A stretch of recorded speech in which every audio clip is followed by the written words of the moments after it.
Okay. we're just cut that there. I guess that's fine. Nobody else has to know, right, Twitch? That's our secret. Wouldn't do this without audio with tech issues.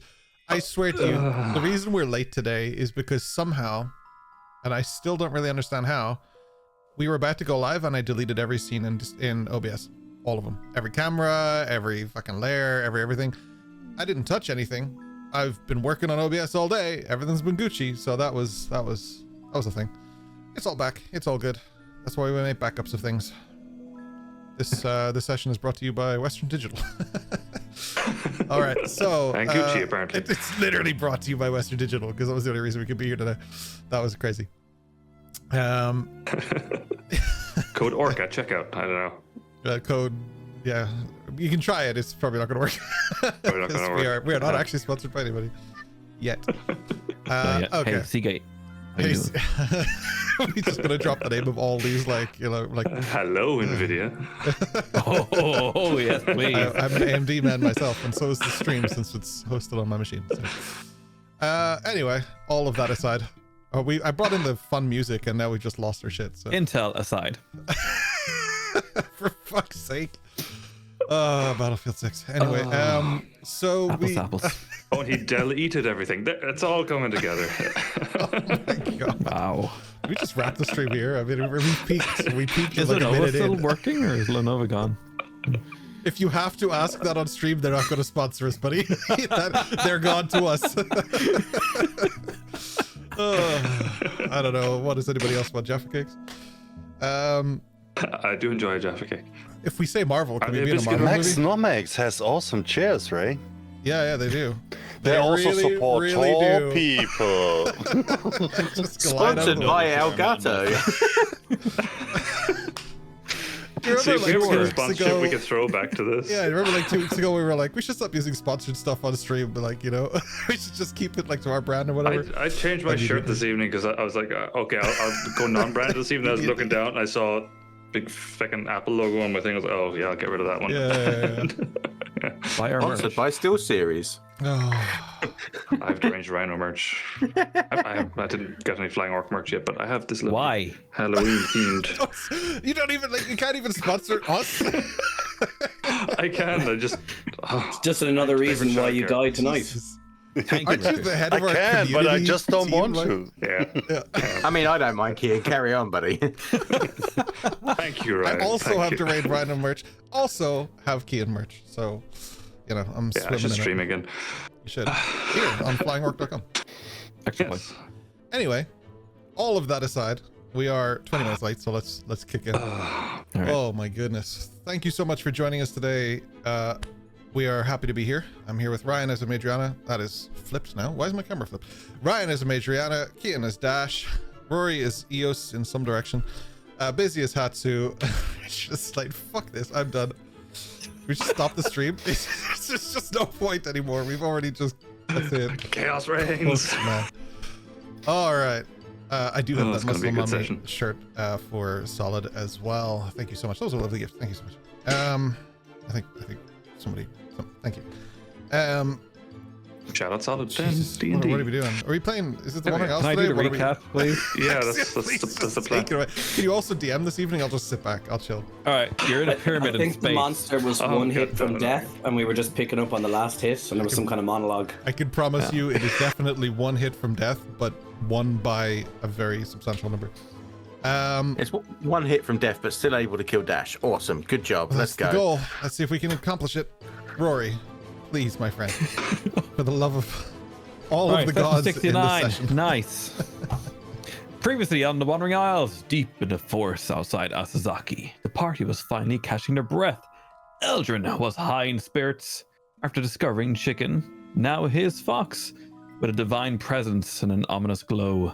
Meanwhile, Amadriana and Hatsu scouted ahead, Amadriana bringing down a deer for the camp while Hatsu went hunting wabbits. As night settled, and Slate tended to the fire while Dash questioned Eos's distance from Eldrin. She revealed the truth. Fearing the ominous glow, the godly presence from Eldrin and the fox, she had to keep it away, otherwise she would lash out in anger. Soon after, the campfire crackled with warmth, the smell of roasting meat filling the air. Eos comforted trembling Eldrin, with Madriana helping him steady his breath until the forest went silent. An arrow loosed by Dash was caught mid-flight by a shadowed being, his eyes glinting in the dark.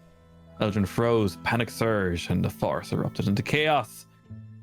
Dash, Hatsu, and Madriana sprang into action, landing spectacular strikes against the creature, and Dash getting quite close to downed, while Eos and Eldrin and Slate raced toward the fight from afar. The battle had begun. It is time to roll in the Wandering Isles. Quick point of order on that. Well done. Before we get started, obviously Kyle is not here today. We hope you're doing better, buddy. We will see you hopefully next week. But as he's not here, I have removed Eldrin from your combat, and to accommodate that, I have done nothing. So you guys still have to fight this enemy at the exact same level and everything as it was. So good luck. I'm good to go. Let's do it. Fight, huh? Oh, yeah. All right, let's go. With that in mind, I shall bring us back to combat, hopefully, please. Okay. Excellent. I actually have scene control now. So, what we shall be doing here is that whoever's turn it is shall be visible on stream. Sorry, podcast listeners, this is probably weird. So I'm going to test this. We are testing tech today. I would really like community feedback.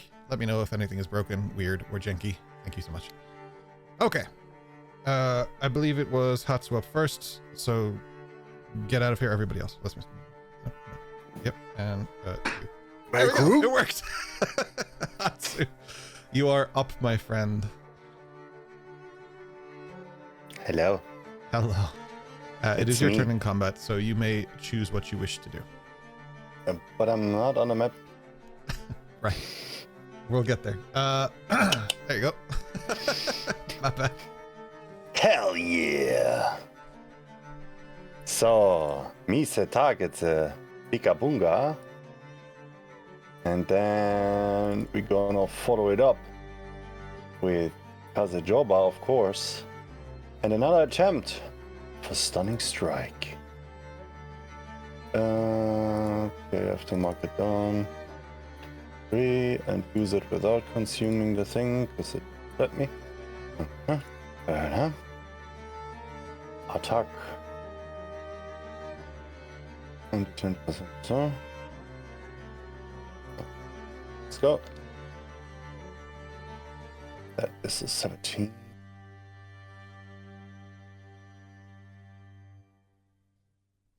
Five damage. Can I see he's visibly?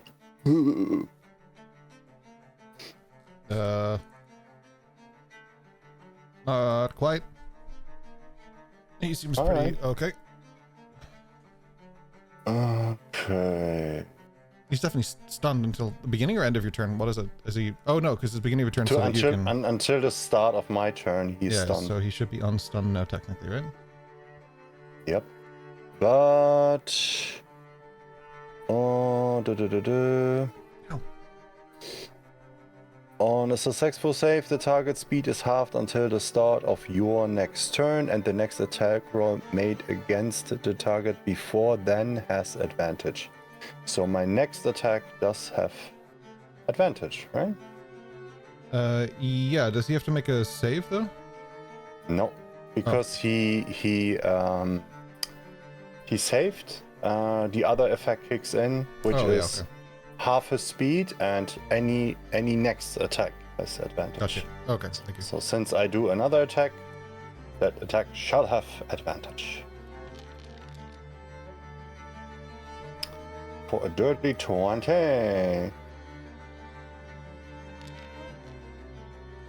And 12 points of damage. Now is the question. I think we just stay. I hope we survive the hit. Okay, I'm gonna use Flurry of Blows. And my mark of 1 this. 2. I'm gonna do my first bonus action attack. Which is 26. 10 damage. And my second attack is normal unarmed strike. Attack for net 20. Damn, nice. And critical hit damage for another 15 points of damage as Hatsu turns back into the shadows. Hell yeah. I really had to hold myself back from using silvery barbs on you then. Just making him whiff. Yeah. Really strong in this one. Well, with that in mind, since you're already here, Madrona, it is your turn, I believe. Okay. Let's keep doing what we do best. Stab, stab. Where are you? Right there. Good. So that's a 25 to hit for a whopping 8 plus my sneak attack, which I'm about to roll. If I can remember the right place to put it. There we go.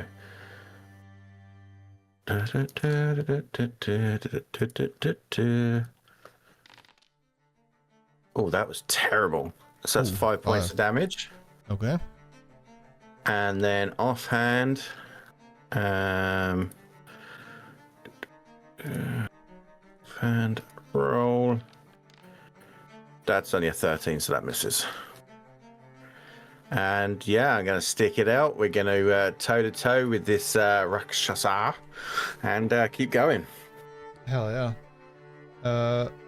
On that I'm afraid no cat. on that then, it is Eo's turn. Alrighty then. Keep it simple. Move 30 feet forward. Creature's now within my visible range. I'm going to use Thaumaturgy, specifically Phantom Sound, on its location to create the sound of thunder from that creature's point. And that's my move. Nice. That was nice and easy. Then the appropriately named Mr. Heidemann, you are up. Cool. Alright, well, I'll move from my hiding place next to it. Have it targeted, and we'll do the old stabberoonie, I guess. And hope for better dice rolls than last time. That's a bit better. That's a 25 to hit. Nope, sorry. Whose turn is it? Go ahead, it's your turn. Gosh darn it. Okay, so that is a 6 on that damage, and I'll roll my sneak attack as well. Which is an additional 10 damage. Nice. And then my offhand, thanks to my nick, will go offhand with a 19 to hit. Hits as far as I know. Yep. And that is 8 damage. And how's it looking? It is looking...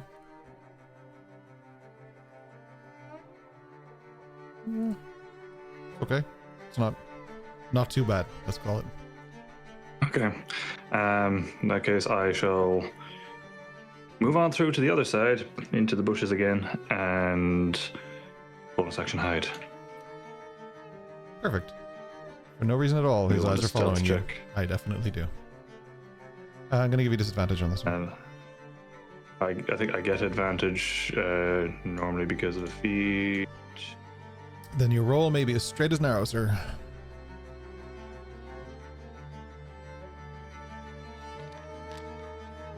That is a nat 20 to hide.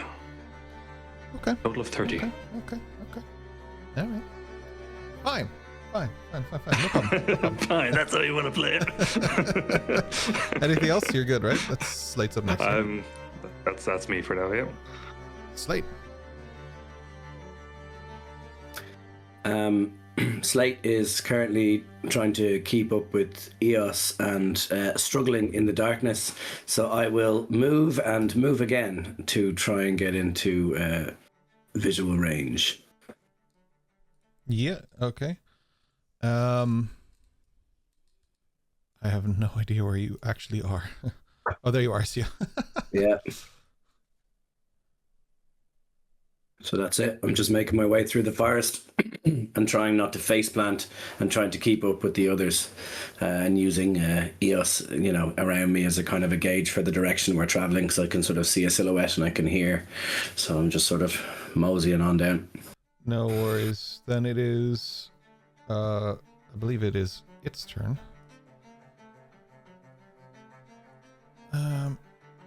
It has had quite enough of Hatsu.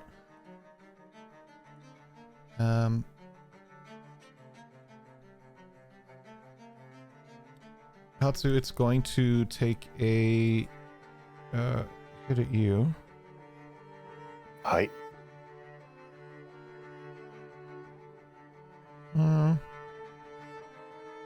More.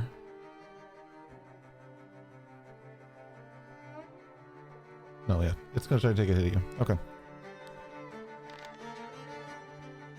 17? 17. Just. I have an AC of 17, so it just hits, yeah. right? Yeah, exactly.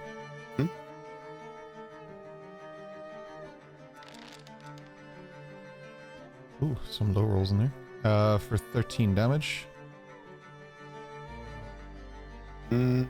It is going I'm gonna use as a reaction. I'm gonna use deflect attacks. So 1d10 plus dex plus monk level, right? Mm-hmm. So roll your d10 and add those modifiers for me, please. It's 14. Nice. I think that applied to you automatically for some reason. Maybe you weren't targeting yourself, so I'll do it for you. Oh, that was 13. Sorry, I didn't know that I had to target myself. I will know next time. No worries. Oh, you're 13 because you're max. Okay, got it. Hatsu and Madriana, you get an attack of opportunity as it leaps towards Dash. Oh, do you actually? Yeah, you do, I think. Happily take that. Yeah, you both do.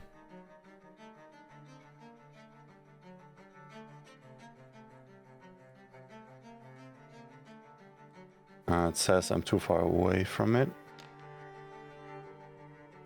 I'll move it back to you just for the purposes of the attack. Thank you.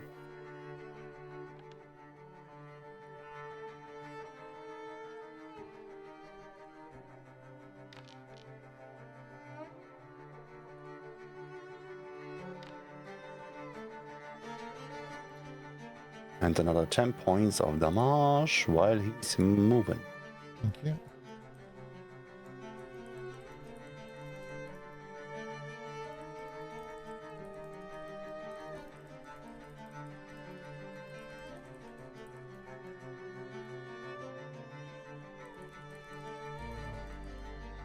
Okay.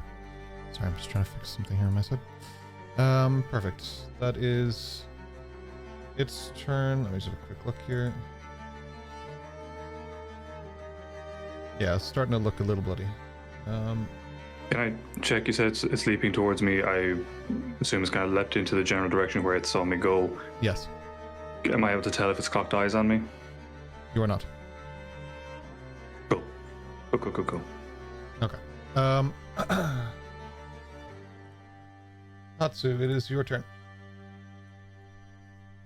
Alright. So Hatsu is gonna use.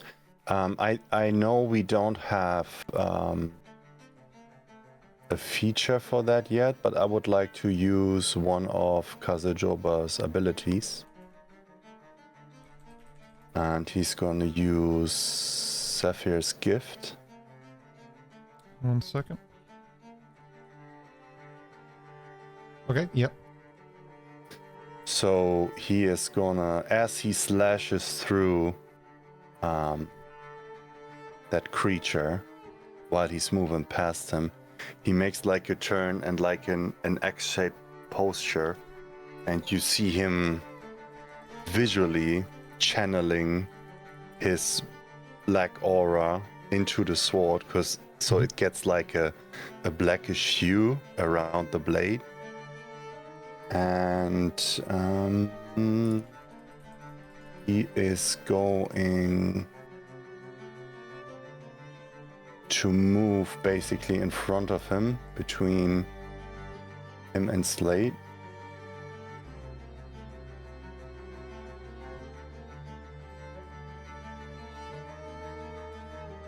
And he is going...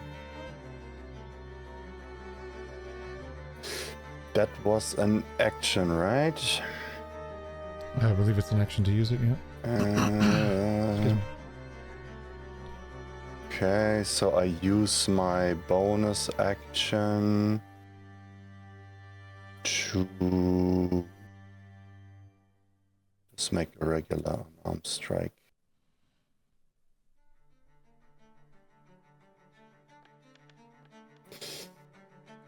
As he tries to punch it with all the energy that he put into the sword, he wasn't quite on point, and he misses. And to give himself a better position, he moves back. Mm-hmm.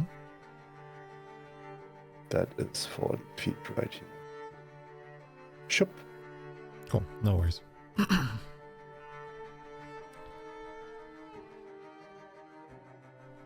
about that. Okay. That is Hatsu done, so that is Madriana is up next.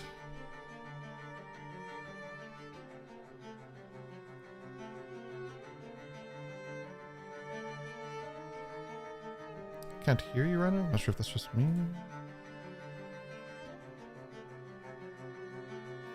No, that's my bad. Sorry about that. Mic was on, but Discord was not. Okay. Yeah, so rinse and repeat, because we're doing well with that so far.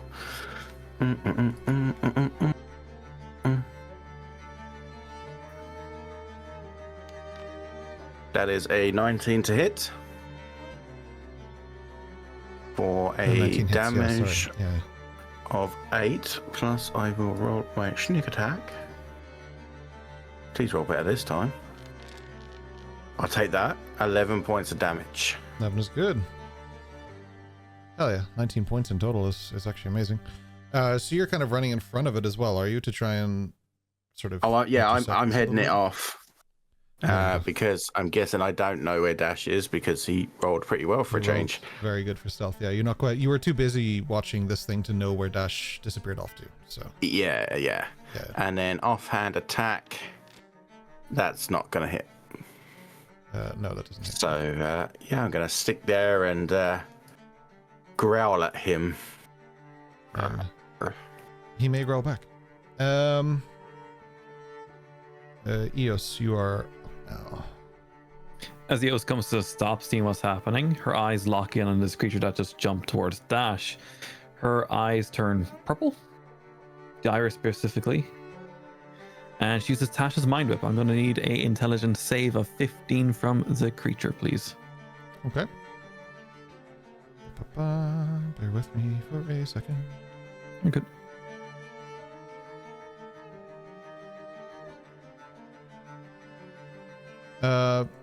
Yeah. Effectively it succeeds.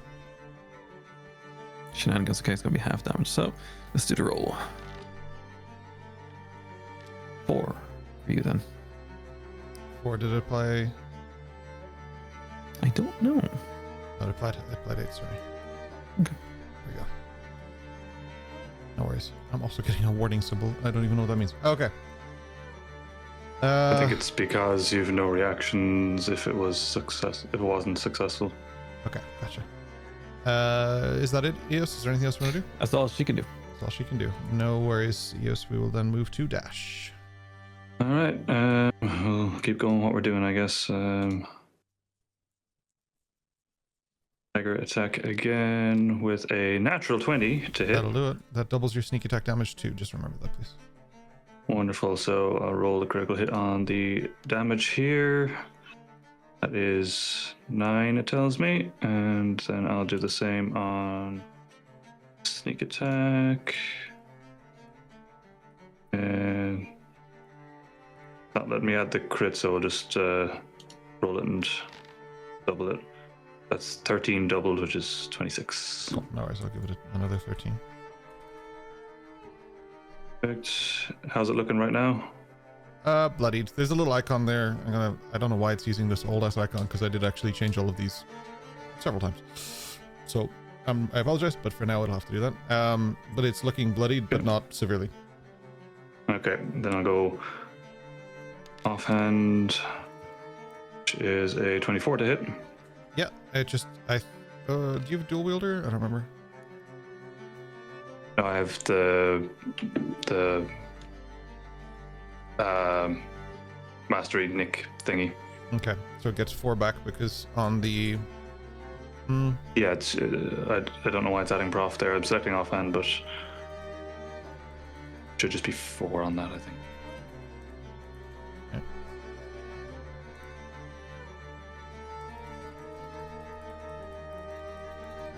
Okay. And given it probably knows where I am now because I've done all that, I'll well, yeah, 100%.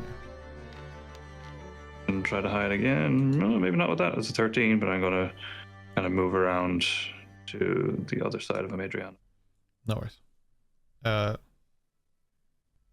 you have mobile? Yeah, I do. Right.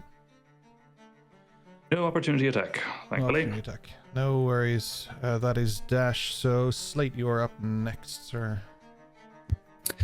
So, just checking my visual distance, I'm within 25 feet, so I know it's a little bit dark. Obviously, I don't have dark vision, so are you happy that I can see what's happening? It's dim light, At that so you might have disadvantage on certain things. Let me have a quick look.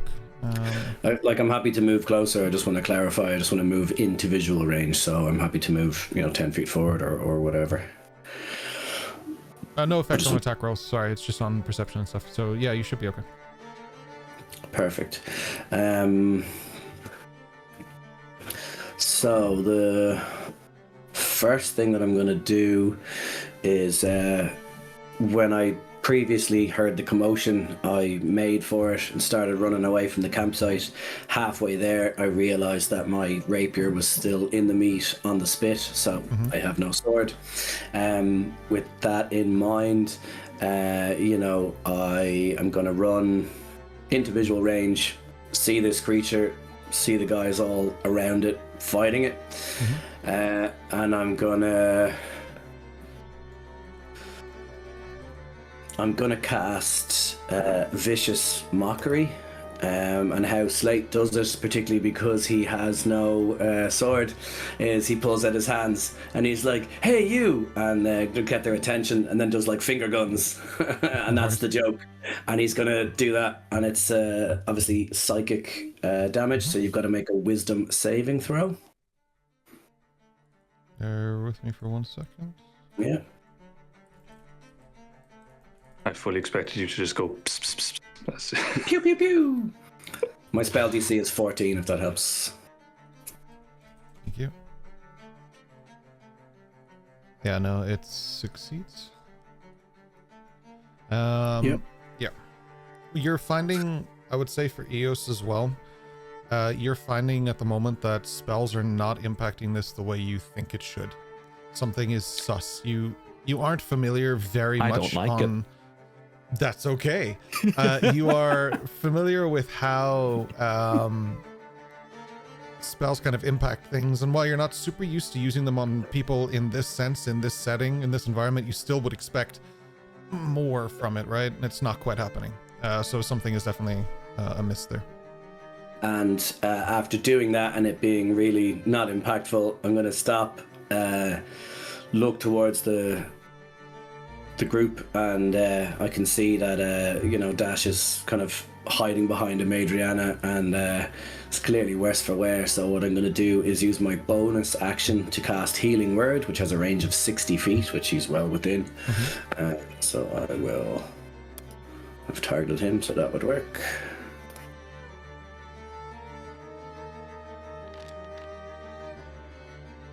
Okay. That's okay. 6. I can make up for 6 points of damage. That's all right. Yeah. Hey, it's something. And then I'm gonna move a little closer. Actually, that's what I'm gonna do now.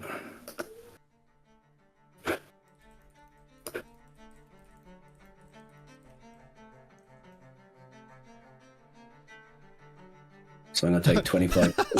I'm gonna move a little closer. Stands on top. I mean, close enough. So again, I've just run over to the trio, and then I'm going to use my interact to go to my belts and take out the only thing I have, which is a chef's knife. So I will just take that out, and that's me. Slate is such an amalgamation of just so many things. Followed by shouting out loud, "What the fuck is that?" Absolutely. He's our Swiss Army knife. He is, yeah. I'm gonna go to its turn, and for no reason at all, I'm gonna bring Dash on Cam. No reason. I know it's not your turn yet, just I thought it might be beneficial. Hi. It's gonna move over about 5 feet. And it is going to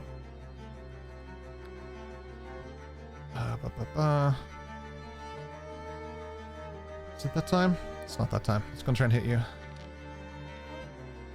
Oop, I just rolled twice. It's murder time. I will take the first one. Apologies. It is a dirty 20. That'll hit. And I will take a silvery barbs of oh hell no. No worries. Okay, sorry, that's fine. So yeah, just roll that for me there. I don't know what's happening. My foundry's freaking out here. Silvery barbs. So when a creature within 62 succeeds, you basically are just Yeah. No worries.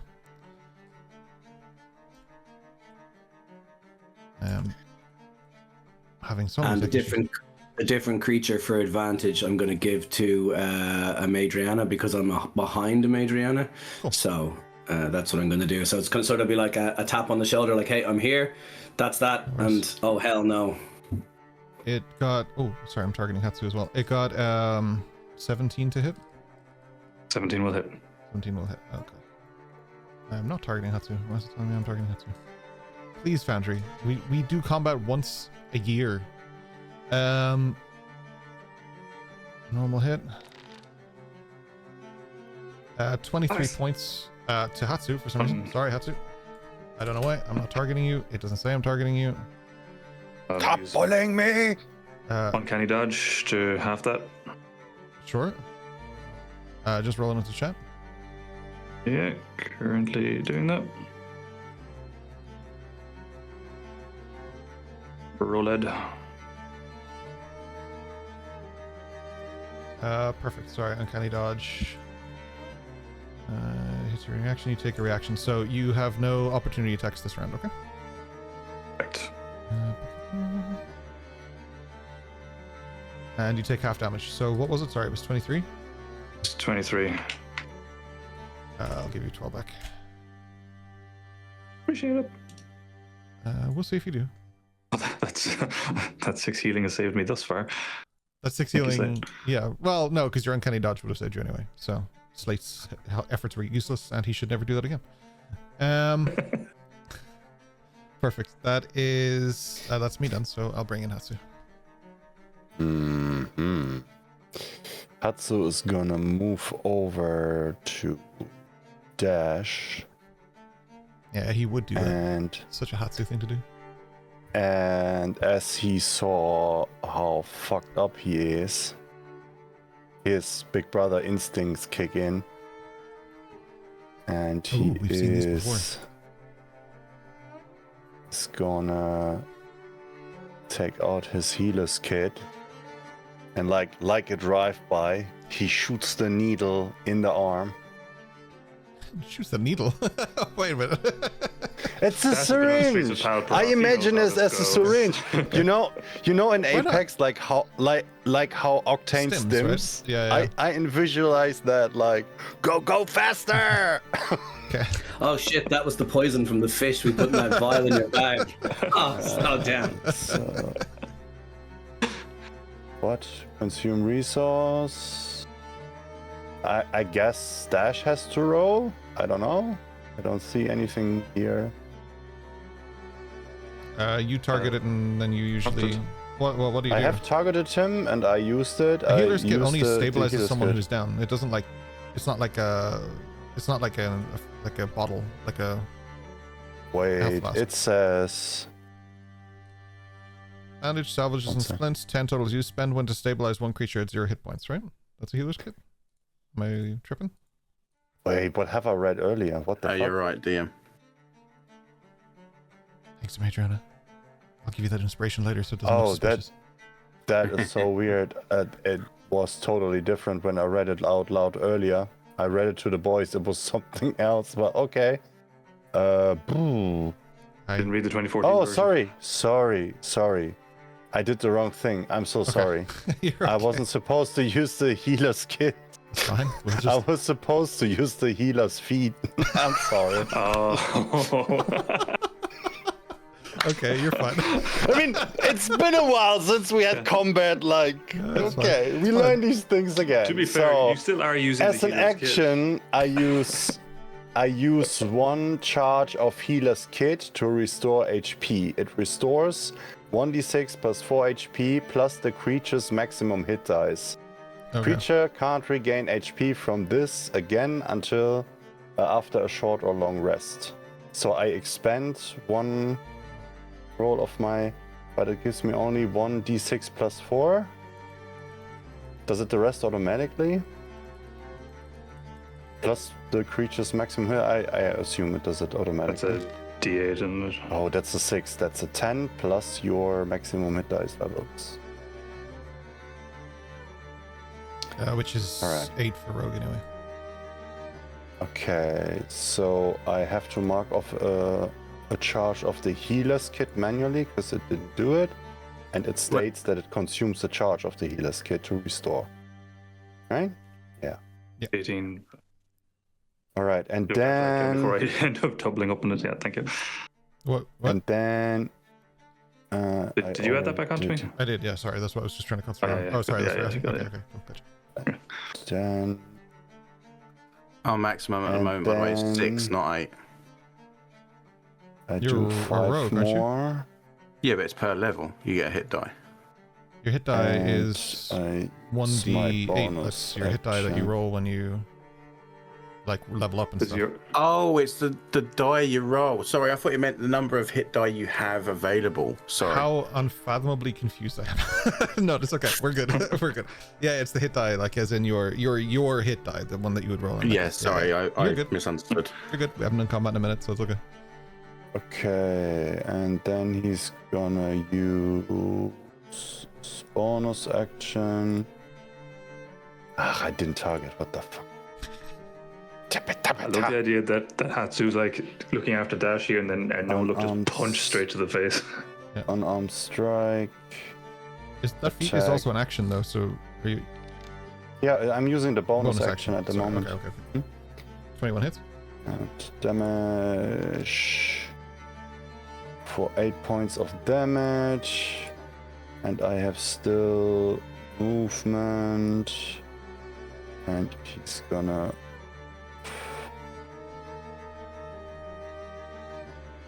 Over here.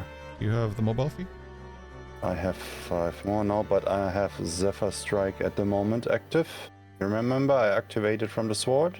I remember. I have 1 minute of not getting I don't remember. what hit Zephyr Strike is, while that's no problem. passing. Move like the wind until the spell ends. Your movement doesn't provoke opportunity attacks. Right, gotcha. That's Zephyr Strike.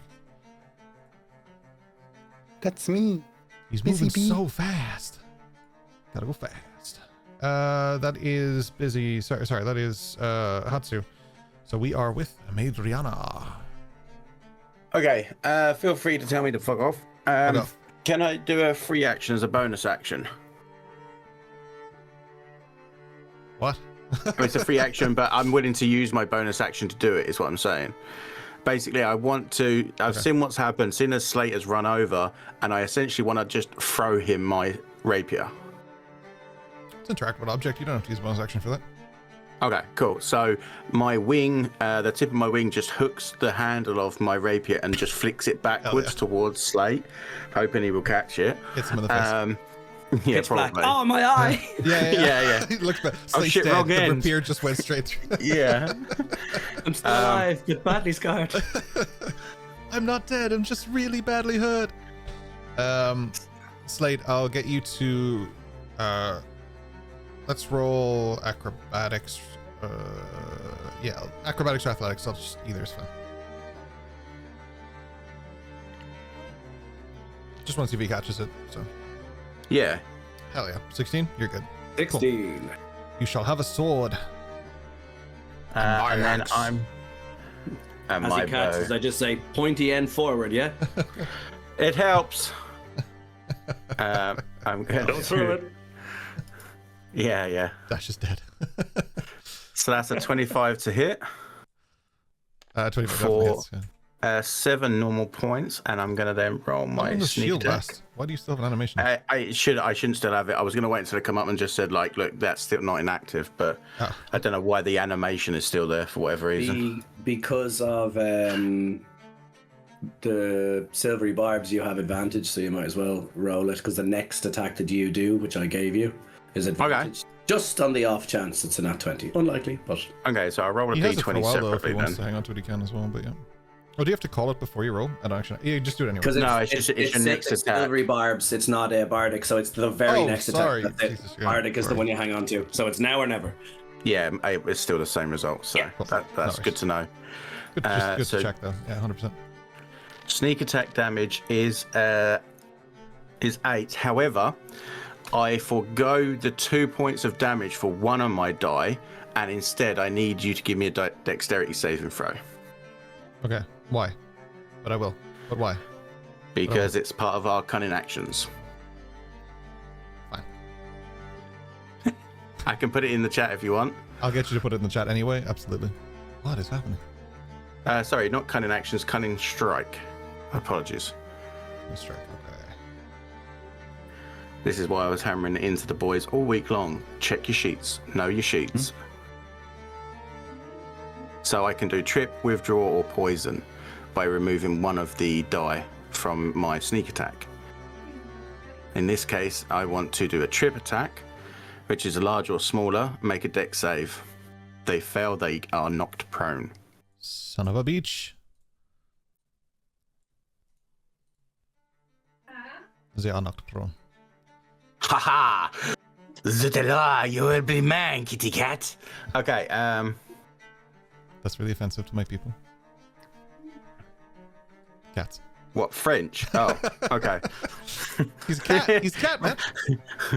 He's a cat, man. Skibidi-bidi-blub. Right, Oh no, that's gonna be in my head for the rest of the night now. oh shit, that should have been an advantage, so I need to re-roll that, luckily. Go ahead. Well, it's a nat 1, so unless you do worse than that somehow, it should be better. Okay, so that's a 12 plus 4 plus 3, so that's 19 to hit. Yeah, for sure. Yes. So that's for... It's only 3 points of damage. I didn't know it was adding the prof.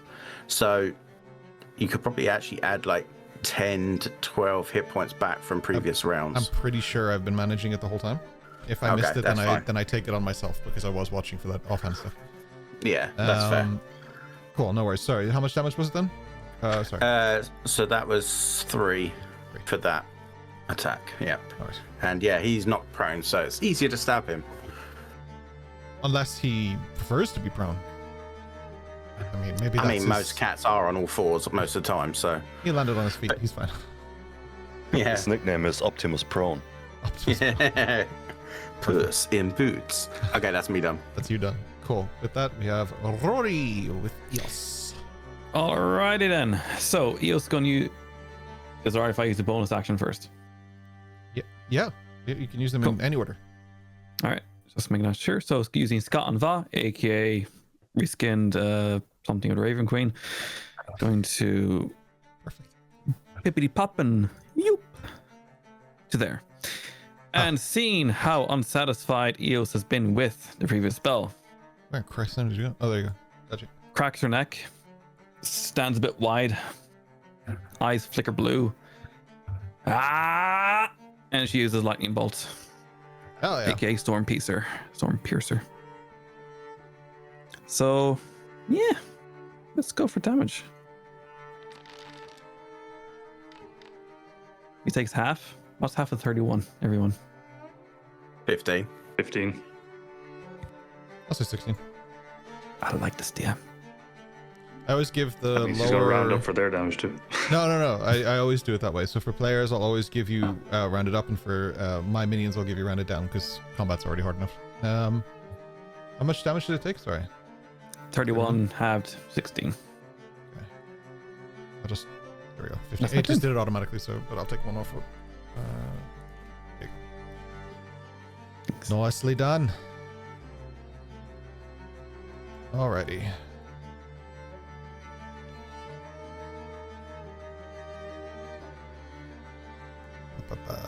Okay. Sorry. That is Eos done. That is dash in. Oh, does it look on the edge of death yet? I don't know why, but it won't tell me. Edge adjacent. Like it can't do too much more of this. Okay. In that case, what I'll do is I'm going to stand in front of it. I'm going to drop the daggers for a second. Have you had quite enough? I have to get a clarification because I don't know if it's player coming through character or if it's character behaving this way. Are you sassing it or are you asking it genuinely with... Genuinely Okay. asking. It's kind of like, are we done? Okay, so you're not like being a bitch. Not being a bitch, no. Okay, then I will give Giving you him an advantage out. on your persuasion.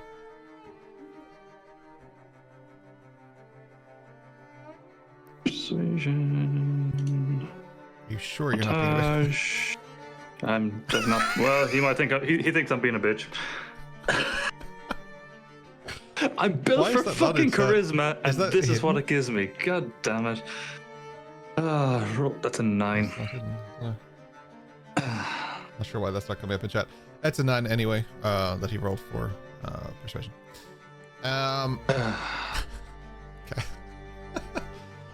You are not sitting on inspiration, right? No, you're not. You used it last week. I am not sitting on inspiration, no. Alright. God damn it. I'm going to make an assumption that his reaction is to growl at me or something like that. Find out on his turn. He's currently lying on the ground, so his reaction is to go.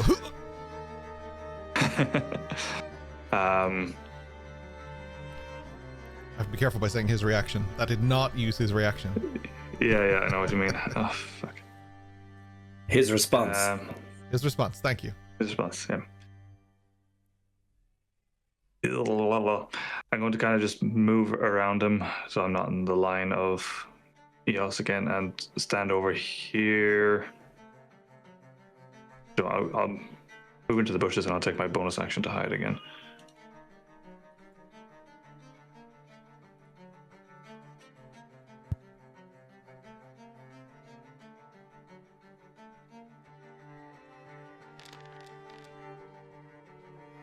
The dice are back at me. That's a 17 to try be hidden. Why are you not showing up in chat? Okay, no worries. Weird. I have no idea why you're not showing up there. Okay. No worries. That would be, I believe, Slate's turn then. So, what Slate is going to do is, thematically speaking, run past Madriana and, try and make his form small and kind of slide past with the rapier in hand that he was given. And after doing finger guns to no effect, he's going to stand over the creature and just say, like we've all heard before, "Dodge this, motherfucker," and just start stabbing the shit out of him. Okay. So I will Dash, just very quickly, that might be the answer to your question. If it was effective or Yeah, not. I think so. Yeah. Yeah. That advantage because he's prone, right? Melee attack to someone who's prone and you're standing over him. Yeah, I think so. Give me 1 second there. Yeah, I believe it is. I'm just checking before I roll. Disadvantage of shooting at them, advantage of stabbing. I just don't know if it changed in 2024 at all, but I believe it's... you've a disadvantage on attack rolls and attack rolls against you. Have advantage if the attacker is within 5 feet. Yeah, so... I'm within 5 feet, so... Cool. Advantage. 21. Perfect. Hits.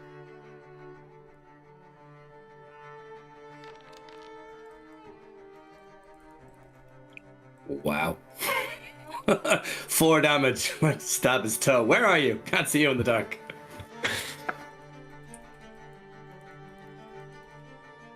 Yeah, I guess actually that would be part of the problem for you. Yeah, absolutely. That is just checking for clarity here. If he's prone, can he do a reaction? Can he attack back from the ground? If he wants as a to, reaction? yeah, he just has disadvantage on it. Yeah. I am going to... No, I'm going to stand. I'm going to stay. For shanking. Cool. It's his turn, right? Mm-hmm. Okay, well, first of all, he's going to stand up, have his movement, which he can do. And second of all...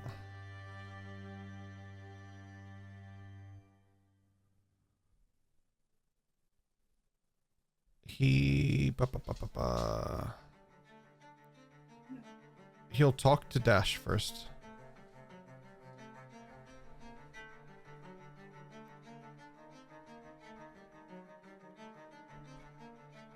My hunt ends when you return what was taken. Until then, you're mine. Today, tomorrow, next week. Through you, the ones you love, the ones you care about most. I have nothing but time. I'll just come back stronger. He's going to look over at Dash, and he's going to make a leap towards... Ooh, can he actually? Wait 1 sec. He's half his movement, right? What is his movement? Yes, he just can. That means that... Oops, sorry, I'm going to move him back here. Madriana and Slate, if you have your reactions, you can... Opportunity attack. Opportunity, yeah.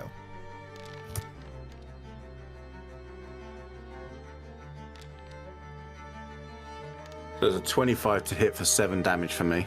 Oh, yeah? 13. He's too quick and it's too dark. Yeah, you hit a Madriana. He jumps back over towards Dash. My own sword. The police will never pin it on me this way. It'll just look like you fell. Perfect. Excellent. Dash, he's going to come over to you, and he's going to... technically, I could have done it from there, but that's fine. Let me just check something real quick. Yeah. Benjamin, what's that? It's what?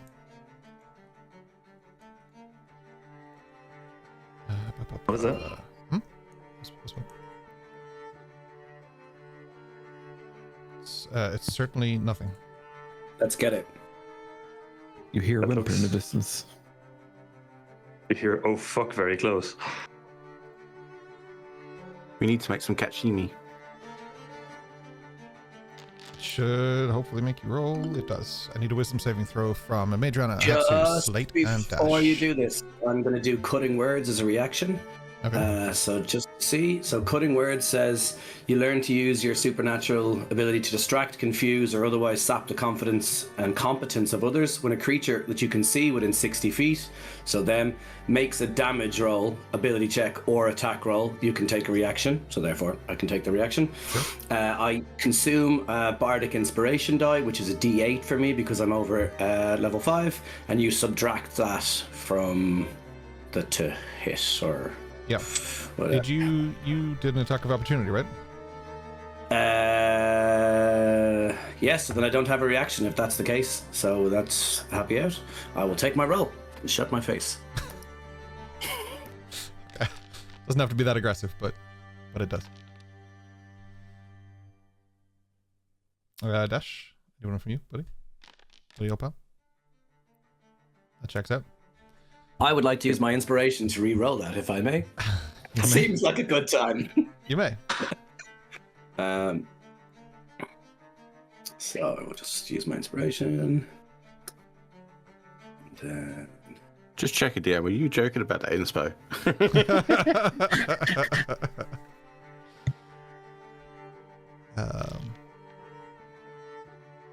Yeah, nat 20 is way better than the 9 I rolled, so Definitely, I'll take that nat 20. Thanks. Okay. I will unroll that, but I believe you take half. Let me have a look.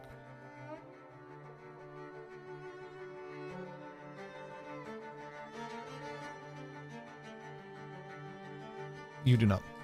Okay. So. Who failed that? Madriana and Dash, is it? I did, but before you roll, Oh, you whatever do. you need Sorry, to you roll. do take off. I'm so sorry. So sorry. I just saw that.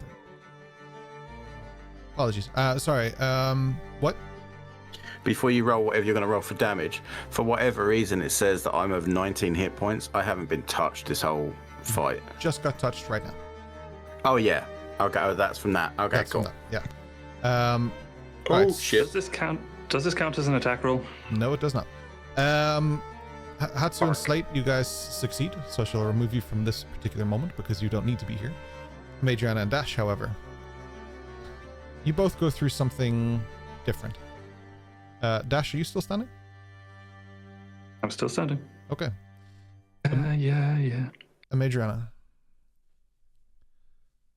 there's something ferocious about this creature, and the ferocity is just... You've only seen one other creature like it, and it's bringing back horrific memories for you. And because of that, you are frightened. You are definitely scared of this, but not just frightened, not just feeling overburdened by this, but you are incapacitated by fear. You can't move, you can barely breathe. There is just the worst moments you have ever lived are cycling through your mind right now in a way that's just familiar. With every movement of this creature, you are seeing someone else, and that someone is scaring the shit out of you right now. Dash, its words just running through your mind. What does it mean?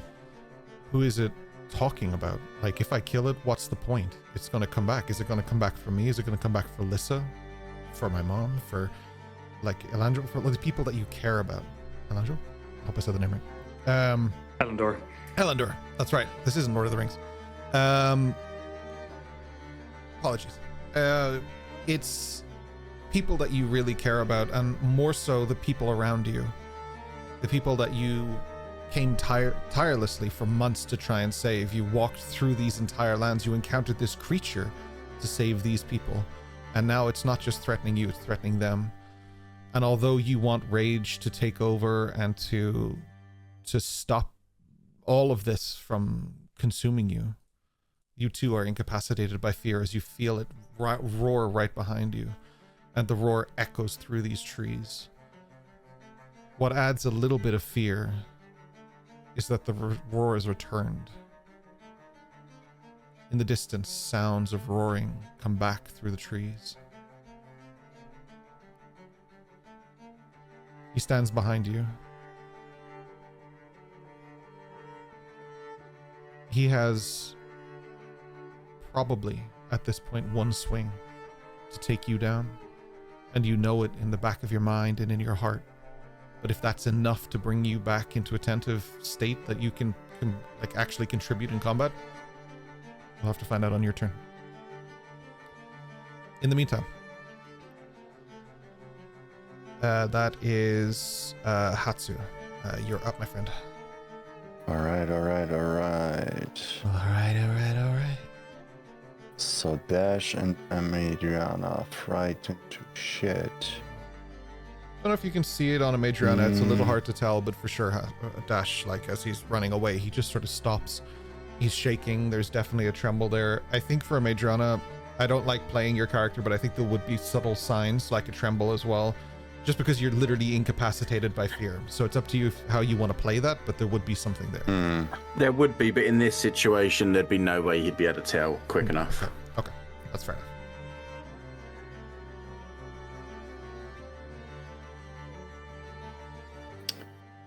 Okay. I'm gonna use. Fuck it. I just normally. Do a help dash. Man, I'm playing support the whole fucking time.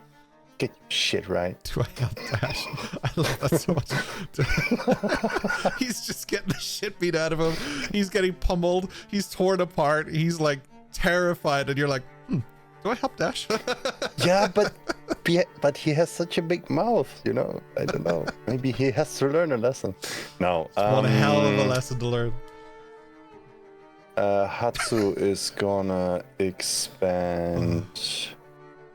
I think that does it automatically. Yeah, it does expand one key point. And he casts darkness around him and the creature. Darkness imprisoning me. All that I see. Darkness! Absolute horror. I cannot live. I cannot die. Okay, sorry, go ahead. He's moving in, and he is gonna target that creature. They can't see. Can I assume that I have advantage if I can see, but they cannot see? Are you sure they can't see?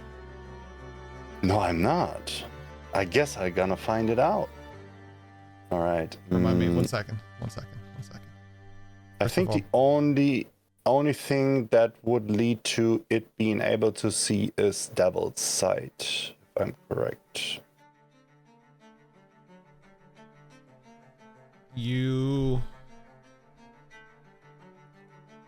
Oh wait, no. Actually, 1 second. I was actually about to say you have advantage. Yeah, but just remind me 1 second. It has the ability to see. You do not have advantage. All right. Oh shit. I'm glad you said that though, because I actually did forget about something there. Thank you. Yeah, no, it's fine. Like, so.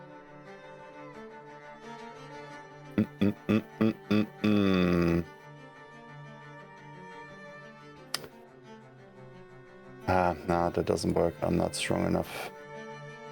He uses Kazejoba. That's a really powerful sentence. Just like, I'm not strong enough. I like that.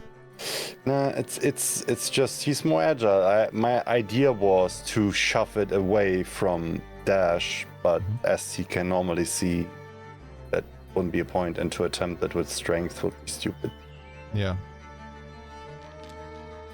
So I'm gonna hit him first attack.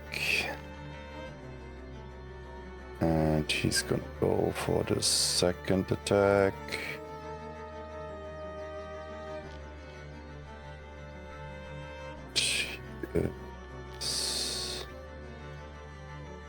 Go for his. Where's my bonus action thing? Unarmed strike as a bonus action. Oh no, wait. What am I doing?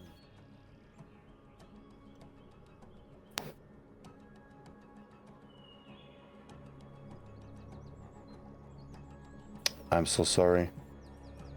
I'm so sorry. The darkness was the action. You have to actually give him the HP That's back. right. I'm sorry. Yeah, It's thank you for 19 reminding me. HP. Sorry. Yeah, only the bonus action counts though.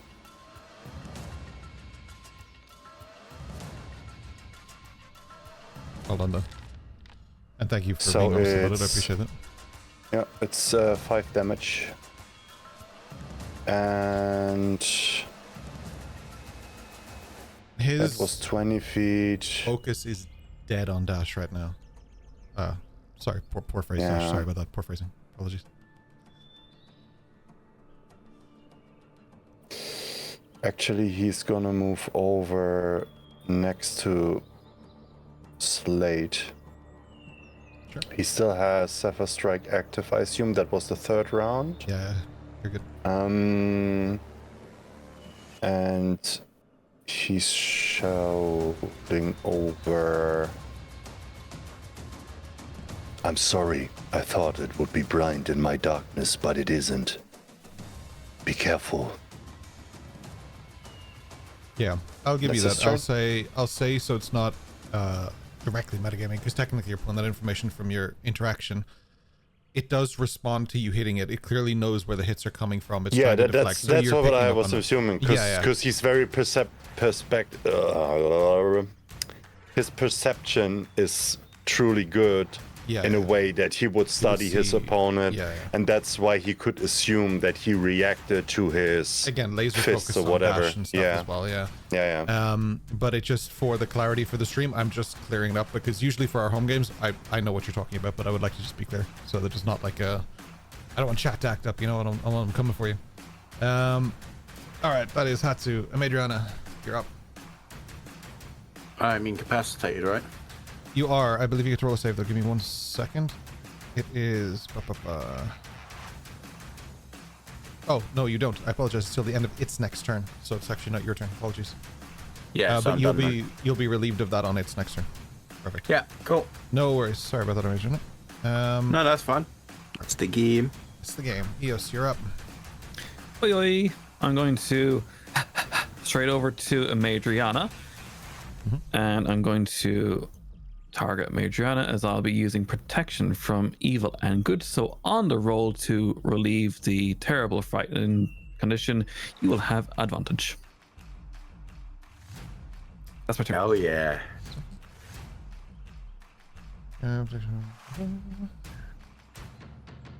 Each of those types. Okay. So I have advantage on new saves for it. One Awesome. second. Yeah, I'm just trying to see how beneficial that is for you, because I think that's actually more beneficial than we realized. I read my sheet last week. Good Okay. job, boys. So Can yeah, read. you have. It has disadvantage if it attacks you as well, and you can no longer be charmed, frightened, or possessed by these creatures. So early, I will remove that fear from you, Amadriana, and narratively, I will say that Eos came over and gave you some encouraging words as well as magic to pierce your mind. But I would like to know from Rory, what is Eos saying to Amadriana, and how is she doing this? Oh yeah, so the way this works for Eos, because I like the use of the water, she's doing elementism on Eos' shoulder, on Amadriana's shoulders, and going, "You got this. You're okay. Don't be so scared." That's what she's doing. Okay. Sounded condescending, but I think that was that was Flair. Don't be so scared. Don't be so scared. And like, I mean, if we're talking, like we've said very much that my mask is very much like Eve's from Wall-E, you know. So I'm sure there would have been the half moon upside down, like for a second on the mask almost. So I think Eos probably would have noticed that, but then as you do that, and it obviously takes effect, you'll notice how it goes from the blue that it usually is to a red that would mimic your blood moon. Oh, you beautiful human being. Nice. I want to add one more to that. You can hear the sound of Amadriana's leather gloves tightening on the sort of hilt of the dagger. You hear that noise, like that leather creak. Nice. Hell yeah. Perfect. Let's do this. Dash, you're up, but I think technically you're in the same boat as a Madrana here, right? Yeah, frightened, incapacitated, which means I'm speechless, which for Dash is awful.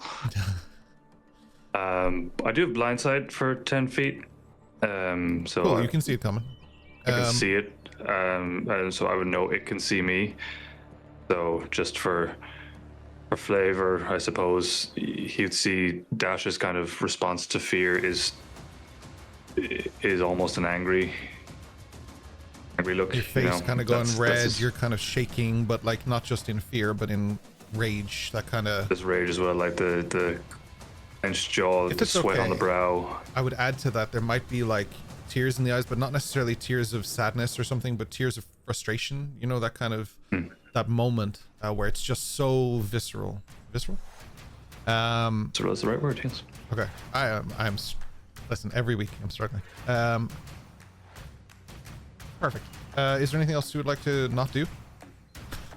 I would like to not stab him, I guess. Okay. Well, that I can do for you. That's a free action. I'll give it to you. Awesome. Perfect. Thank you. Okay, Slate, you're up. So the first thing I'd like to do is I'm going to, knowing where Dash was in relation to me, generically speaking, obviously now I can't see him because complete darkness, but prior to that I could. You're in low darkness, dim. Otherwise, no, but I can't see him because he's in darkness. Sorry. Yeah. So I knew where he was, and now I knew where he was. That's all I have. Sure.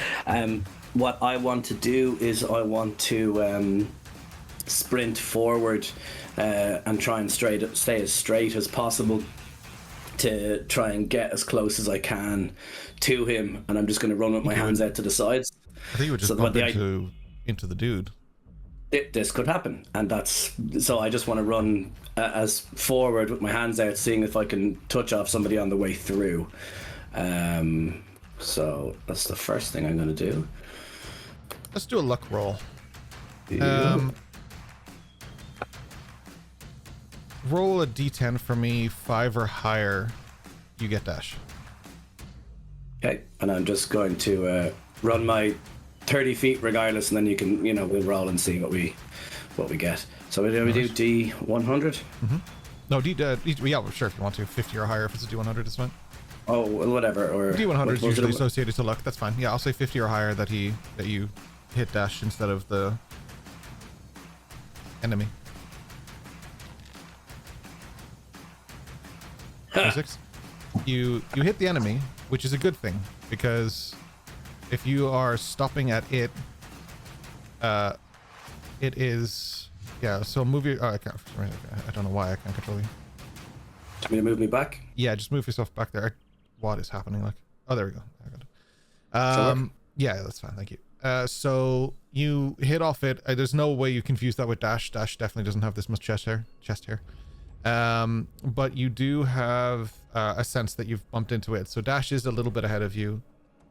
However, you're also aware that if it's here, if you move past it, it's probably going to take a swing at you too. So it's up to you how you proceed here. So what I want to do is kind of... Yeah, so I run in, I've touched it, and then I've gone, oh shit, I know generically speaking he's somewhere here. So what I'm going to do first is target myself. And actually I need to check something first. I want to cast a spell, and I can cast 2 spells if one of them is a bonus action, providing it's a lower level than the action, correct? So if I'm casting a level 2 spell and my bonus action is a level 1 or not, but it doesn't. No, the second one has to be a cantrip. You can't cast 2 level spells unless you have the. Yeah, that's why I'm checking. So they must be an action and a bonus action. And yeah, the second one must be a cantrip. Yeah, thank you, Ryan. That's just so we will forget the 2 spells. Then I will scrap everything I was doing. Yeah. What I want to do is effectively, I want to try and put hands to Dash. What I was looking to do is to run in and touch him. Obviously, I've touched the creature instead because I want to try and cast something at Dash. So I don't know how we proceed from here. Do we just say I can't find him because I touched the creature, or how do you want to? I would argue that you don't quite know where he is. There's too many things against you in this. Yeah. That's fair. So then I will go with this. I will target myself. If it will let me. I will target myself for what's probably coming, and I will cast Shield of Faith. Whoa. Okay. No worries. On myself. So many things happen. No worries. Shield of Faith. So you have a shield against yourself for 10 minutes, I think, and you have 2 to your AC, right?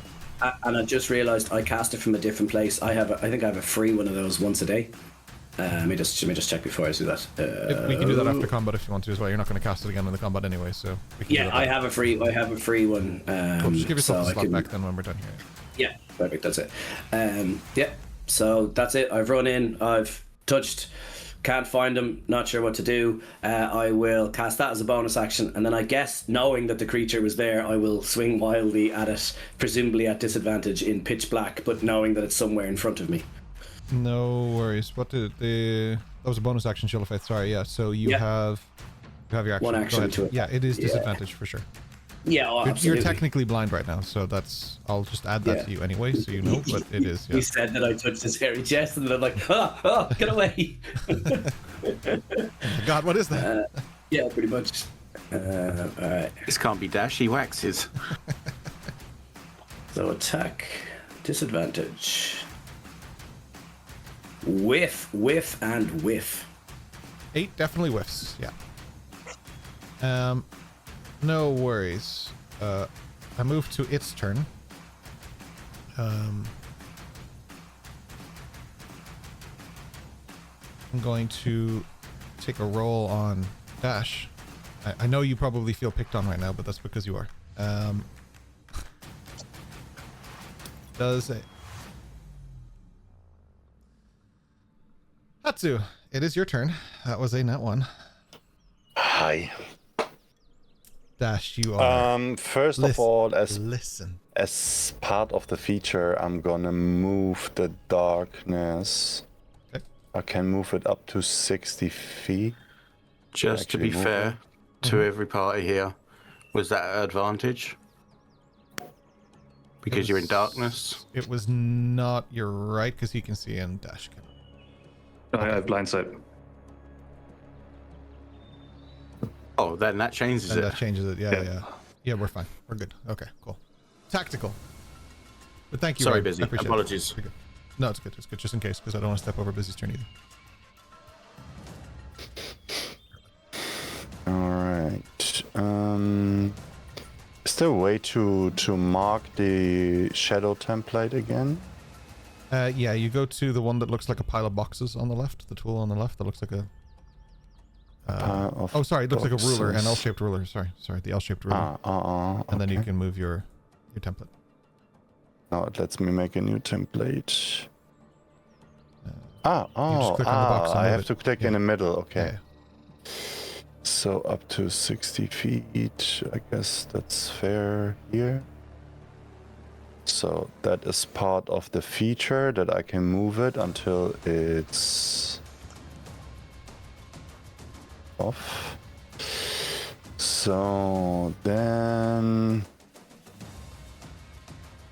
I'm gonna use my bonus action and target myself. I use Shadow Step right next to him. Mm-hmm. And then I'm gonna target him. And I'm gonna use Kazejoba with advantage. Oh, that was so needed. It doesn't hit, but that one would. Okay, that doesn't hit. Another swing. Normal roll for 9 points of damage. And he moves back next to Madriana. No worries. That's So, it. Slate, you will see that Hatsu appears out of a puff of smoke, starts swinging at this thing, gets a good cut on it, and just that, like, literally just beelines it out of there. That is perfect. That's Madriana, you are up. Okay. I'm not afraid. Not anymore. I tell you what I want to do, and you can tell me if it's possible for me to do. So using my bonus action, I can give myself extra movement. I already have quite substantial movement anyway. What I would like to try and do is moving someone's an action, right? You have to get a successful grapple first, and then after successful grapple, you can use half your movement to move it, I believe. Oh no, fuck that then. We're just gonna go for the attack. Let's try and murder this deaf kitty. Madriana's pissed. Do it.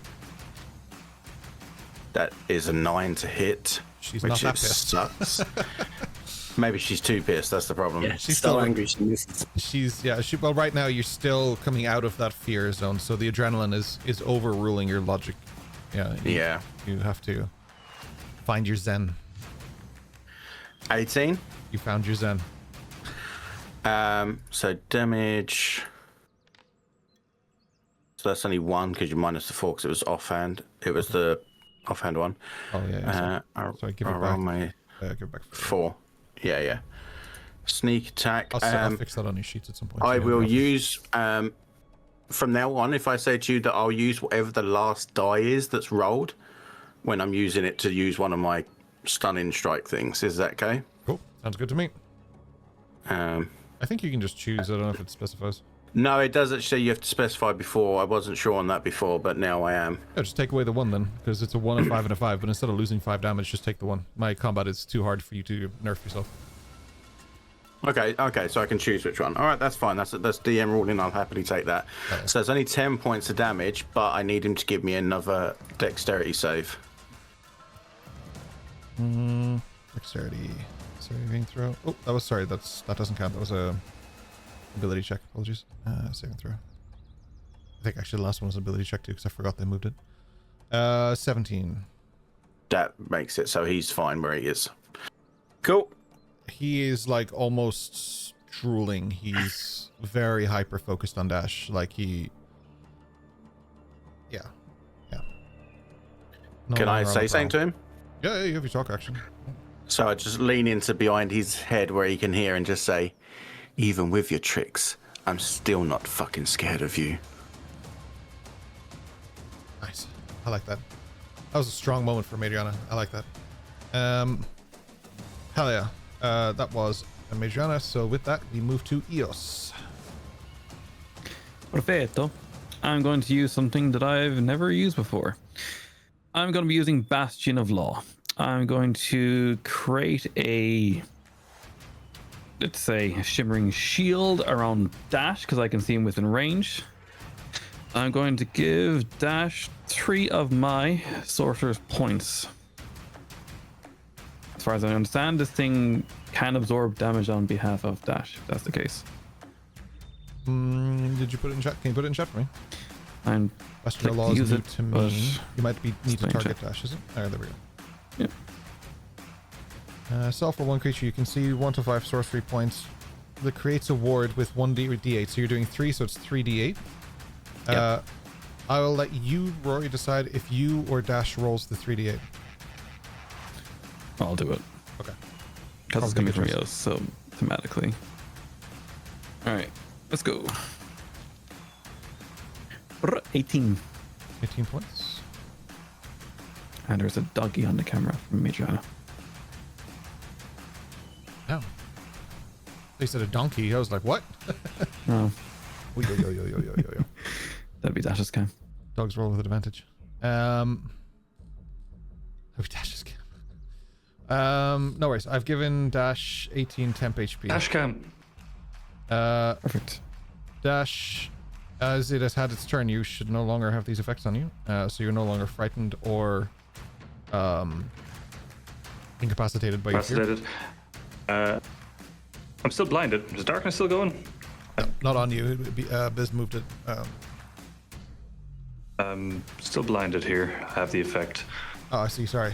Oh, that's what you meant. Sorry. Apologies. There you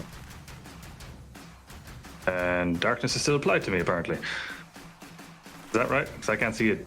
I can't see jack shit on the map here. Stop trying to see things. That's the answer. I need my eyes. Okay, there we go. All right, there he is. So he's. All right, we tried mercy last time. Let's attack him this time. Could try mercy again. I 23 mean, to you hit. didn't roll very good. I mean, if you want to try mercy, go ahead. Yeah, it could, but yeah, here we are. That's the Jagger's name, right? Mercy. Yeah. So that is 7 on. He's starting to look more on the serious side of fucked up. Yeah, that was a 23 to hit, by the way, and I'll add my sneak attack damage here, which is 10. Then I'll follow it up with. It'll probably do the. Okay, I'll just add it again. I'll have to say it as an offhand thing, but it was a busy week. 20 to hit. 30-20, yeah. 20, and that's 3 on the dice. So add 4 back, right? Yeah. No worries.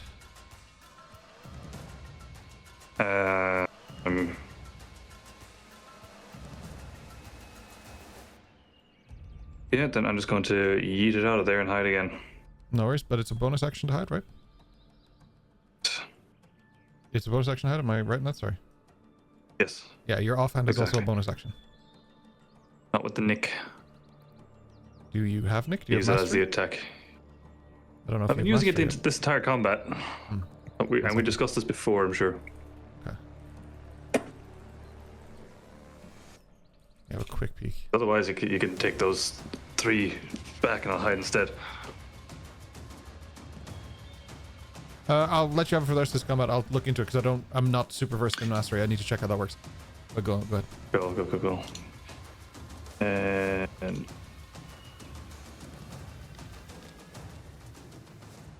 it's 28 to be hidden. No worries.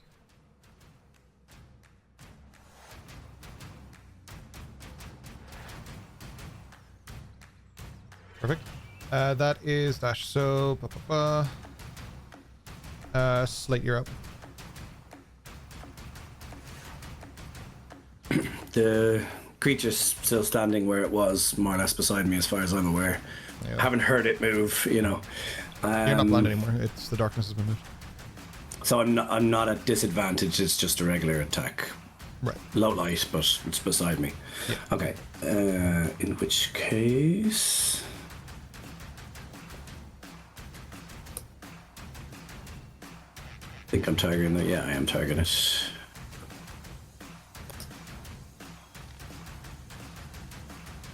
$17 to hit.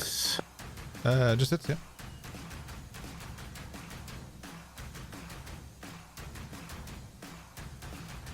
$4 damage. Mm-hmm. And then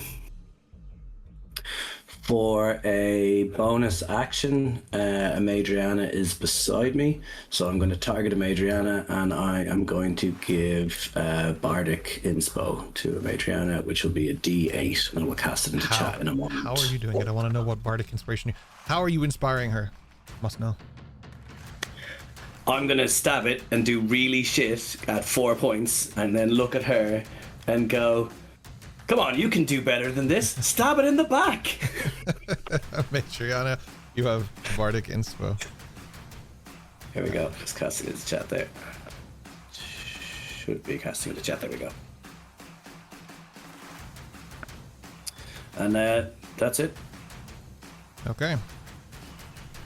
Bear with me here for 1 second.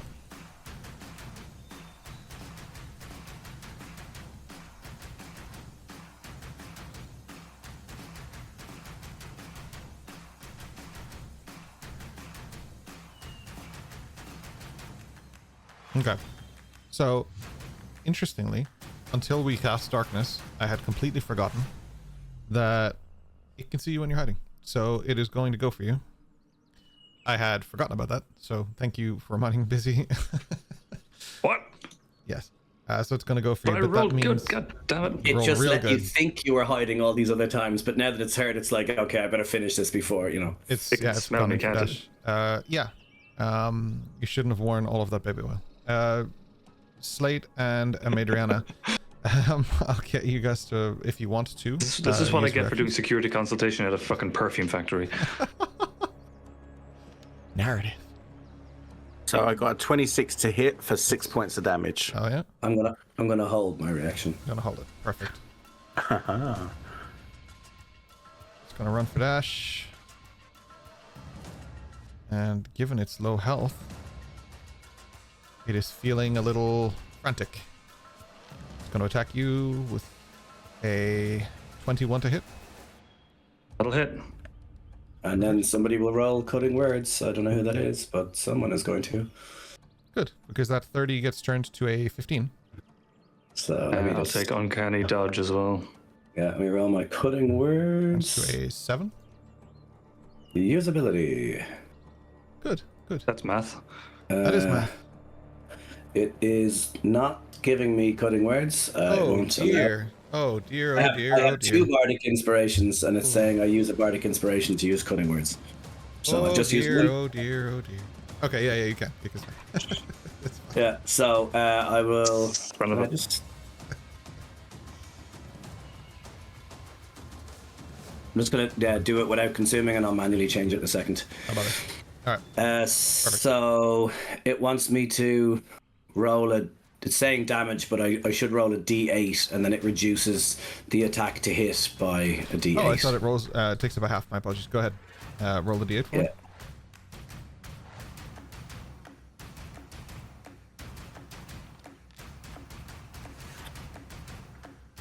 What'd you get? A 1? I didn't even see Richard's face. Okay, so that means that I need to correct some things here. So 1 second. I'm gonna give you your full HP back here. Perfect. So you had. And I've consumed my bardic inspiration, so I have 1 left. Okay, so you had. Was it 18 temp HP? Am I right? Yes, 18 temp HP. Okay. So, you cut it in half, is that right? Yes. Okay. So we'll go with 15 for the damage, and then I will apply Slate's 1, so you take 14 points of damage. Now, because it is on such low HP and feeling frantic, it is going to attack you again. Multi-attack has triggered. That's awesome. That's sweet. Can I speak to it while it's attacking me? It's a 29 to hit. Only if you're screaming. Do I even need to acknowledge that fucking hits? Okay. Is anyone activating anything before I roll the damage this time? Alright, I'm rolling damage. Gotcha. I rolled attacking on my bad. I rolled damage this time. Apologies. I like these pleasant birds in the background as Dash is just getting absolutely well done. Okay. Dash. You feel it claw at you, but you feel Slate's magic. You hear him in your head and you feel the magic protect you. But then it just grabs onto you, pulling you back. Now you know how it feels. Next time I see you, make sure you have it. And he claws at your chest and pulls back, hitting you straight through the throat as well. Dash, he lets go and you all watch as Dash falls to his knees and then falls to the ground. For now, he's done. But he is going to... that was his multi-attack action.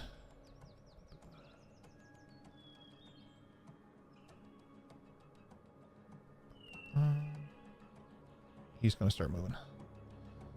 Okay. Hatsu, you're up. Well. Hatsu is going to use his bonus action, and he's gonna teleport right next to the creature, and he is gonna use Gazejoba. Attack with advantage. That is a 26. But he is so furious.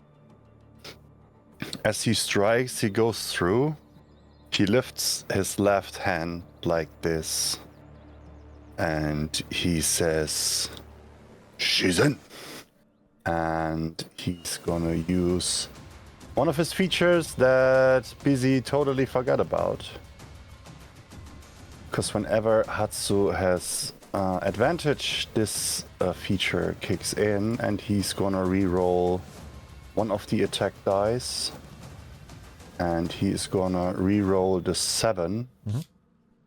So that is... You haven't rolled your damage die, right? No, the attack die.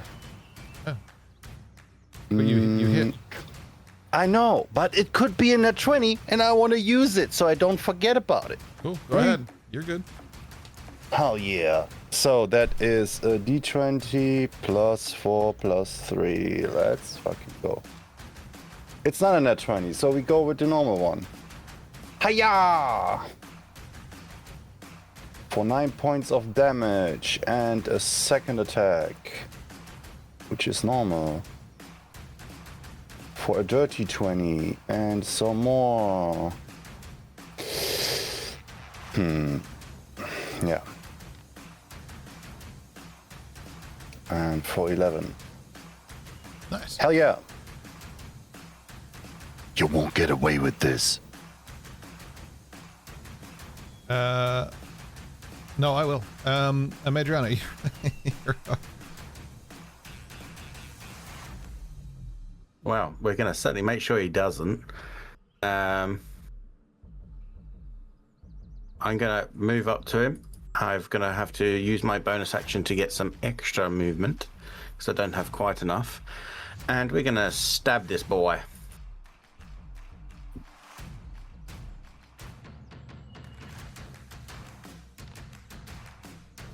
For a nat 1, I am not going to stab this boy. My first nat of the combat at all, either way. Interesting. I also have Nick. Are we still using it for now, or are we not? Yeah, I'll give it to you guys for now, because I don't remember how mastery works off the top of my head, and I just haven't looked into it enough. Apologies, we'll go for it. No, that's fine. So that's a 14 for a 21 to hit, though. Yeah. Hell yeah, hits. So that's 1 point because you don't count the prof. But I do get my sneak attack, which I'm going to do all of. Which is another 12. Nice. So 13 points total. I always knew you'd be a scaredy cat that would run away. He's looking something. He's looking bloody. Eos, you are up. I am indeed, my friend. Okay, let's up to here. Shum, shimmity shum. And Eos is rather pissed off. Target. She's going to use Storm Piercer as shown as earlier. And again, eyes flicker blue. Lightning comes from her hands. Ka-chow. No worries. You do half, as far as I remember. I do indeed. Because of whatever this thing is, so I'll roll the damage, and then you can divide that by 50%. You hit yourself. I shouldn't be able to. I will turn that off. You're okay. Okay. It's dexterity saving throw, right? Yes, sir. 28 So is the that full one, roll. so it doesn't matter. Oh wait, it doesn't matter. He takes off anyway. Apologies. Yeah, I you're don't good. know why I rolled. That's just force habit. So he takes 14 points, right? Perfetto. That's my turn. No worries. Sorry. Dash. I need a roll from you, and I need it to be private, please.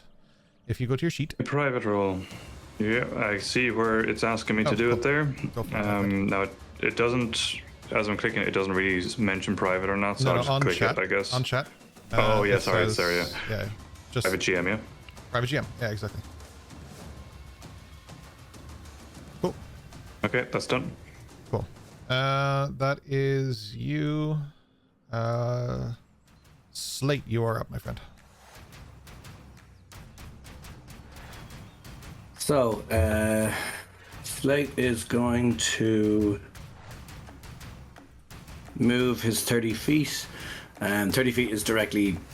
Oh, I'll just stand beside Dash there, just dead ahead. I am going to.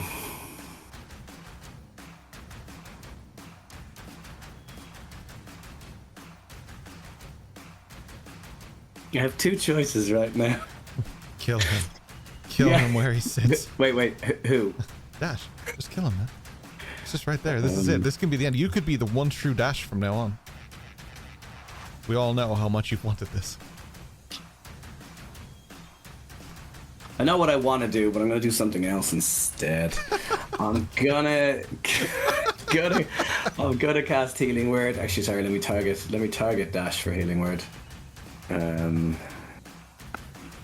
He's not dead, so he's unconscious. So Healing Word should work, right? Isn't that how that works? As far as I know, because it's not. I'm not reviving him.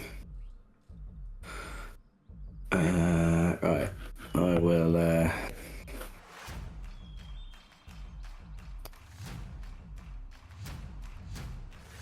Dash. With a deep exhale, you are brought back laying on the ground, bleeding, your wounds starting to close, but they never truly heal. Your suit in tatters. You look up and see Slate just looking down at you. No, I'm just kidding. It's not you. For clarity, the deep sigh wasn't you coming back. It was me about to do something to the Rakshasa and then being like, oh. Oh, yeah, okay. I got you.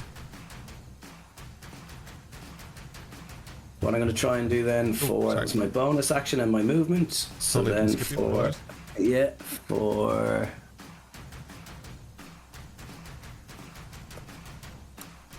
target him.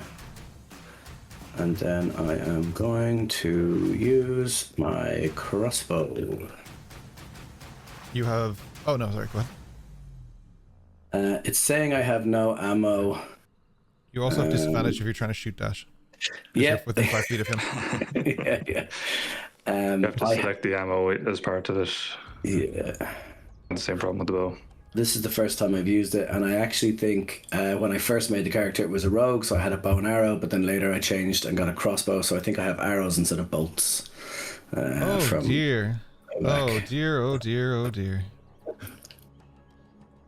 Looks like this entire time Slate is just not known. I don't actually see arrows on your inventory either. I have Oh, I see 20. them. It's Yeah, I see them. Okay. those, yeah. Alright, I'll hook you up, Buttercup, but people need to pay attention to their sheets, please. Cool.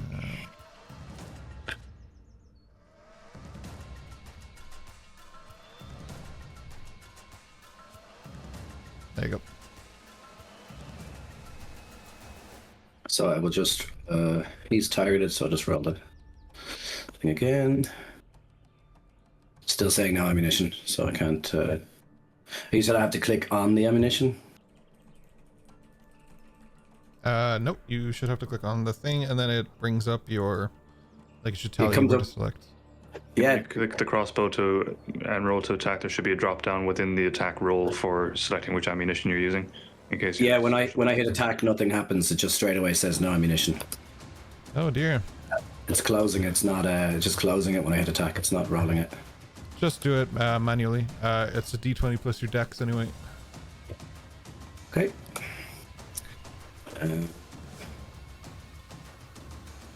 My dex is +1, So 220 plus 1. 220.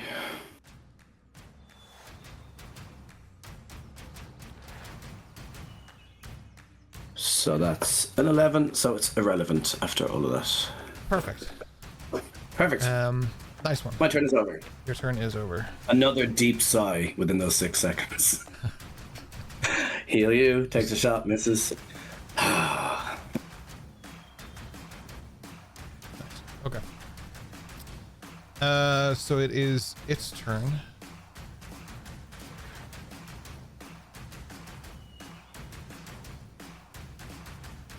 Temptation to quote South Park to it.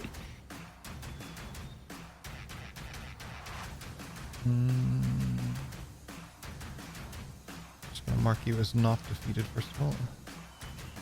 Oh, I can't. You're just permanently defeated. Sorry, Dash.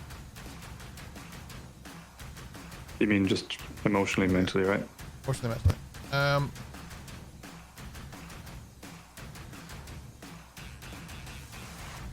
Okay, it is going to.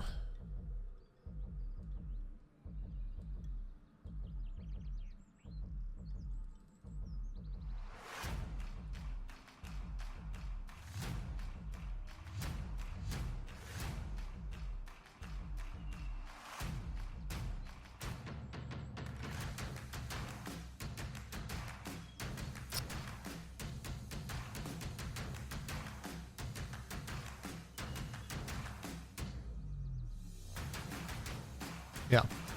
Okay. It is going to. Oh, well, actually.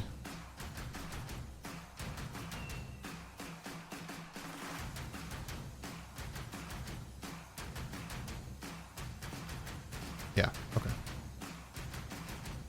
It touches itself, placing hand on itself. It is going to basically disappear. Before that happens, I'd like to decide whether I use Counterspell or Silvery Barbs. You use Counterspell. You can roll it. Yeah. Let me have a look. Right. Just double check. Yeah, I have Counterspell there. I think this might just instantly fail. One sec. Let me have a look. Yep. Cast Counterspell for me there into chat, just so I can remember. Yeah. Counter spell. It does not disappear. It instead reappears. And it's just going to continue running. And all everybody hears from a distance is, we'll see about that. Hatsu, you're up. Hell yeah. Hatsu is gonna use...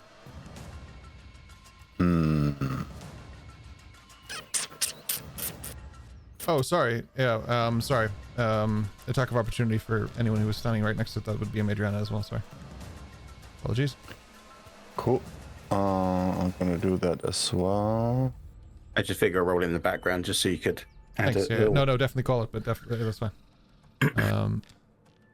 Just because it impacts Hatsu's turn if something happens from that, you know? So it's good to do before. For 11. Okay. This is my first time in my entire D&D career, and I use the term career heavily, using this, because I haven't really ever gotten a chance to do this before. Not like this. I would like you both to tell me how you do this, because it literally just hit 0 hit points from Hatsu's second strike, but you technically both hit it at the same time. So I'm going to give you both. How do you want to do this? Well, I guess from a Magiana side of it, looking at Hatsu, she swings herself around behind this thing, wraps one hand up underneath its chin from behind as she brings the other hand round and literally drives the dagger straight through his chest while still holding him, looking at Hatsu like, finish this. You're muted. Sorry. Hatsu looks at Amadriana, picks up on that immediately, teleports up 10 feet above his head, and gets the blade straight down his spine, like, whoosh! So, Amadriana, you grab the creature and you pierce it sort of straight through the gut, and you drive it through and pull it up. It like, you can feel the warmth of its blood pouring onto your hands. You can feel as your knife cuts through these, through the internal organs of this creature. And as you do, you call out to Hatsu, and you watch as he disappears into a puff of smoke, the smoke rising straight up into the air, and you look up, all you see is two glowing red eyes from the smoke itself.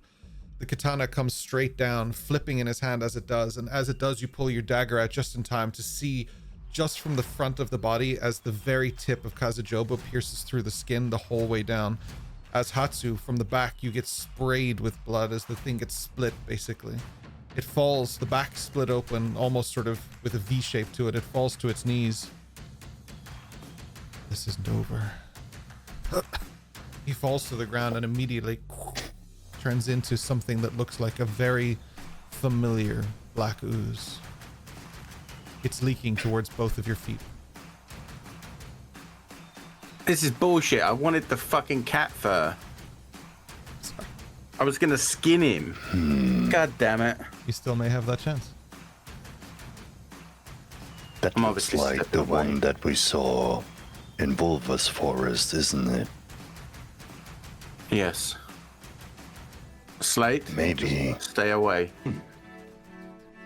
As that's happening, as it's kind of dipping into that ooze-like form, Dash would just shout at it, "It's gone! You're never getting it back." Oh, I think it wasn't the original one in the first place. I have to admit, I love the tough talk when you were laying on your back a minute ago.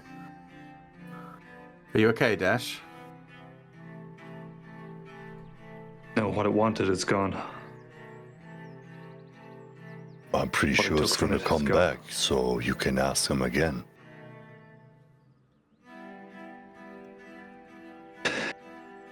Never Seriously, are you good? I've been better. And Dash just kind of fall into Slate and just... Thank you. Thank you. As I'm holding on to Dash, he takes out his pocketbook on his back like this with the other hand and tries to write it. And he says, he whispers in his ear, "You owe me one." This might all even of be you. 2. Does He'll this just kind of ooze... he'll stand up and he'll just kind of catch Slate kind of behind the head and just go, "I owe you everything."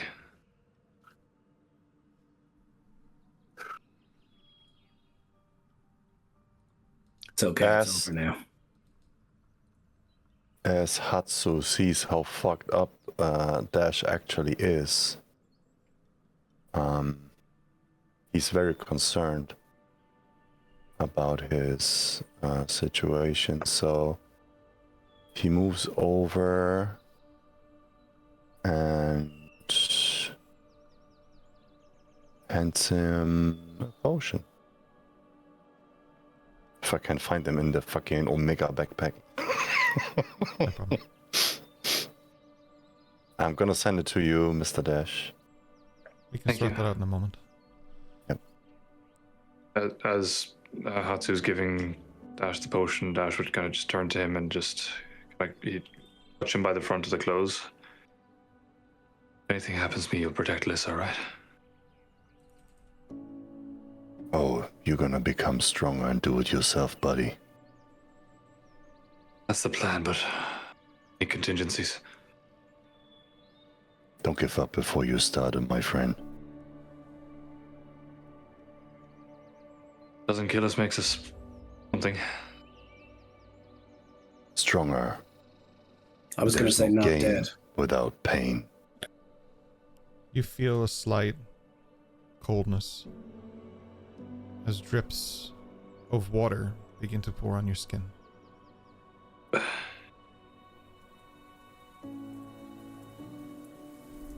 Thunder in the distance. Not nearly as intimidating as anything you've experienced now. You feel it as the rain covers you, cleans you. You can smell the petrichor, you can smell the moss, you can smell the forest coming to life. And you can hear the creatures as they return.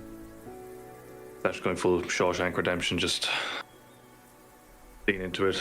His suit's shit, so he's just ripping what's left of it off. Don't tempt me, Dash. You're in line of sight. Yes, you kicked ass. All of you did.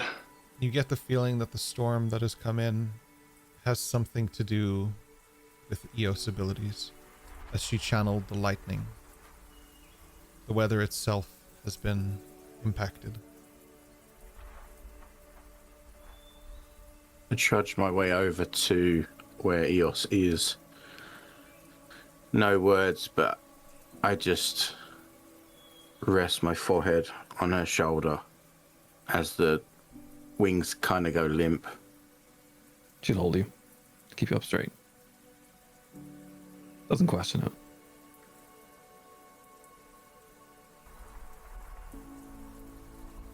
It's like the 6th time I've seen that thing die.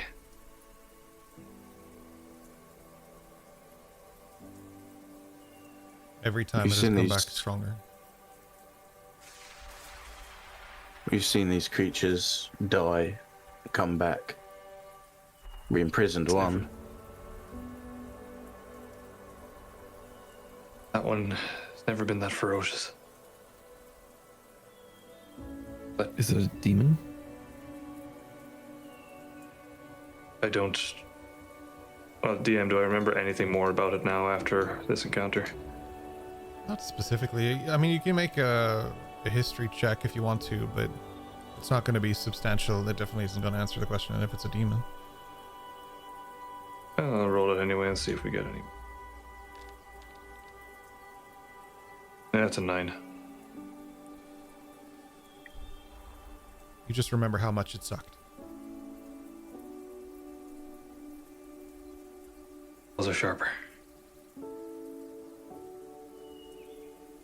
Is this your doing or your squid friend? I think we can firmly point this one at Vathros. Believe it or not, I killed that thing by myself, but by myself I wasn't in control.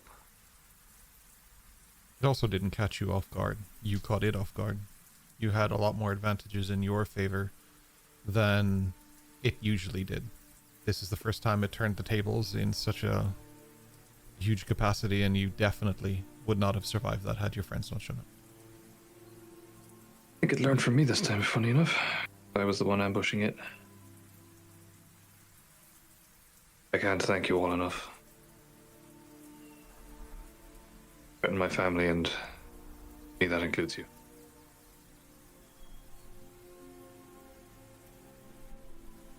You always become a soppy bollocks after every fight, because this is going to get old otherwise. Is he soppy or is he just soggy? I mean, I think we're all soggy at this point. Well, maybe not you. As you make your way back to camp, you all reach your respective tents and take a look around at each other, looking, some of you worse for wear, be it emotionally, physically, or both. It does take a moment before there's a realization that both Eldrin and Chicken are gone. Weslyn is still nowhere to be seen either. You can see, yeah. I can see. But we can have a little conversation about that after a break, because DM needs to be. I think just to say this there, I think Dash would just, no food or anything, just perhaps an out cold. And just before we leave the site to go back to the campsite, I just want to interact with the ooze when we come back, and then that's it. Okay. All right. Let me pee first, and then we can do that. Because yes, I drank peeing is good. A lot of liquid. Perfect. All right. We will be back momentarily. Thank you so much for being with us so far. We hope you enjoyed one of the rare stints into combat. Very Yeah, I can see I have a lot to fix on that overlay because we got so many error messages. It's wild. So we will take a look at that and see what's going on. But that is for another day. Today, we shall take a quick break and we'll be right back. Thank you so much. Ciao, ciao. I don't remember how to get out of here. Oh, yeah, BRB. Hey, we are back. Oh, that was a very quick cut. Holy moly. Hello, we're back. I have to figure out why that happened. Cool. Yeah, so you find you guys back at the campsite. Slate, we can come to you in a sec. I'll just see what people do. Just continue that moment, and then we can we'll go back to Slate, who is still. I'll just say Slate didn't return to camp yet. We'll go back to you. Cool. Eos will sit back in her spot that she was at before. Had to run off and move in very quick pace previously. Mm-hmm. Grabs her food and heats it up using elementism. Just little embers, heats it back up because of course it'd be a little bit cold by now, and resumes eating. That's all she does.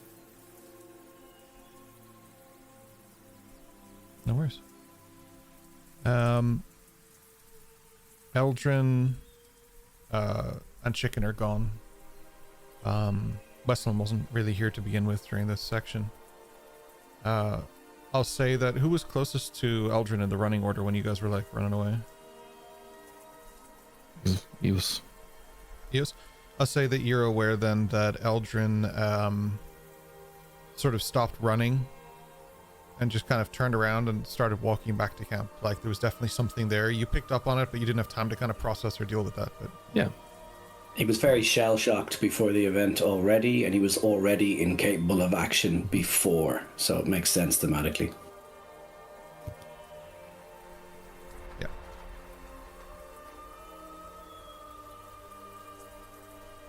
Is there anything Do you anyone need to be else? worried that he's not here, or did you see him go? Well, we were going towards you guys, but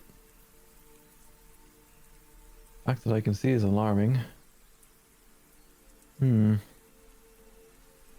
Well, since he was kidnapped once before and a few attempts,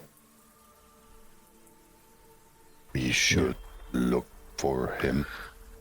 Yeah, we should. He wasn't well. Majorana and I tried to comfort him, but it's very hard to get an answer out of the boy. Not sure he's ever been well.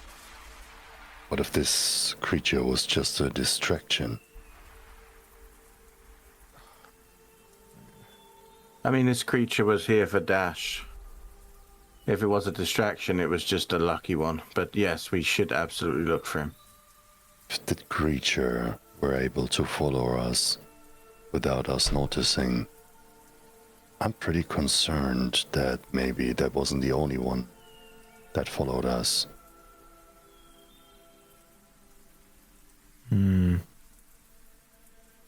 There's more of them.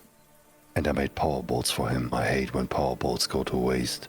How long do they last? I'd say. A week. I mean, if he's gone for a week, what is it? 24 hours before you ask for help if a child goes missing? No. Fortunately, he's not a child, although mentally sometimes. Hudson will try to look out for tracks to figure out if you could make out where he went, since it's raining, and he might figure his chance would be better to find footsteps and shit. I was going to say Magiana would be doing the same as well.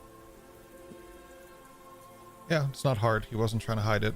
The tracks lead back here, right to where Chicken was, and then walk away from here, sort of in the direction you guys would have been going anyway, towards. So it heads where you guys came in from. The trail was north, so it comes like it's not going up north. It's going down south, but curving around and following the trail anyway. There's two paths that would both lead where you guys were heading towards Saga. Is north correct? Yeah. Self. You were going north and you're heading south, right? We're heading south towards that, going around that mountain.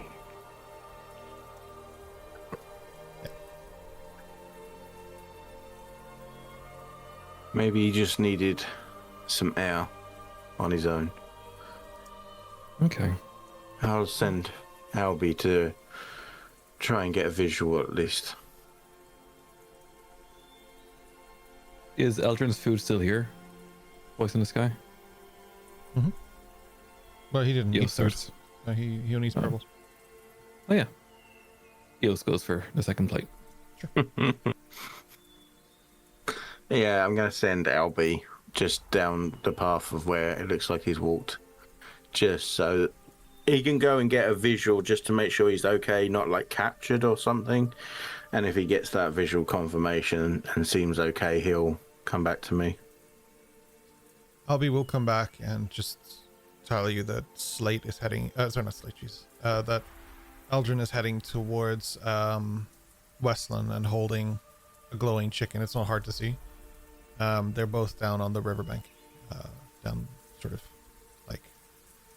The way we're going. Yeah, northwest. Seems like he just needed some alone time. Okay. You can take a break. Guess we have to learn to communicate these things a little better. Yes, absolutely. I don't feel well when he's out alone. Especially when he's confused like that.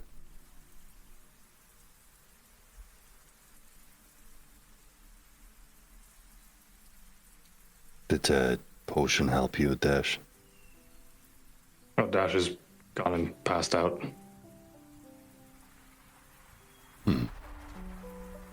How it should be after a hard training. He kinda... so he did pass out, like, right at the campsite? Yeah, just kind of went into the tent and just lay down and just immediately out cold. Hatsu's gonna just look for him and kinda puts the sleeping bag a little over him so he doesn't get cold. I remember when I was younger.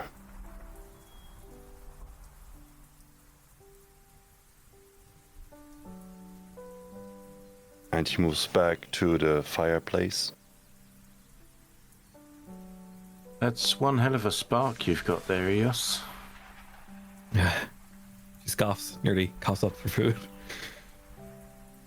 I don't like to use those ones very often, but they're good.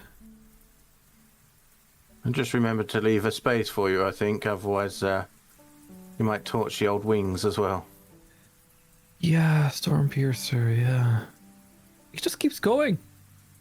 I get angry, do a little bit of and off it goes. It's Honestly, it sounds like quite a good signifier for your life as well. You just keep going.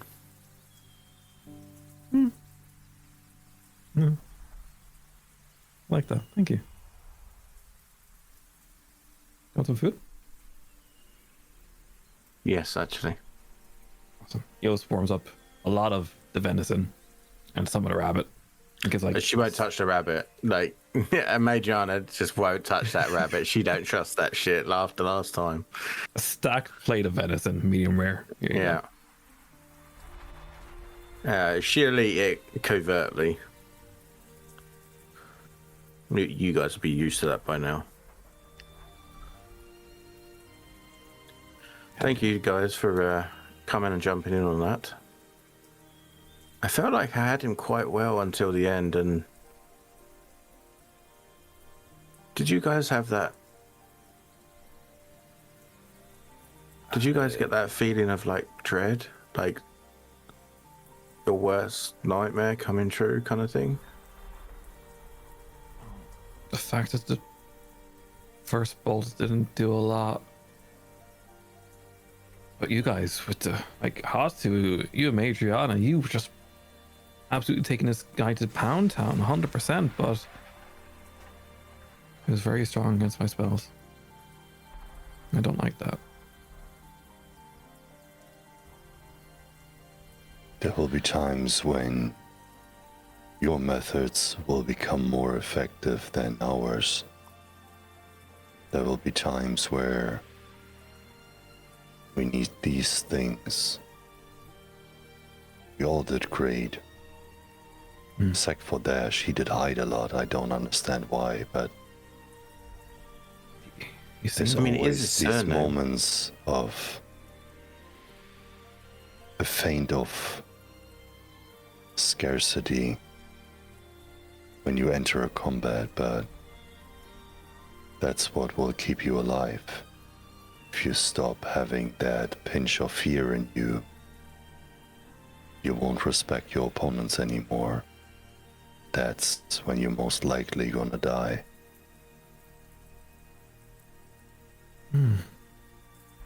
So don't worry about that, Adriana. I don't necessarily agree with you. I don't think you should have fear of your opponent. I do think you should have a respect of them, though. It's the fear that pushes your adrenaline, that focus your sight, your muscles. So I would disagree with you. But it's not my fear of them that makes me want to have a good fight. If I lose, I lose. That's part of fighting. But if someone can stand toe to toe, that trucks with me a little bit more. I would agree on that, maybe. Very few people stand toe to toe with you, Adriana. Or Hatsu. I mean, he certainly did, and I dare say if its focus wasn't all on Dash, we'd have probably all come out of that a lot worse than we did. So I suppose at least in that case, Dash did serve some purpose in that fight. To Dash snore in the tent. I mean, as usually, he took a lot of focus, right? In a good way this time. But Did he once say he goes right into the front door because nobody expects it? I That's consider strange. most of us operate in the shadows. It's probably good that we've got a person that's out there causing a kerfuffle. What do you reckon, Slate? You notice at that point that that Slate's not here with you. Hatsu immediately turns towards the direction where that body fell into that oozy thing. Is he absorbing that oozy shit again? I don't And even he's- need to look, and I guarantee that's probably what's happening. And he's looking out towards the area. You wouldn't necessarily be able to see it here, but you definitely get the impression that that's where he probably is. Yeah. But that's a good time to go and find out. So with that in mind, Slate, what are you doing? Definitely absorbing the goo. Yep, that's exactly what I'm doing. What I want to do is I would have approached it similar to the last time when we fought the ooze, and I want to sort of use my keen senses in terms of, you know, I'm with my actor's feet, I'm great at watching and studying and seeing patterns in how people talk, walk, act. You know, this isn't the same thing, but I'm sitting studying the ooze, and what I want to do is sort of think about all the things that I know, and I'm going to remind myself that I know a lot of things about stuff, so I'm going to cast guidance on myself. But I want to start. Can't hurt. Interesting. Good choice of words. Yeah. And let me just start with that. So there's guidance into the chat. what I want to do is hover my hand near it, but not touch it, because obviously before, it was drawn to me and there was a whole ripple effect, and and I know I have these ripples and things that move around my skin as is from the previous one.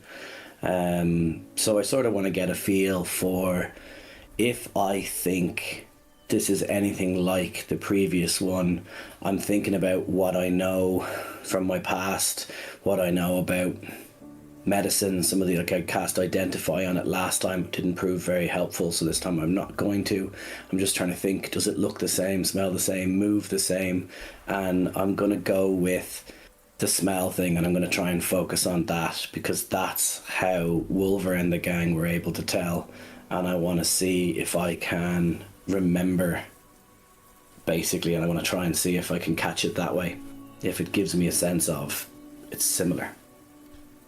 For the record, I'm going to touch it anyway. I want a history check with advantage from you. Yeah. It's just the build up to it. I'm trying to ascertain what I know, and what I can gather from it. Still dark. Yeah. It's a 14. 14. Okay.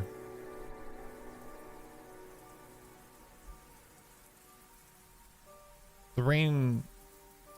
Oh, sorry. I have a D4 to add to that. Oh. Go for it. I don't see your rolls in chat for some reason, but that's okay. It's a 14 and now a 17. So I got a 3. Just there. Jesus, I thought your D4 got a 17. I was like, what the hell happened? No. I got a 14 and a 3, which is a 17. Boundary subtly trying to kill me.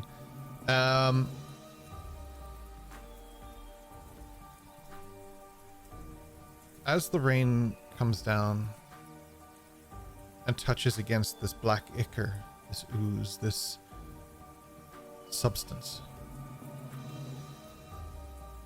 you're reminded. One word keeps coming to your mind. Gore. Sure, you've met Gorebound. You know of this hulking creature.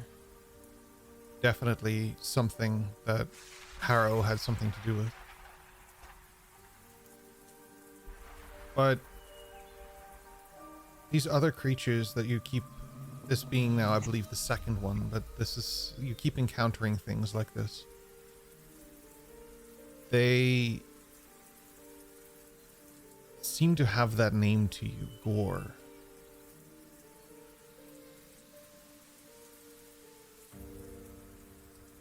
You remember as a crack of lightning lights up the sky. It almost takes you into memory. And you remember not standing against Harrow, but standing with her, watching as these different experiments happen. The constant is that they're always living creatures, but they're not always human. In this case, it may have been a creature that had lion-esque features already. And you're reminded that there are gore creatures that do not die. Abominations that drag themselves from their own remains, from anything it can, even just a fragment. They're cursed to exist forever, thanks to the experiments of Dr. Amelia Harrow. Their black ichor carries fragments of their defiance against death, and when it touches mortal flesh like yours, as your hand reaches down into it, this one leaves behind a terrible gift.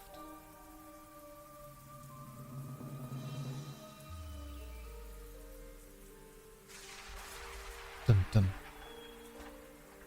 Dun dun. Your heart beats, and it gets more dense. Doof, doof. Doof, doof. You can feel it in your chest, but what you feel isn't this doof, doof grip. Instead, you feel it fade.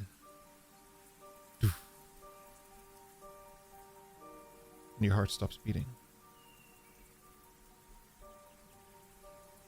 A few moments pass as the ooze is slowly absorbed into you with uncanny silence.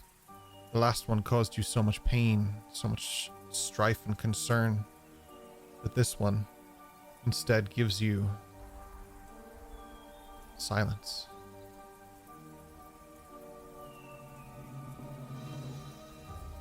The thing about this curse is that it makes it so that you never truly rest again. Not sleep. That you'll need in spades. But rest, as in to know peace. Death, however, is strange. Because it doesn't just happen to you.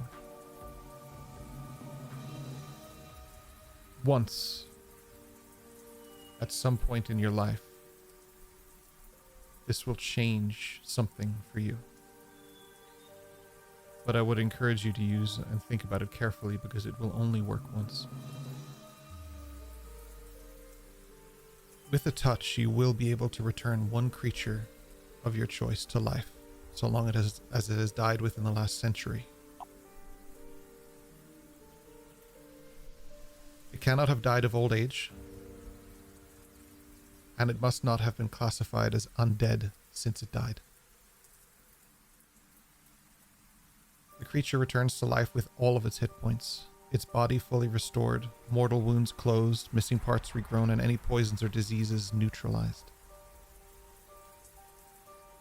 And if this ability activates automatically, for example, upon your death, so either willingly you use it on someone else, or unwillingly it's forced upon you because you died,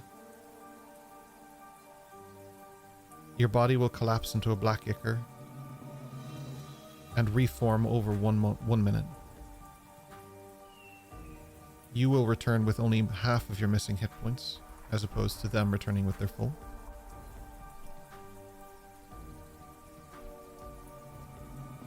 The cost is that for a substantial amount of time, you will have -4 to any DC, any test you do with a D20. Typically in our campaign and in our world and in any world I have built so far, how it works is you lose -1 to your constitution upon a resurrection. But instead, that -4 will be applied to you and will slowly wear off.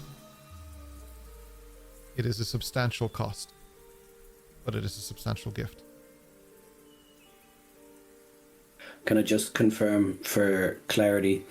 So far, you've explained if I use it on someone that's not me, they come back with everything. If it's me, it's half. Are you saying that no matter how it's used, whether order used on me or on somebody else, it's a -4 DC that wears off over time regardless, or just if it brings me back? Just to clarify. No, not if it brings you back, if it brings someone else back. If it brings you back, then you'll go by the normal rules of -1. It is there in writing. You'll get a full list of this anyway, so. Perfect. If you use this basically for anything that's been dead for more than a year, to clarify, that's where the penalties will kick in. It does say it there. Sorry, it was in the next line. So perfect. I spoke over myself. I apologize. It's been a minute since I did this, the gore stuff. But if you, when you do that, until you gain a long rest, you do have a disadvantage as well on checks that you're doing and stuff. You're basically fatigued, because that is the moment that your heart will start beating again. Things will start pumping. It was that, or just absolutely suffocate you in exhaustion, but it seemed more deadly somehow than giving you disadvantage. So, and I'm not trying to kill you with this ability. This is supposed to be a gift, not a curse, but it does come with its own burdens as well as its own gift. So this is a once ever. Even if you encounter this creature again and you examine the ooze and do anything, it will not have the same effect on you, or any effect on you. This is a once bestowed gift of gore, known as Return to Gore. When they are returned by this power, they are forever changed, and you are aware of this because you've seen the failed experimentations that led up to this successful one. I'm not even sure you ever knew that this was successful to begin with. The ichor will linger in their veins, whispering reminders that life and death are no longer opposites, only cycles of decay. So no matter who you bring back, whether it's yourself or someone else, they will find no true rest. Their dreams and echoes will sound of dripping fluid and a heartbeat that isn't their own. And when they stand in silence, faint gurgling can sometimes be heard within their chest. Healing magic will only restore half as much as normal, permanently. And they are often drawn towards death, fascinated by endings, unable to look away from violence or blood. There is no known cure for the curse of life, but it does not end with death. It simply waits for you to rise again. I will send you this shortly, and I will put it on your sheet. Proceed with caution. This is a very peculiar version of resurrection. It may come in clutch someday, or it may be something horrific to use on your enemies. You'll find a creative way to use it, I am sure. But I feel like it's like carrying a bottle of water in your pocket. If I fall in it just so, I'm going to be like, wait, why are my pants wet? Oh, God damn it. There is that element to it as well, and the fact that it returns you to life, that comes with its own burden of responsibility. You don't get the full whack of punishment, but you do get some of the negatives that come with the positives. Oh, I'm noticing here that some of it isn't clarified as clearly as it could be. I wrote this probably in a different mindset. So I will send this to you just updated, but I'll give you what it is now as well, so you have both. But I will, based on your questions and stuff, I will answer those questions in there as well, so it is just in writing. Awesome. By the time you realize that everything is okay and your heart's just not going to beat, and all of these memories resurge, the ooze is gone. Which is interesting, because it does need a part of itself to return. And that's when you remember that your friends walked away, soaked in blood. Likely ichor and ooze. And as one of them, Dash, sleeps in the tent. Unbeknownst to anyone, a small ichor from the wounds on your chest slowly drifts away, crawling down out of the tent and deep into the woods. Probably never to be seen again. I don't know. Could be anything. But for now, Atsu, you are fully aware of where Slate is. Would you like to go and find him? Hi. Doesn't take long. But something is different. In his gaunt form, you find him quieter than normal. Not audibly, but physically. His presence lacks something that is calling out to you, and though you can't quite place it, there is something unnatural about the silence coming from him. It's not that you know his heart has stopped, but it's that you feel something in him has. The ooze is gone. He moves up to Slate with precision and very determined, and puts his hand on his shoulder, facing him.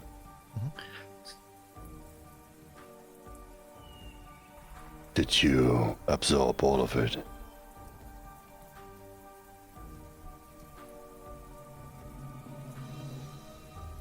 Not even sure. Think I blacked out, if I'm honest.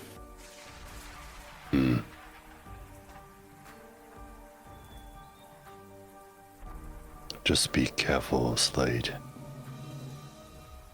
A vessel can only be filled to a certain degree, I guess.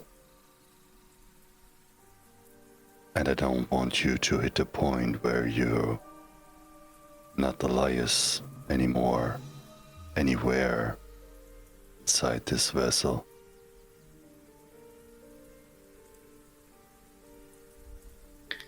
Hatsu, have you got your cleansing stone? Aye.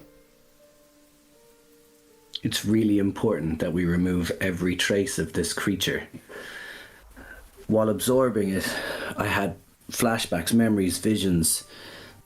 How this thing comes back, it can reabsorb the pieces, or I don't know, if it gets the pieces of itself, if even one piece remains, it can come back.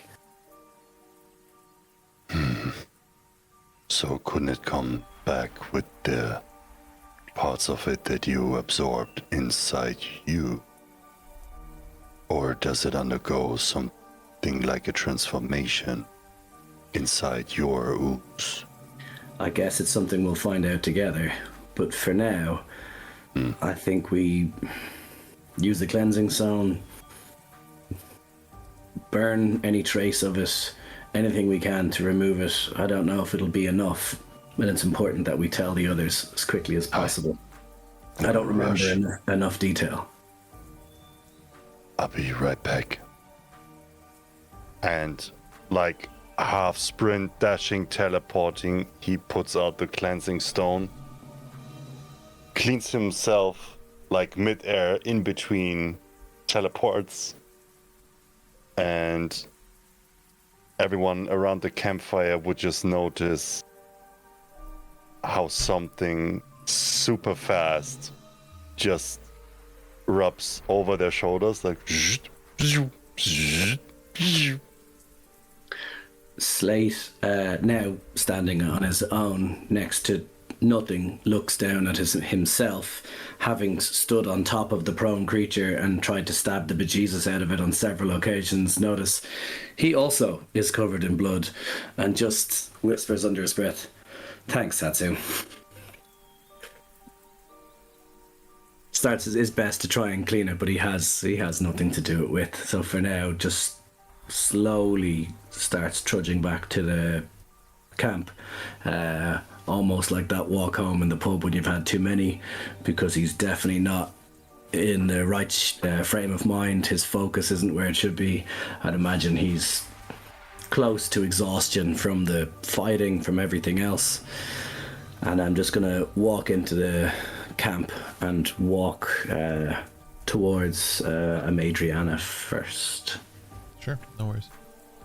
Dash, at this point you're suddenly brought awake by your tent flying open, something just touching you really quick. You look down and you're kind of clean, but there might be enough adrenaline there to wake up and be a part of this if you want to, or you can remain asleep if you wish to as well. I think you just kind of drift off back to sleep, maybe lighter sleep. Nice. But it's still... No worries. In that case, Amadriana, Slate approaches you.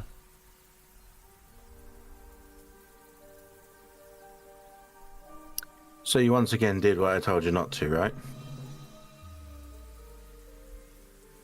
You told me to use the pointy end. I did. And then I'm just going to hand the sword back.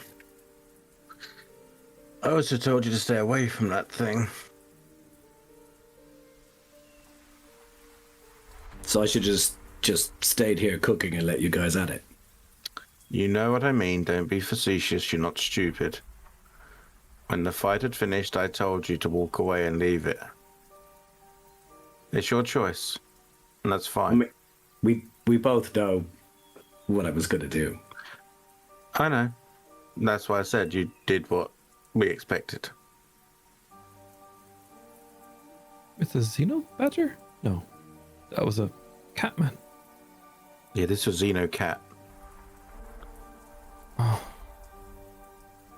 Okay. There's a whole animal kingdom of Xenos. And I also don't like to disagree with you a lot, Amadriana, but I think Slate is right. See, he is the chosen one. So when we have one chosen one from the light and one chosen one from the dark, we might learn something about both sides, maybe. Because Elias is still in there. We know that. And he's our friend, our brother. And he will be able to dig deeper than anyone else of us could. My friend is Slate. I don't know Elias. I know Slate. I know he's impulsive. I know he can sometimes be a smart ass.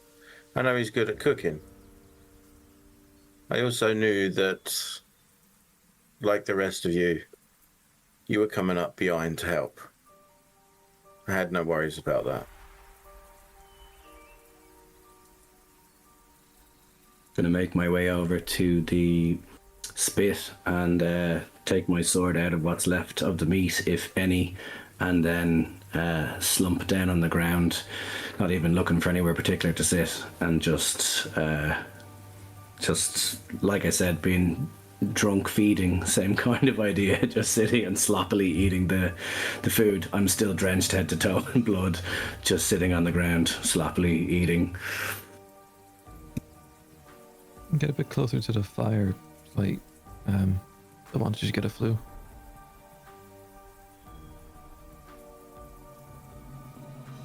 Oh, and you're covered in blood all over. And he gonna rubs the cleansing stone, and with the last touch, he goes a little over the face to clean the mess from the meat. Do you know when you spend time with someone, you've spent a lot of time, and you're eating, and they go near you, you automatically assume they're trying to take it? So you just like this. Wait, isn't that meant to lessen the more you know someone, not get worse? if you're used to them taking it.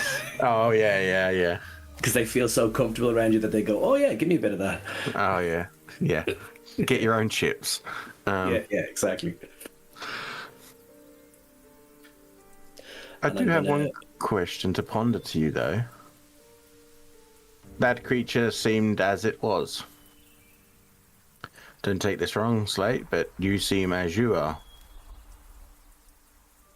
You were semi-self-aware of what you could do. I'm assuming that creature was. What's to stop any of us being exactly the same? We just don't know it.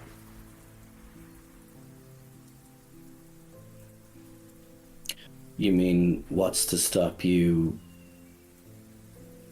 having something like this and not knowing it? Yeah, who says that I'm not one of these oozes like yourself and like the ones we've met? I just don't know it, so this is the form I've taken and this is the form I've kept. Well, I mean, the Lunarkin didn't seem to think so. It's not ironclad, but they have ways of knowing. It's not to say it hasn't changed in the meantime, I suppose. I don't watch you every minute of the day. I guess what I'm saying is I think we need some sort of ooze detector. Does such a thing exist? Zedodriana? Is that your name now? Oh. Zany? Amadrazzini? No, that doesn't. That sounds more like an Italian dish. Ooh. Hopefully it'd be a lemon dish. I like lemon. Oh, it's been so long since I had lemonade. Anyway, yes. Yeah, I just wonder if there's a way for us to more accurately find such a person, just in case. The only thing that I'm aware of at the moment, the best one is sense of smell, like the Lunarkin. Maybe things like being able to hear their heartbeat, metabolism, maybe things like that, but that puts me at extreme disadvantage. There's got to be a way. I don't know what it is yet, but it's got to exist. Maybe we can train chicken to the smell.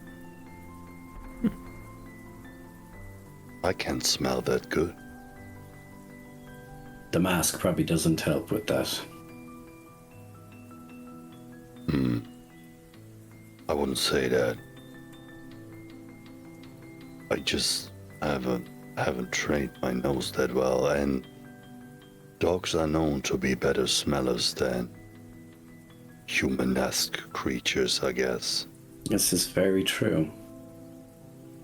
Also, I'm not sure everybody if Hatsu explained why he was frantically using the cleansing stone, but when I absorbed the ooze, I had some kind of a vision, a memory, I don't know, but it told me, or reminded me, whichever, that creature will reform, which we already know, Dash told us, but it's something to do with if any piece of it is left, it can reform from that piece. So one of the ways we were dealing with it was to get rid of any blood. And I know Hatsu is quite thorough, but just in case, check all your weapons, armor, everything. And then, having eaten, I'm gonna take some sticks from the fire and use them as torches and say, I think I might go back to the area where we fought it and set that area ablaze, just to make sure there's no residual trace. And then I think it's time for bed. So the rain stops. I don't know if we have that luxury.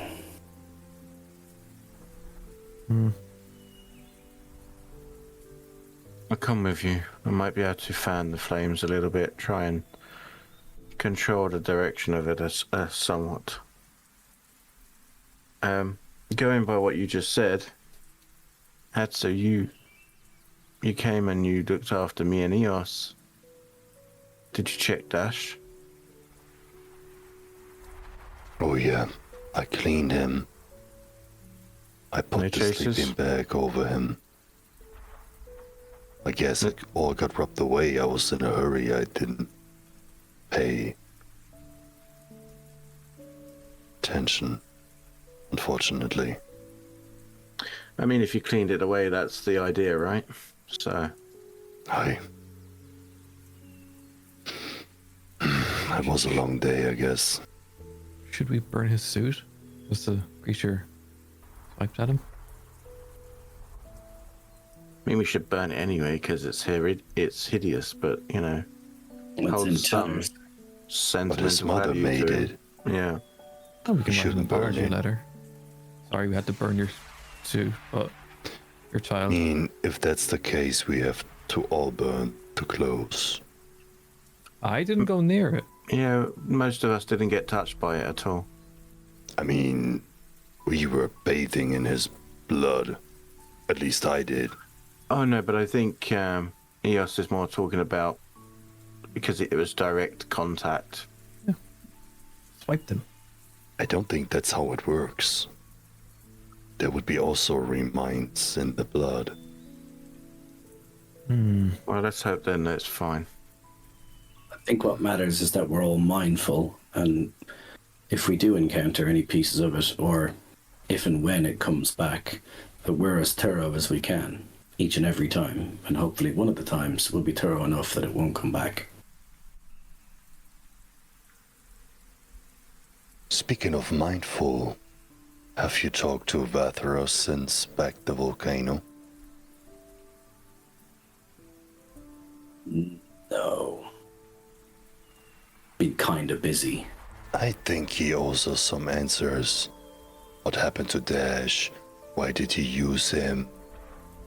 Why did he all his play? And what did he actually get from the creature that it's so persistent to get it back? I agree. Yeah. But Dash told us the last known location of Vathros, and it's quite some distance from here. I don't know what's in the book, but as far as I'm aware, it's not Vathros. What I if... wouldn't bet on that. Guys, just hear me out for a second with this one. And Eos leans over and kind of talks towards the fire, knowing Dash is somewhat behind her. What if this was a trap? What if this was Vathros' game to kill us? What if it was a play? Cleaning up the evidence kind of thing. Mm-hmm. If the creature can come back, what if Dash can?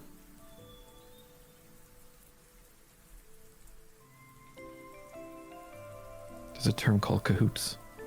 I'm not too sure what it means, but this sounds like cahoots. Well, like any of us, right now we have to take each other at our words.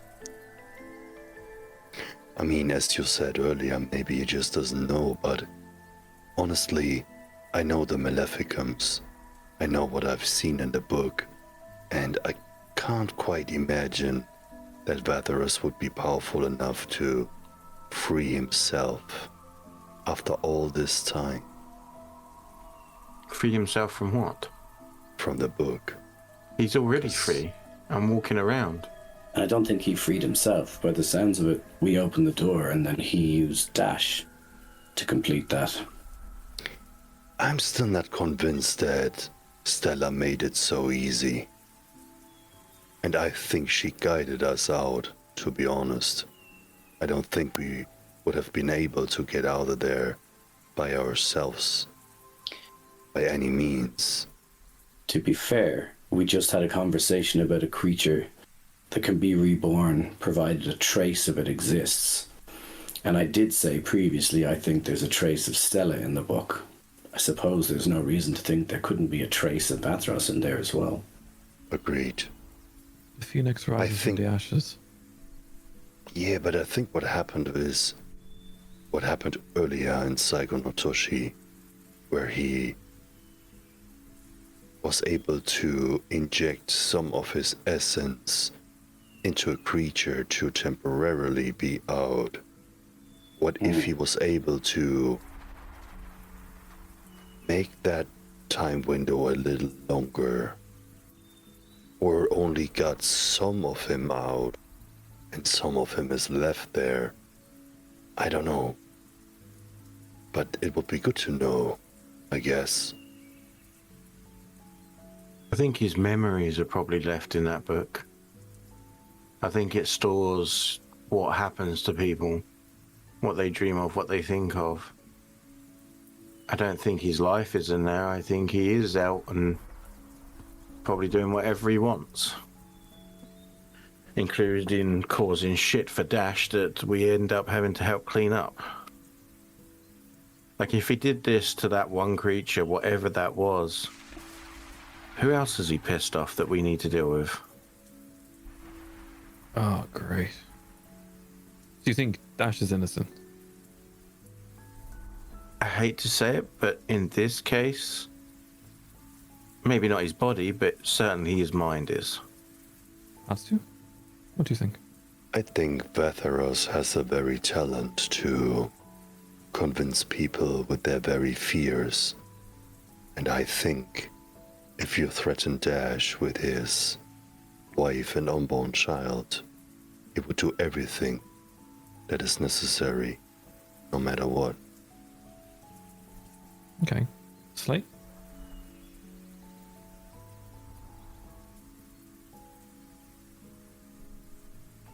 We can put him in the fire. I guess it's more complicated than black or white.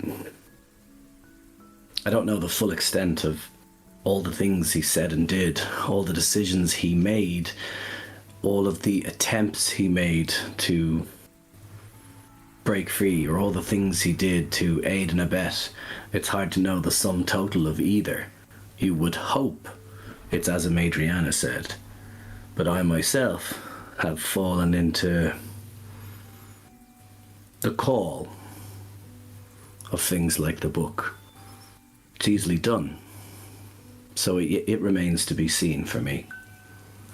Okay. I'll follow your lead. I'm unsure. It seemed far too coincidental that Dash went off to Goatwood and then, lo and behold, Catman in the shadows. Also, we don't know a lot about this ooze. We know that we've met two creatures now that we've killed, even if temporarily, that have turned back into this substance. And we know that it hurt others to touch it, but not me. And we know that I have the ability to absorb it. And things happen to me when I do. With that in mind, I think it goes without saying, if you come across it, bring it to my attention. I can't promise I know what it does, but it seems to be important. What did you get this time? I don't know yet. I know that I blacked out a little. That was fun.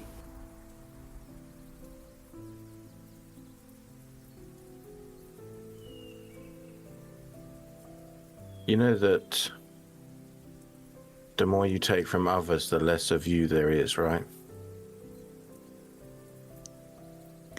That's very apt.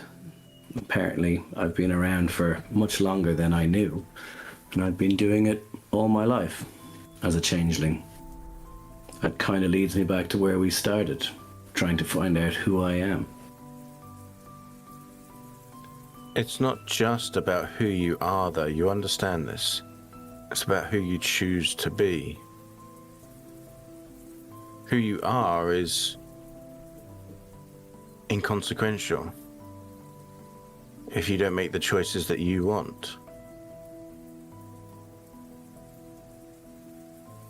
Otherwise, you're just another puppet on a string. Everybody's a slave to something. Desire, greed, pleasure. We're not normally a slave to other people, though. At least the lucky ones of us aren't. For now, speaking of choices, you know that I choose to be here. That I choose to fight this fight with you. And I chose to save Dash. And I choose to fight on the front line. And I choose to step forward when others step back. It's great to have you, Slate. You know a little about so many different things, whether these are from the things you've forgotten or the things that you remember. You're so good at being you. And being me is usually being someone else. Oh, but you are, to me, you are Slate. Yes, focus the fire, cook you more food. I think there's a reason why Remington Sensei did bring us together. And there's a reason why he got slayed. So I would pretty much think the same. He already chose a different path. So let's see where this path brings us to.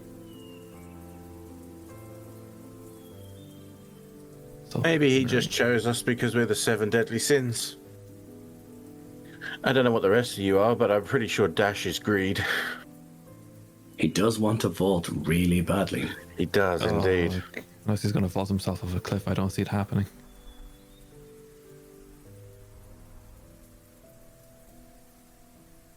Can I interest you in a long rest? Or a short rest, I should say. Apologies. The first one. You can interest us in a long rest, yeah.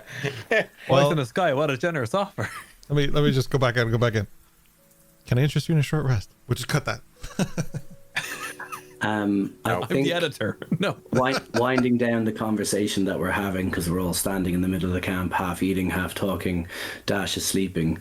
I think, knowing that, Albie is watching Eldrin, etc., I think we would go about our business of, finishing the food, tidying up the fire, clearing things up. We would obviously, make our way to get Eldrin and, knowing what a fragile state he's in, bringing him back to bed and chicken to the foxhole beside the tent and see that they bed down safely.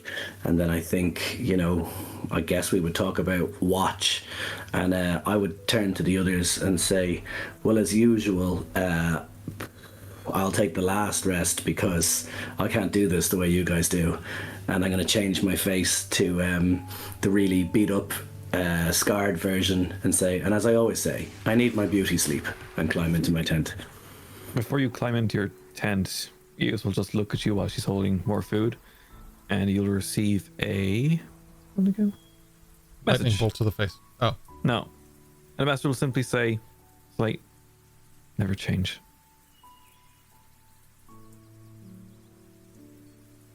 Make That's you his whole volunteer thing. to do first watch. He stops transforming from this day. Yeah. Optimus Prime, you are. The you wind are. changes. Yeah. Stuck as Dash forever. Oh my god. Good one, that. Oh God, no. Right, off the cliff. What is it they said when you were a kid? If you keep pulling faces, it'll stay like that. Yeah.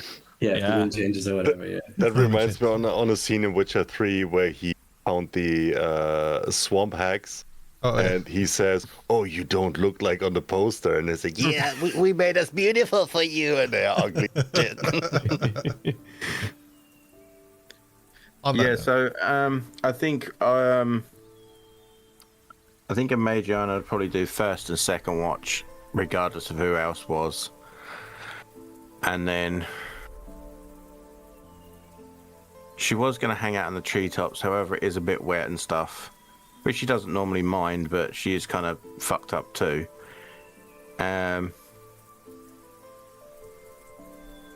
She'll probably quietly and trying to be as least annoying as possible, but we'll probably like kind of just slide into next to Slate in Slate's tent and just kind of, you know, go to like do her thing where she trances out for a few hours. But she'll do the first couple of watches for sure. For clarity, when I talked about, you know, cleaning up the campsite, I just want to be extra clear that includes taking back my string and bells outside the corpse, just at the end of the camp, okay? I have my sword back. I You took have that back to just be for clarity. extra Just for clear, the so string. I'm glad. I took everything back. We've tidied everything up. Leave no trace, no rubbish. It's all good. Just clarifying for the stream, okay? Some trauma in there from me penalizing party members in the past. Yeah. The night passes. Imagine the watch is easy. Slate, the second watch is, or third watch, I guess, is easy. The rain passes. The morning light christens the trees. You see light rays, because we have really good graphics card here. The Wandering Isles. You see the light rays through the trees, and it's morning.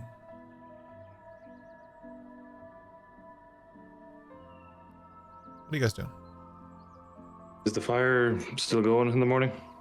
The campfire would probably have gone out unless somebody specifically. No. Richard's shaking his head, and that means no. I 'Cause don't he's think the only we one who had would have. enough.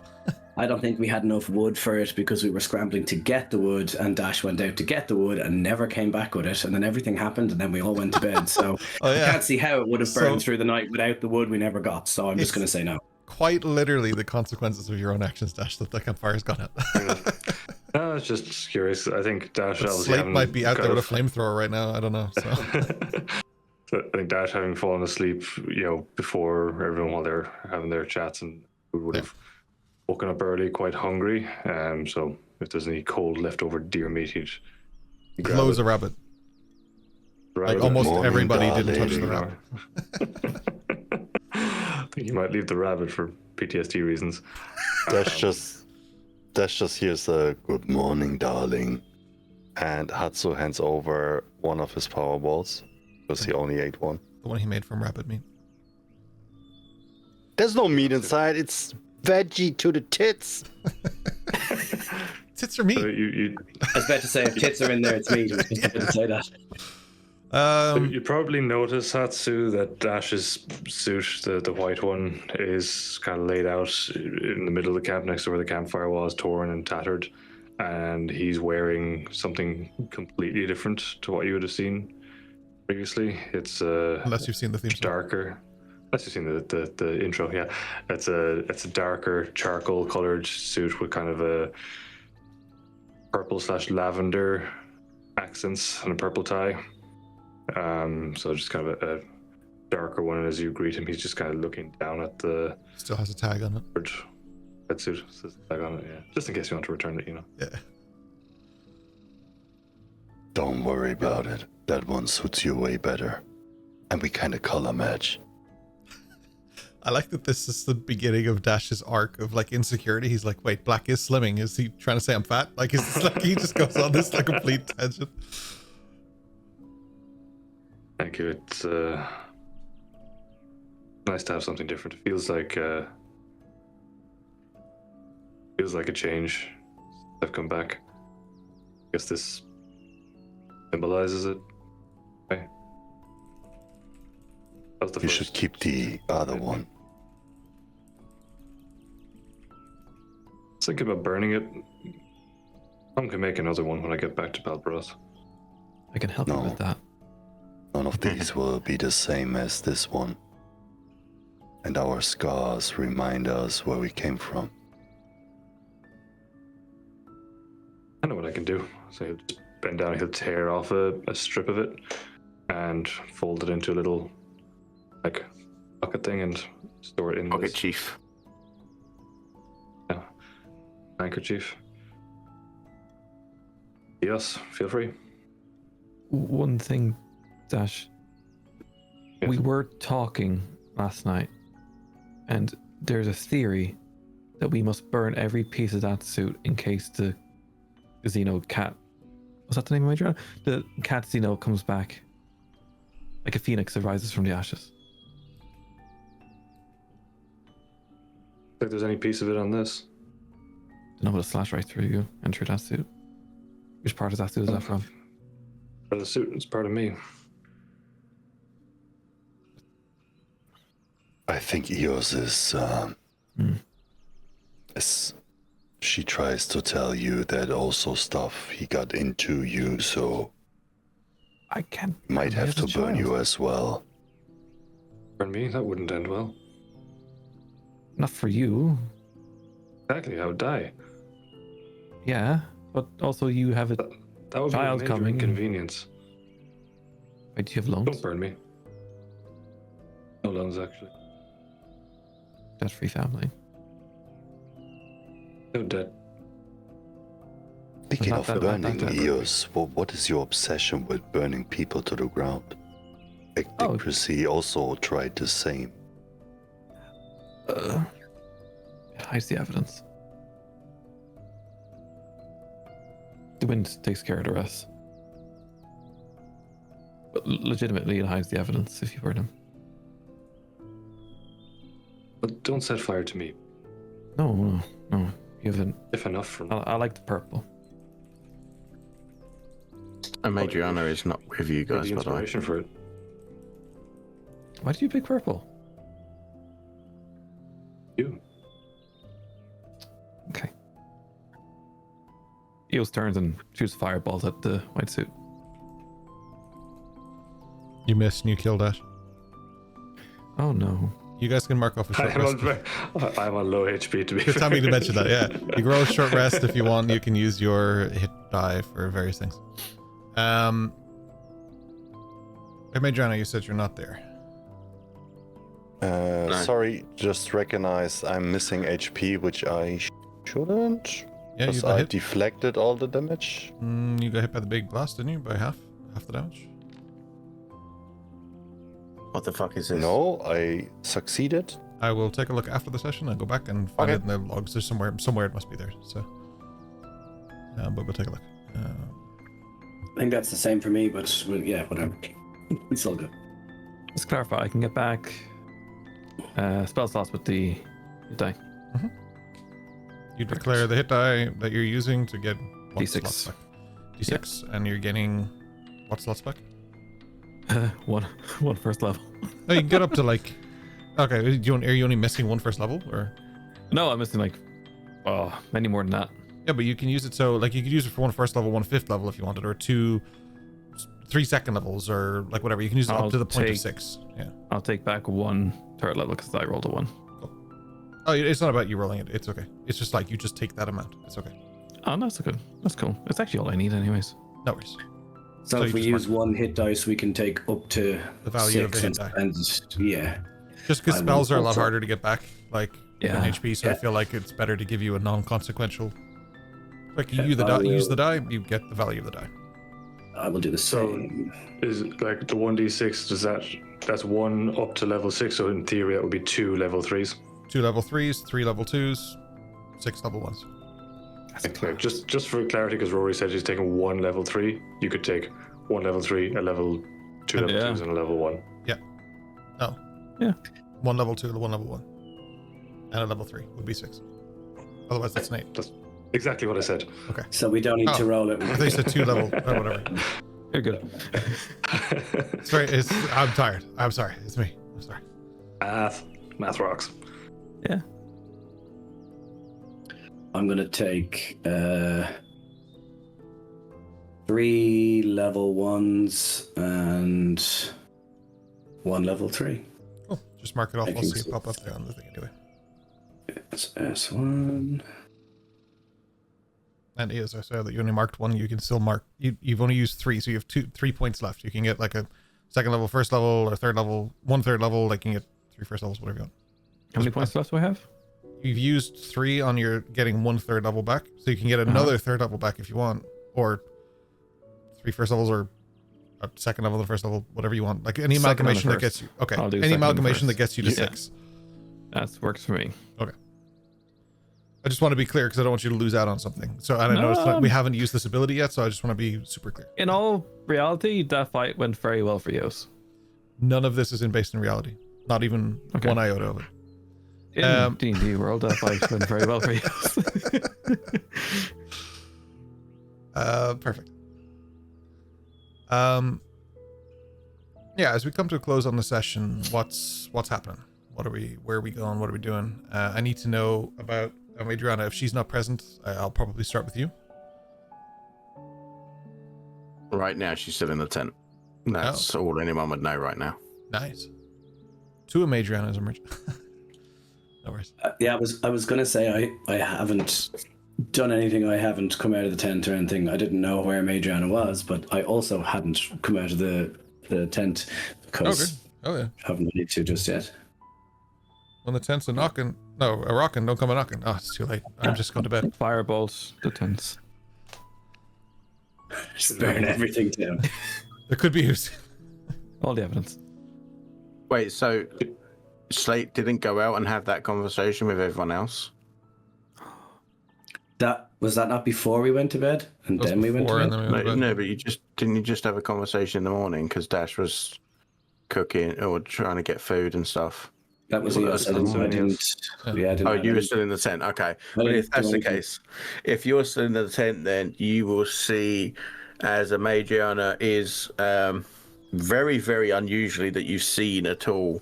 She's kind of laying down in the tent. She's not even sat up like she normally would be. She's actually laid down and almost cocooned within her wings. Seeing that, even though I'm awake, I'm just going to lie there and not disturb you because I know that your perception is high and I'm quite aware. Like when you have a guest, I know that if I move, I will wake you. So I'm doing that whole thing where like, I'll just wait for them to wake up first. Are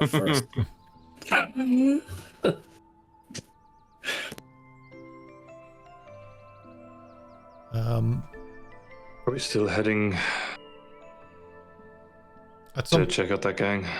Yeah, like you would need to take that as a group, right? This decision. Did your mom make the suit? See no reason why we shouldn't prolong with the plan. Agreed. Nothing's changed except for a few more bruises and cuts. You know, Black's very hard to keep walking clean. a bit slower. Pretty sure there will be added more when we reach Saganotoshi. I need to get more suits. Yeah, let's do Black. Or a more resilient one. This one is actually pretty resilient. Here, take a hit. You pull a thread on a twig.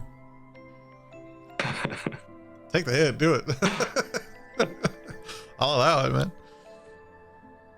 Go on, Hatsu, take a hit. He kinda moves, like he shifts his stance. He kinda gets the fist back, and just before you make yourself ready for the impact, you just feel a gentle touch, and he would say, "Well, I think you're not ready for another round yet." If you're giving it the gentle touch, you'd actually notice that the feel of it is very akin to leather armor. It's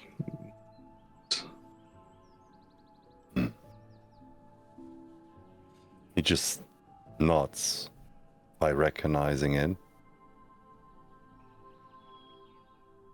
Or to you meeting my mother, I think you'd be.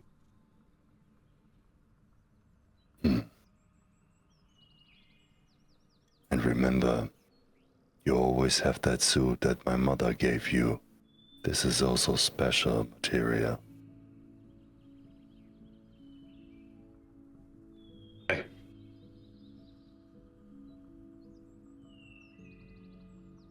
Make the rest and you keep get to moving. point the microphone at your face Sorry. until you communicate Should from your we- forehead. I communicated via Won't touch thoughts. it now because. You're okay. You're okay. Do we wake the others and get moving? Isn't that warm to wear that in the sun? It's black. Dash, come on. Grew up in a You're desert. from Palpar. Yes, You said it's warm there. exactly. Very used to this.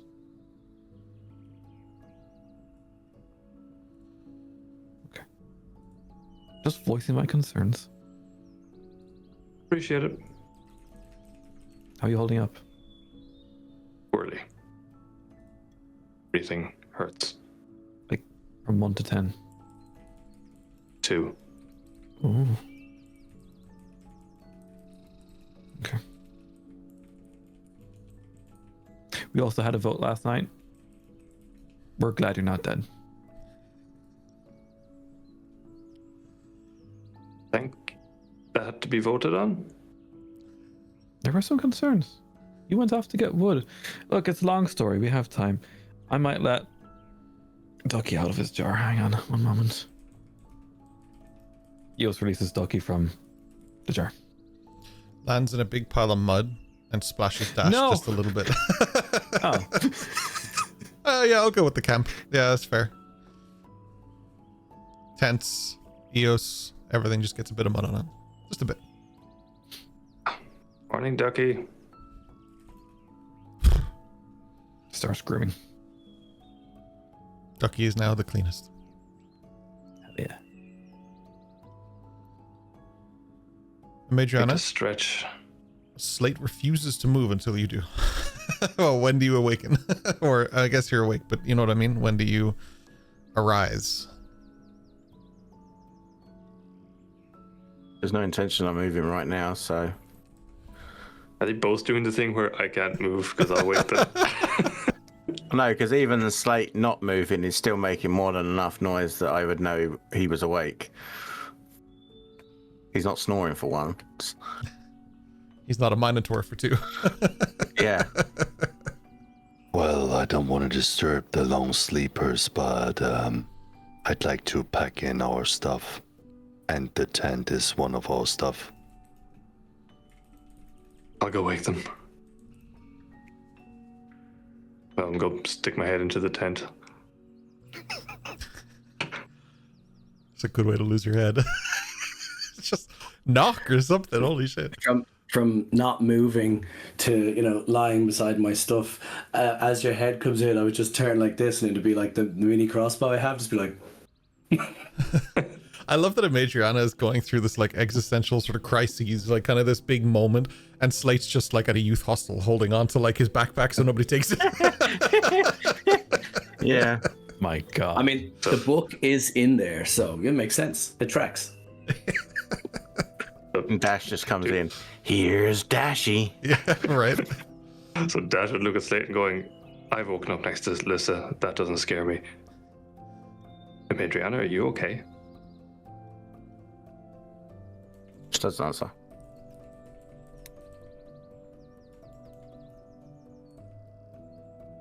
We need to start moving. Slate, do you want to help us pack up?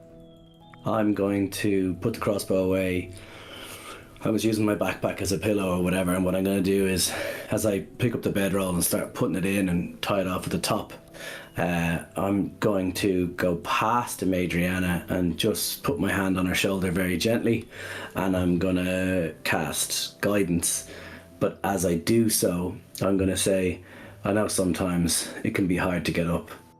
I've had my fair share of those mornings. And then just walk into Dash so he's forced to go backwards as I'm walking out, and then just close the tent over.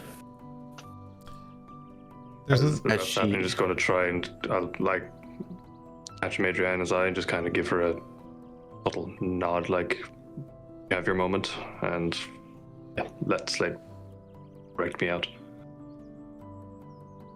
As they leave, like, she does sit up, and very unusually, the mask and the helmet itself is actually completely off.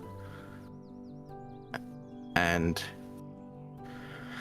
were they to be in the tent, they would see that she's pretty much probably been crying most of the night. So she grabs her stuff, grabs her helmet, and that kind of, you know, the scene from Iron Man where it all like compacts around his head. She puts the helmet on, and as the visor goes down, you just see the track marks, and that's it. She get ready. As you all pack up, your tents, your sleeping apparel, your everything, as you just kick the shit out of Hatsu's bag, just shoving everything in. Your sword, your strings, your bells, you know the stuff. Yeah, all of it, all sorts of strings, bells. Yeah, for sure. You're good. It's safe. It's safe. You said it once. You're good. The irony of a Madriana coming out of a catatonic state after the specific enemy you just fought. But happy to see it. You're ready to continue your journey. You have two choices. One leads you down by the river. One leads you on the path you were already on.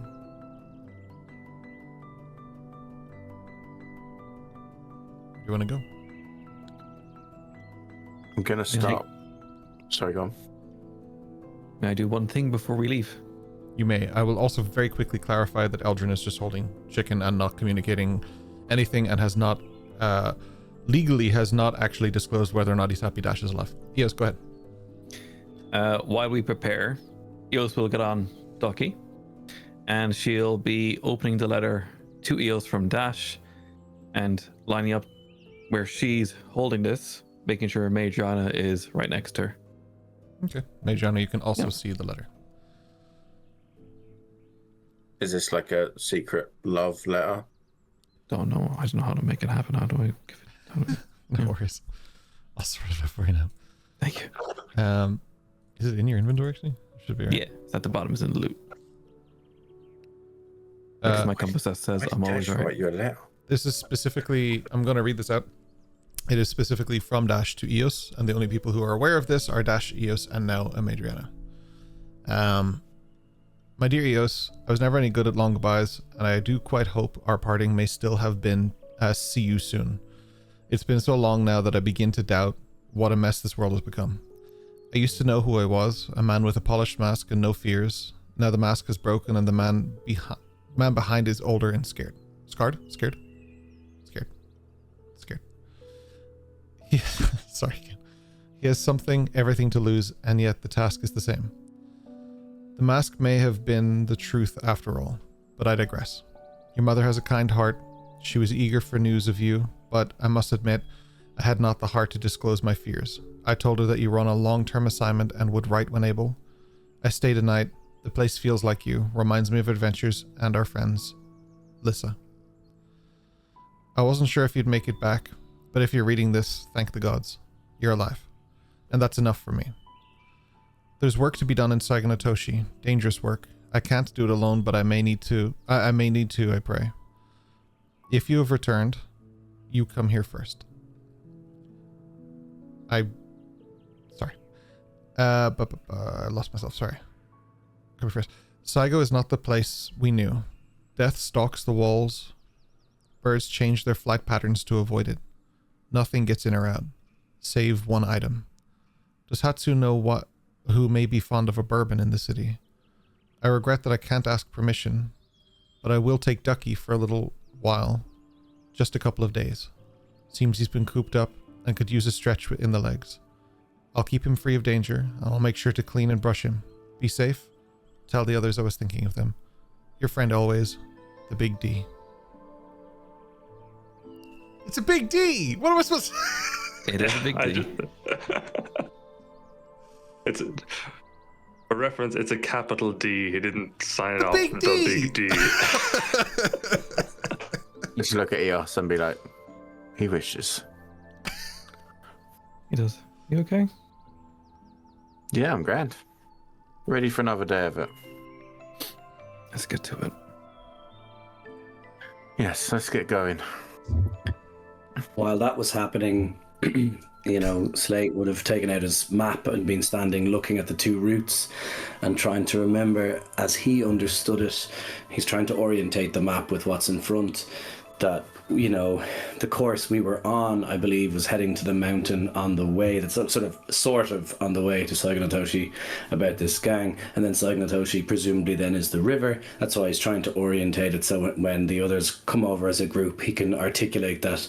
I think that's that way and that's that way, and I think we're stood on the mountain. So that's what I'm doing. I'm turning to everybody now that now that I've orientated it and suggesting that's what I think we're looking at, and turning to both Eos and Hatsu for confirmation, because they know the land better than I. I might know it well on paper, but they know it well in reality. Well, the river leads into the ocean. It actually connects the oceans. So we could follow the river towards the ocean. But I think it's faster if we would follow the lake.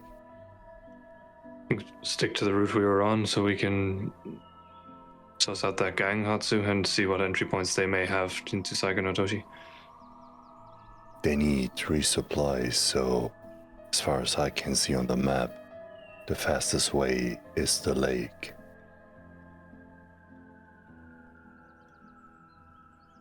So to get first intels, might be a good idea to follow the lake and try to spot their activities. I'll amend my sentence, because you are absolutely right. The river does lead to the ocean. This is more of a stream that leads down towards the lake. That's what I was trying to get at, but you are absolutely correct. There's also, misleadingly, a large river that does lead to the ocean. You're absolutely right. Sorry, I meant more of a stream. Apologies, but well remembered. Inspiration, if you don't have it already. If you do, give it to someone who doesn't. I give my inspiration to Slate. Wow, how did you come to that conclusion? He's just like pointing at himself frantically. he leans over after he pointed out everything. He leans over to Slate. No, you owe me one.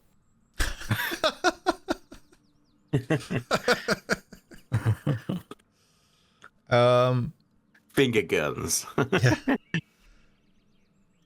So, are you following the stream or are you following the path?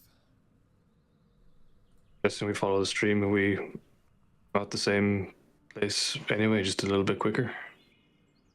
Well, we can also then take the boat across the lake. It might give us a different entry point. It's posed on the wall. I'm sorry, I have to disagree again, Adriana. I don't know what it is today and yesterday. I hope that doesn't continue, but I think they can spot us from far, far away when we are on the lake. Far, far away. If we do it at night, and you use your little even darker night trick, you might get away with it. Yeah, but I can't hold it for much longer than 10 minutes, I guess. Well, then row quickly. Or we just follow the lake shore and hide in the woods, where we can get food and shelter. Honestly, I've right. had enough of Lurks, but fuck it, let's do it. Yeah. The lake is faster. I agree with you. But both of these plans are the same direction, right? So we can work out the minutiae of that part when we get there. So I'm just going to say walk and talk. Yeah. You're also right, Slate, and I hate when everybody is right when I already pointed out what the right thing to do is. He just runs off. He has enough for this morning. To be clear, the road would lead you at the very least between Saigo and the mountain, and then you can choose where to go from there. The stream here that you would follow would lead you to the lake, And you can choose to just cross the lake if you want to, or walk around it, or whatever you like. There are multiple paths, multiple places to go, each coming with their own responsibilities and things to be aware of. Well, I prefer to be unseen as much as possible, so the woods over the path has always got my vote. Likewise for me. Hatsu, I'm sure, would like some trees to bounce around in. Eos, you like to burn things? Wood burns easy. Nice. Are we all in agreement then? Stick to the path. Yeah. You hear from up the trees, "Hi." Yes, you are. You walk away from the stream towards the main central path that leads you. You follow this path for quite some time. The better part of 2 days passes. As you reach a point,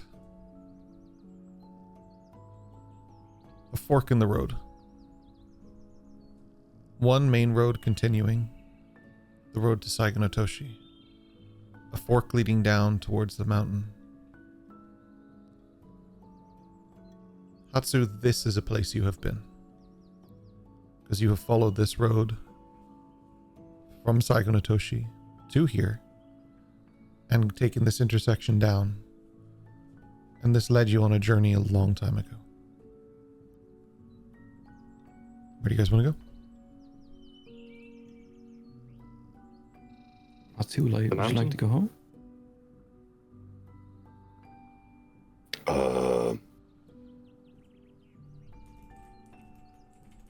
I don't understand. What are we talking about?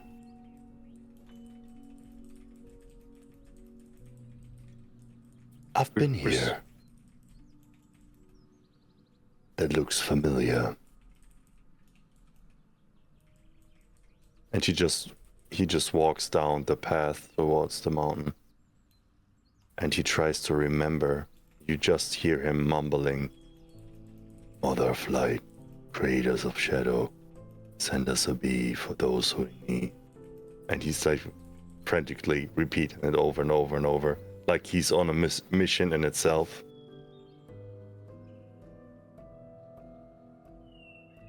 I'm following him.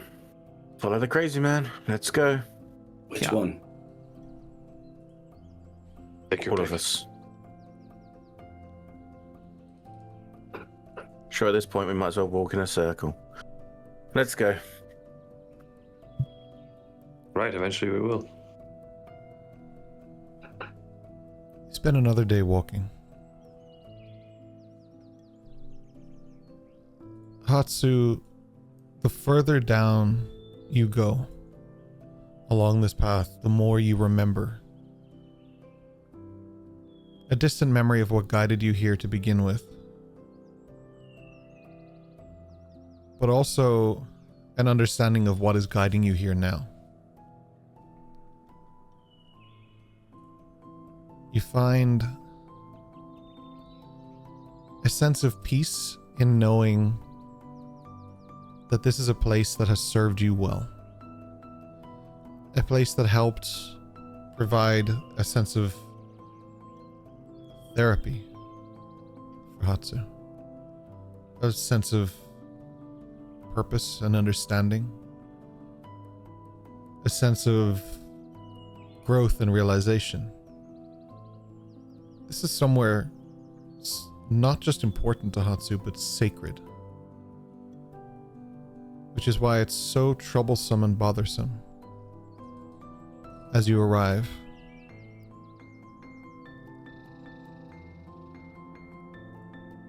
Hatsu, this is no longer a place of calm or serenity. This is a place that has been corrupted, defiled, and used as an egregious and heinous base of operations for a rather large group. How you choose to approach this is up to you. but what you find will still be the same. How does Hatsu approach this place? He's gonna stop. He's gonna raise his fist. He turns around. They corrupted it. We have to find Amaterasu. Be cautious. And he kinda goes into sneak mode and he slowly approaches.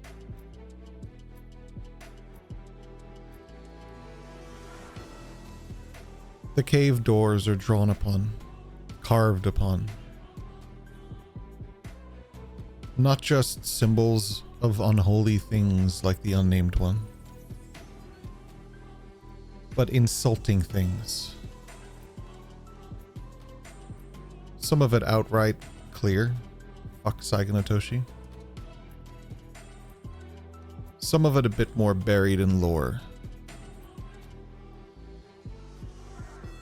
When you write the way the people of Saigonatoshi do, it's more than just words. It's almost imagery in the words that they use. A blending of what would be considered to be vocabulary, but also imagery, mixing together as a fusion. The words and imagery used here are about the past of Saigonatoshi itself, and those that are important to not just Hatsu, but the history, but intentionally are put this way to be disrespectful, rude, and I suppose hurtful, but in a more sinister way. This isn't put here as a sense of, oh, I hate Saigonatoshi. This is put here in a sense of back off. You continue to push. Hi. As you enter this cave, you find that it has not only been destroyed, but it has been ripped apart in an effort to find gems, anything worth mining, to create a space to live, but not one of respect to the nature of this land. It has been stripped apart. It feels hollow, cold. There are walls that are ripped open that you haven't seen before, but not a soul among it. As you walk through,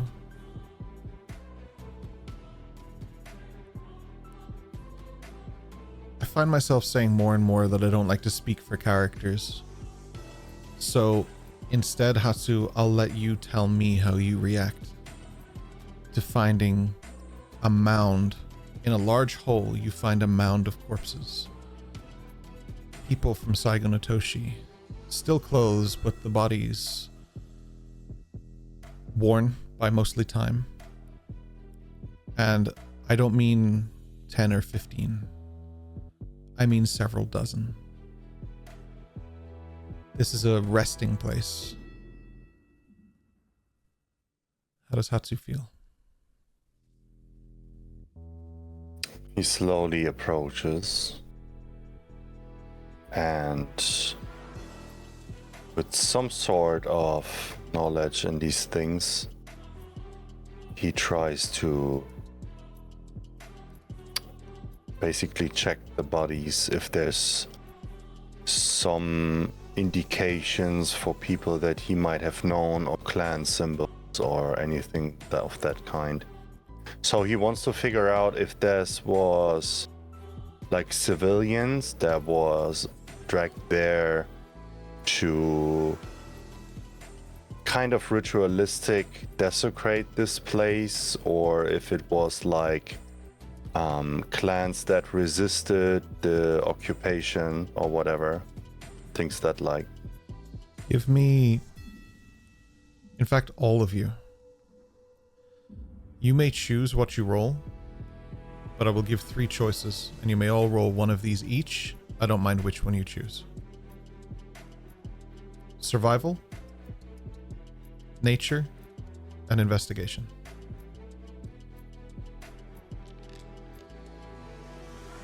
Dash, I saw your message. Yes, you can. That was a 16 for a 22 total. No worries. 15 for me on investigation. 15 on investigation for me. Strange. I'm gonna use my inspiration and re-roll this. No worries. Oh yes, for a total of 19. No worries. So, Adrian, I got 22 investigation. Dash got 15 investigation.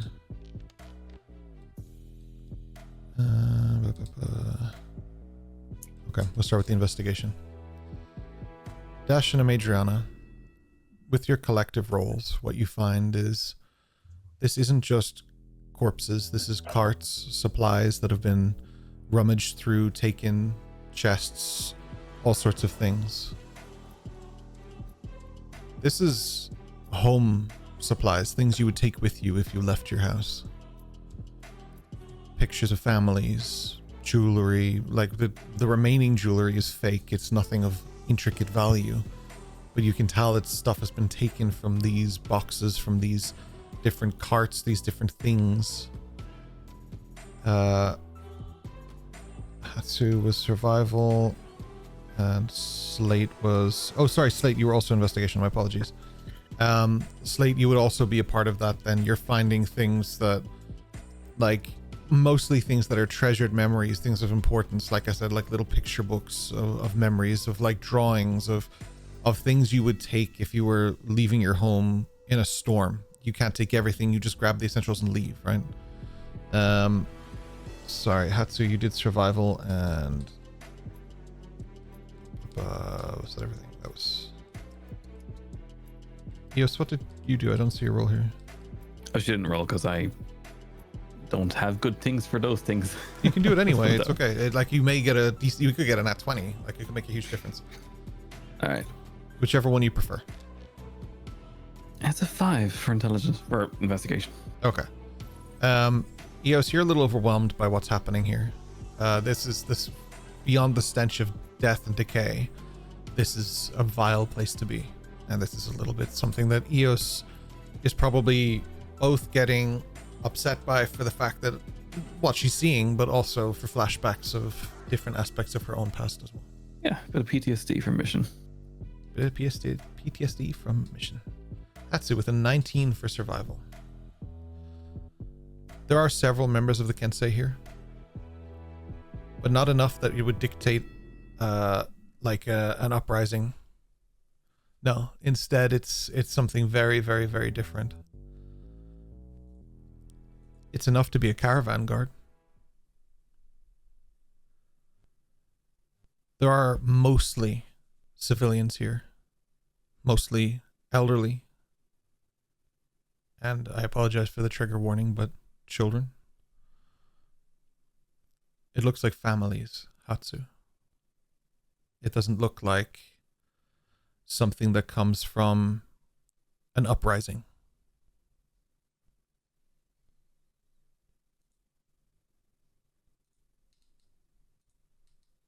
Hatsu is furious, filled with anger and hate.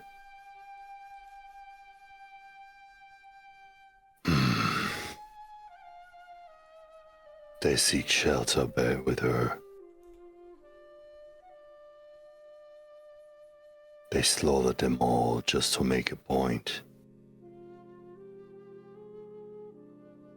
They think they're more powerful than the flames that lives within our hearts. They will never distinguish the flame that fuels Saigo no Toshi.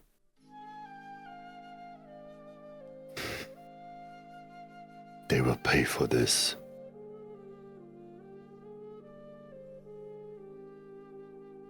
And he kind of tries to walk deeper in towards the point where the group was able to see the inside of that very cave when he had his month of Zen. While you're walking away, Hatsu, would you like me to, as we did with the woman on the crucifix? No, we're gonna bury them here. Okay. But first I have to check something else.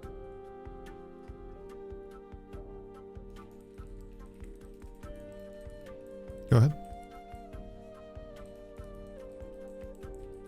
So he walks deeper into the cave to where he remembers the chamber would be, where he has seen the bee first. Most of it is destroyed.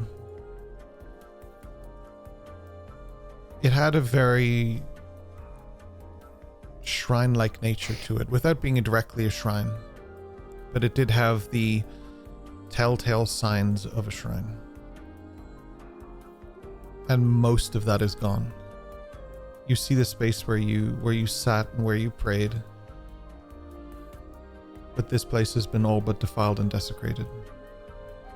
Very little of what it was remains. And the parts that do remain are more like flesh after battle than they are anything that remains of this place in its purest, most strengthened state.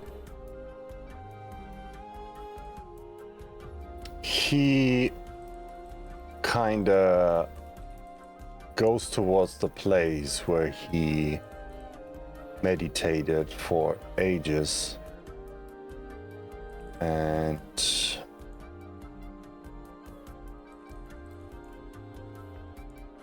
he picks up the ash from his backpack from the woman that was slain in the sewers.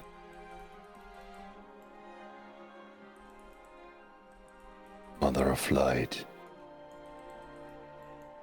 take care of these souls. I know you don't intervene. I know you're an observer.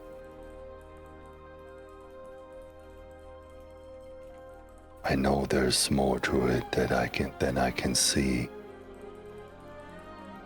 Just guide them. And he kinda shoves a little hole with his hands, places the ashes inside, covers it with sand and dust again. Mother of Light, we will rise up again from the ashes that they burned us to. And we will cleanse this place with the flames in our hearts. We will restore balance.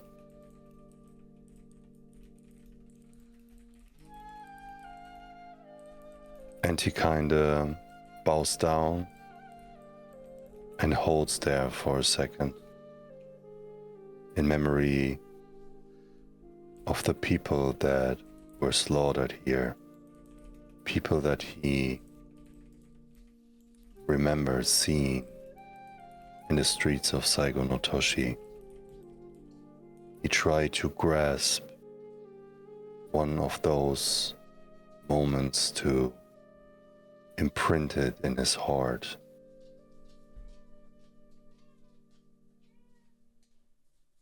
He kinda channels the energy of his sword and the will of his ancestors. And he speaks a little prayer just for himself and these souls. And he gets back up again and turns towards the group. This can't be forgiven. These were civilians, good people. They never did anything wrong to anybody.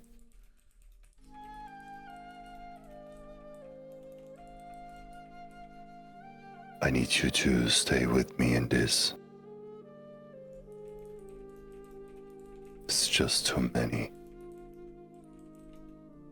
And if they did this to these people without hesitation, I'm more than worried about what happened to the ones that resisted.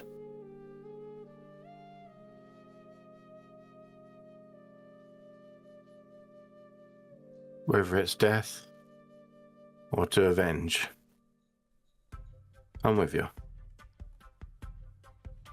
As am I.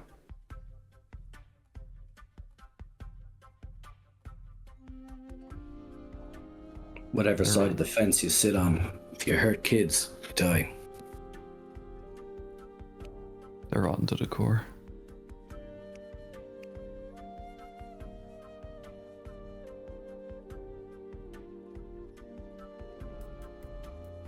Time to take back the city, I guess. But first we have to bury the bodies. We owe this to them.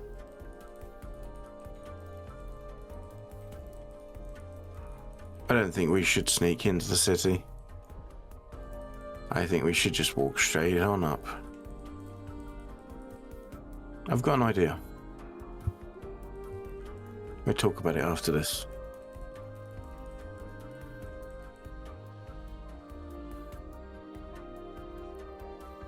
I'm all ears.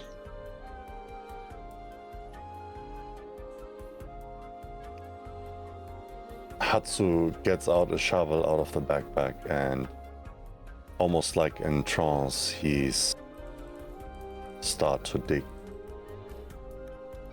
Dash, you're not on shovel duties. You can move the bodies. Gods. I want to approach Hatsu with also my entrenching tool, the shovel, out, and I'm gonna gesture.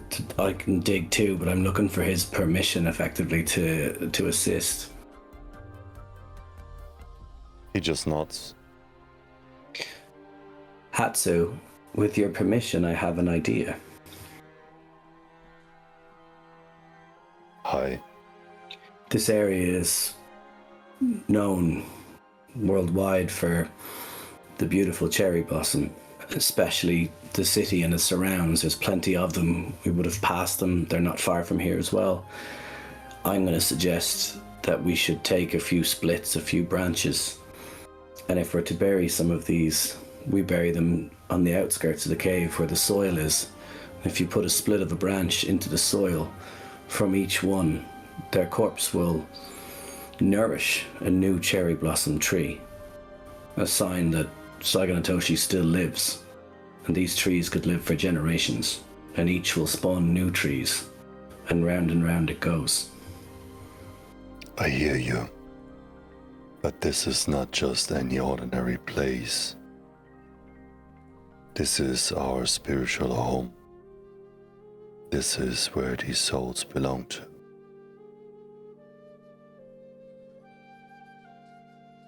They will be watched here.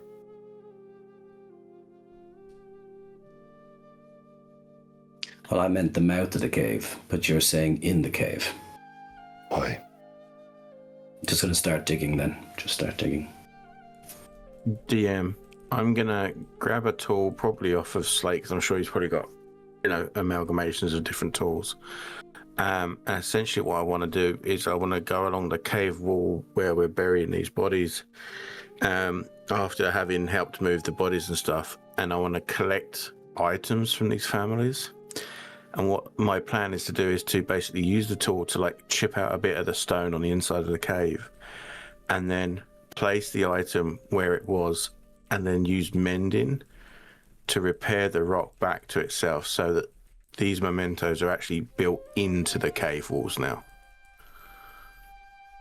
So with that, I have a crowbar, and obviously one part of it is the bent hooked bit, which is the pry bar, but the other bit is almost like a chisel bit. So obviously if you apply force to the top, it goes down, and the law of the lever and so on. So I don't see why you couldn't use the bottom part of a crowbar to do chiseling, etching, chipping away at rock. And obviously you can, if you really want to, you can swing the curved hook end to chip out big chunks. And obviously if you break the crowbar, you can mend it as you go. So have at it.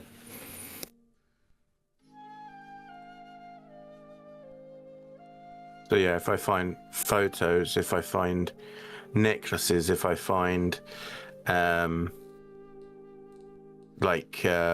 what you'd say would be like family keepsakes, like something that's very specifically, obviously it's got like a insignia on it, stuff like that. Basically just want to kind of line this wall with things to remember the people that are in nearby. You stumble across something else during this time. Laying on the ground is a piece of wood. A branch from a sakura tree. Burned. It stands out to you as a bit strange, but you start to notice along the wall are these markings made of ash. Some of them represent 1 dot, maybe 2, maybe a line. Is there anything you want to do with it? Yeah, so I'm gonna, obviously it's a code of some sort. It could be text, it could be something, but either way I will, like, I'm sure I have notepaper, like some sort of paper and like charcoal at least on me, so I will write it down and try to work out, try to decipher whether it's something I can work out, yeah. As you're writing it down, there's almost a rhythm to it. Something very familiar. Like notes? Sort of. More akin... I was going to say, I'm going to lean in to assist, and I'm going to put my hands on Adriana and say, I'm not sure, but I might know a little something about this. Do you know Morse code? And start with that. I mean, I know my form of it. Just going to ask maybe if I this could is the same. Maybe assist for that very same reason. What I'll do is next to Adrian, I'll try to tap out the rhythm.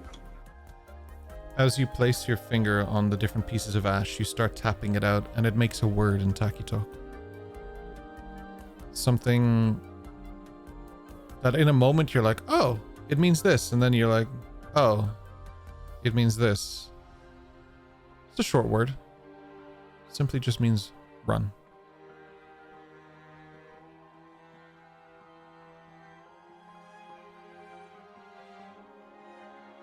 Can I do another check as well, actually, DM? Is there any secret doors around that we mightn't have seen?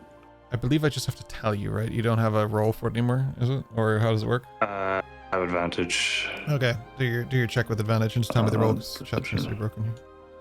I'll try it again. Cool.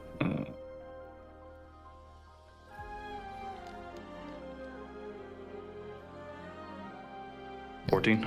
14. Not that you can particularly see. But you do get the feeling that there may have been one here previously. It was just smashed through. If you were going to put a secret door anywhere, it would be here. Yeah. This secure branch that I've got, is it totally torched, or was it just the tip torched as if to write with it? It was fairly torched. So it doesn't seem like any sliver of life to it. No, but for it to have left ash on the wall, it would have to have been used after the torching, not before. Yeah. No, I was going to attempt to regrow it, but that's fine. You can still plant it and see what happens. Not in a cave. Okay, well, then, no, what she'll do is she'll head outside, and this was a practice that she probably would have, I'm assuming at some point, would have seen someone doing either in Saigonatoshi or somewhere else maybe, but she's going to, like, just with her blade, just take a little slice out of a tree that's existing, cut the end off of it, the burnt part of it, and kind of put it to the tree where the inside part of it would be. And essentially she'll use like a bit of twine or string or something she's got, maybe some leaves, and kind of pack it onto it in the hopes that it will use the other tree as life to bring itself back.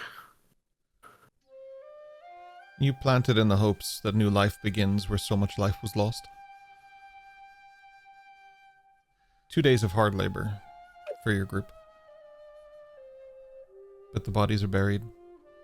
The ornaments are placed in a very, very ceremonial way.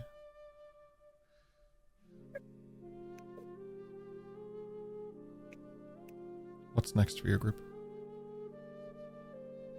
As a final touch, Hatsu would use the to get rid of. Oh, the cleansing stone. Sorry, yeah, good. To get rid of all the smears and tags on the walls and everything. Mm-hmm. To give this place more of like a ceremonial touch, so it's clean and yeah. To get it cleaner than it is, you would need appropriate tools, brushes, brooms, cleaning equipment to try and really substantially, and like obviously tools and stuff to move like heavy objects and to rebuild and to get any sort of recovery to the damage that was done. Not that it could be fully recovered. There's only so much you can do when deep in its core this place has been defiled.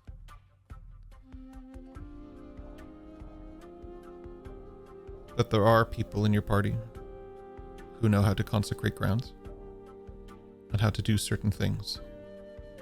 So someday maybe consider coming back here, making the grounds something worth consecrating.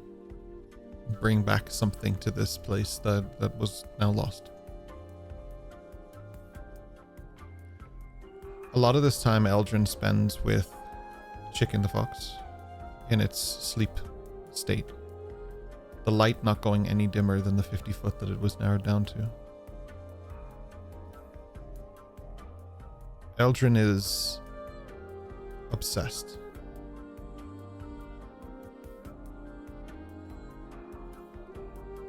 It's not that they don't want to help. They do. It's more like they can't. Is there anything else you want to do here before you leave?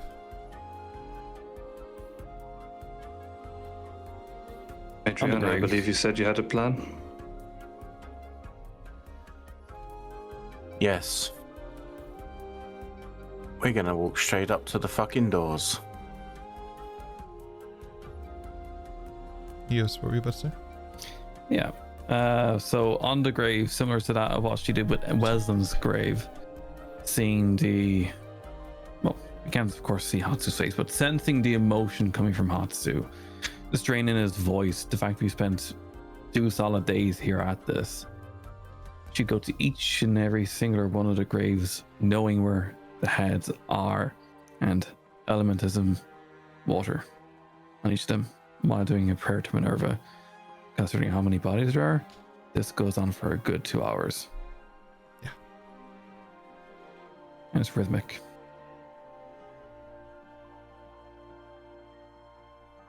That's all. Armed with a plan to knock on the door, are you making your way towards Saganatoshi? Yep.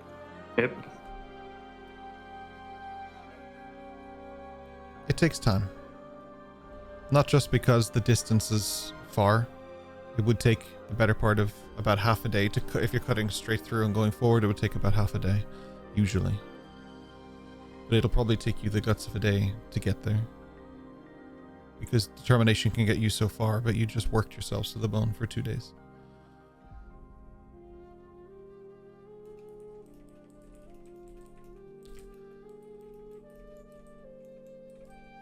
I wish that I could say that that was the end of this pain for Hatsu, but there is so much more to come.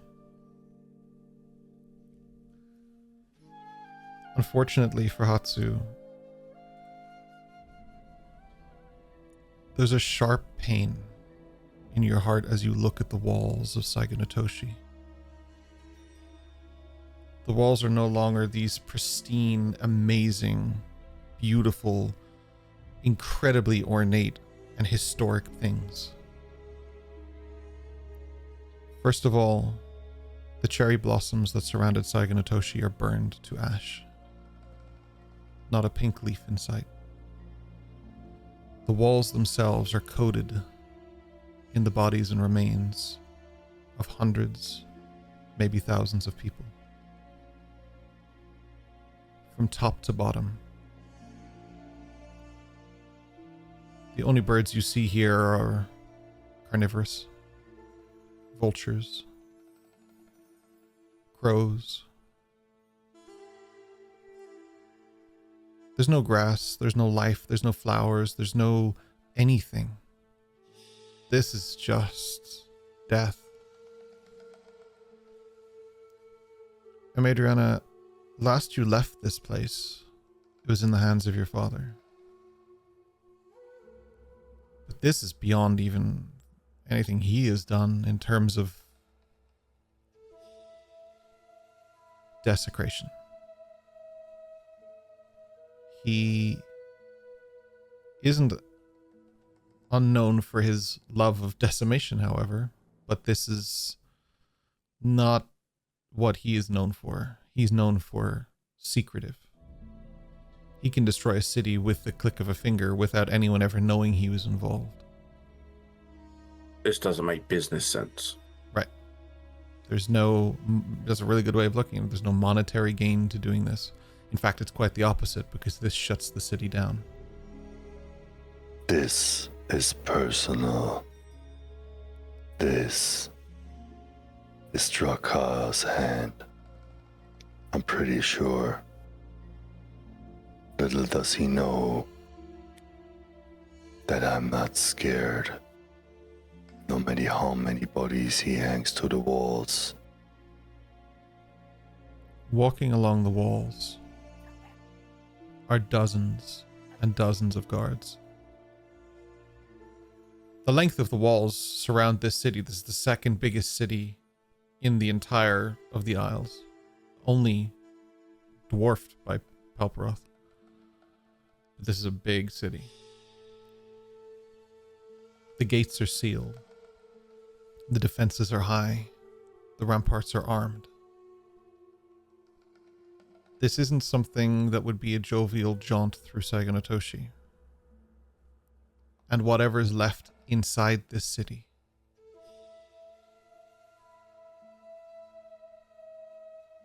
be sure you want to know what it is before you enter. Adriana, I like the pride in your knock on the door idea, but looking at it now, I think we might need an alternative option.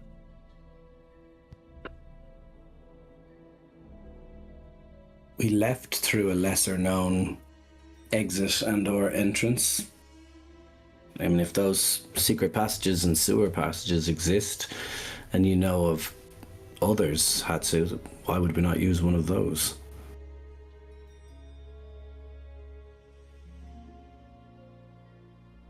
We should. Gives us the element of surprise. Yeah, no. We're gonna use these for sure, but first I think we should figure out where they get their supplies from. Because obviously they're not working for their bread. I know one set of supplies comes from Palperoth. But see, therein lies the plan. When I said we were going to go straight through the front door, I didn't mean as us. I mean we wait. We take the delivery off of whoever's delivering it. And we walk it in ourselves. What are we delivering? Whatever the supplies Booze. are. Alcohol.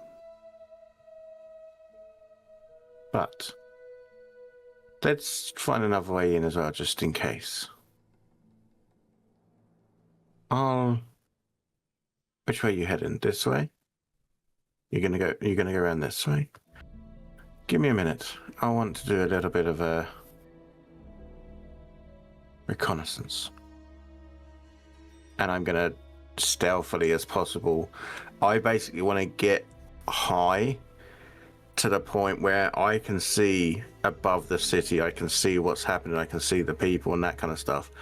but where they might just take me to be a bird, where the ballista can't reach, kind of thing.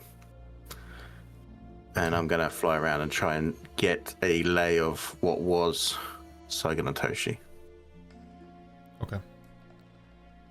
I would say I'll give you advantage on this, assuming Albie's helping you. I'll get a perception check from you. This is one of those situations where I really quite like it, so I'll give you something for this.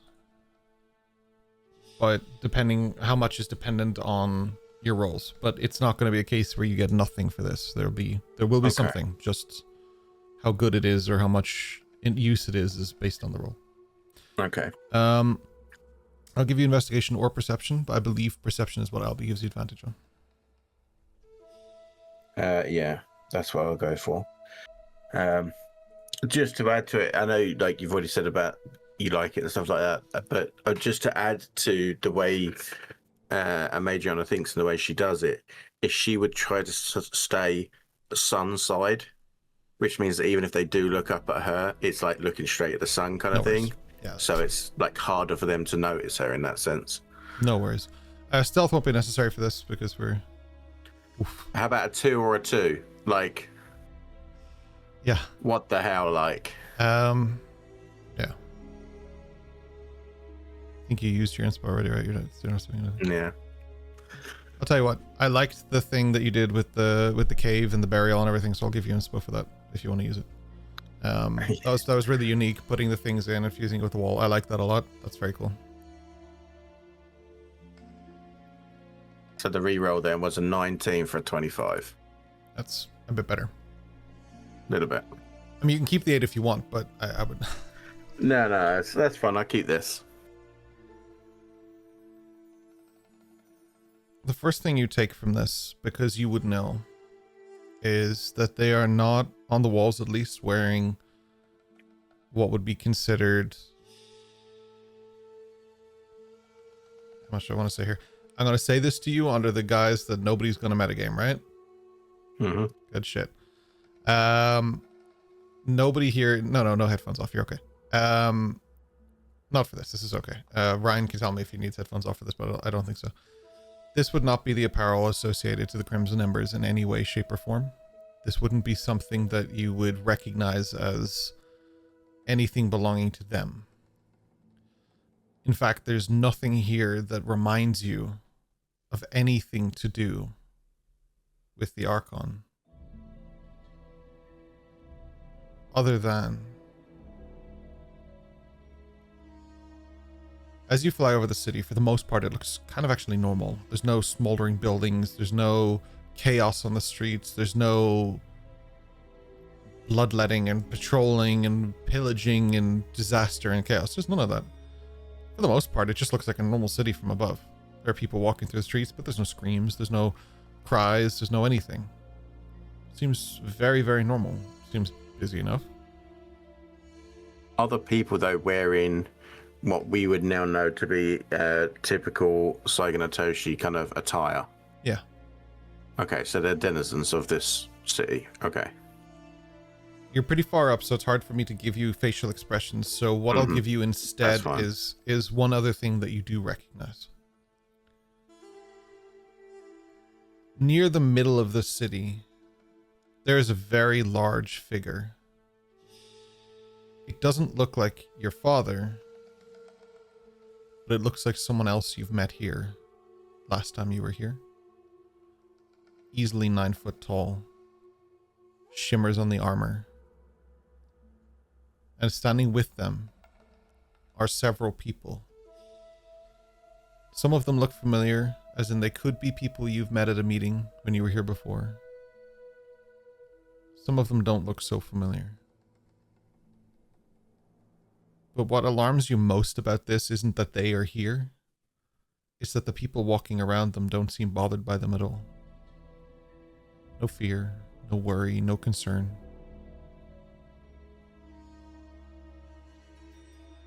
But that's what you get.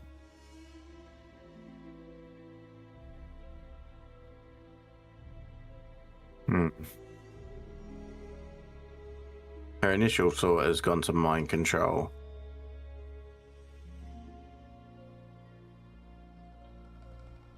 She'll watch a bit longer to see if there is anyone that's acting not normally. Give me an insight check on a city.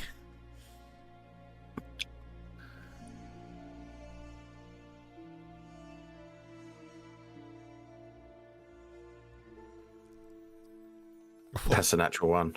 Natural one. Okay. Doesn't want me to know this stuff. From this distance, Madriana, it's very hard to tell, but to get any closer would be to compromise yourself immediately. Yeah. Now you can do it, but if you're caught, any element of surprise is immediately lost. Yeah.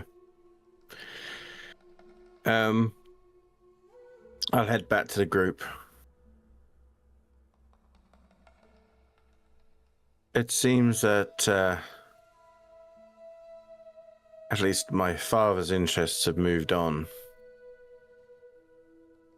However, potentially someone much worse, in the sense of they have no restraint of how horrible they are. Drell?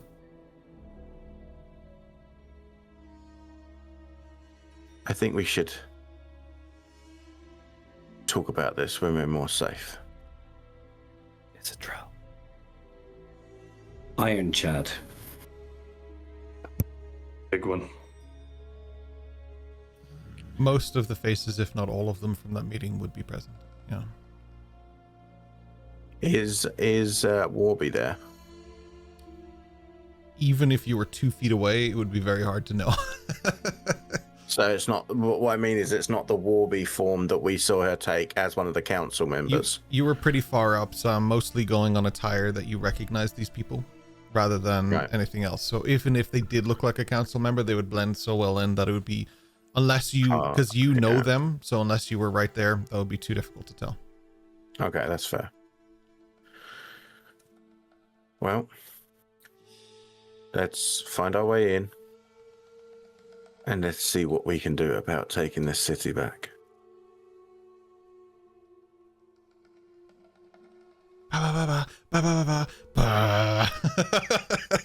That's where we'll stop for today.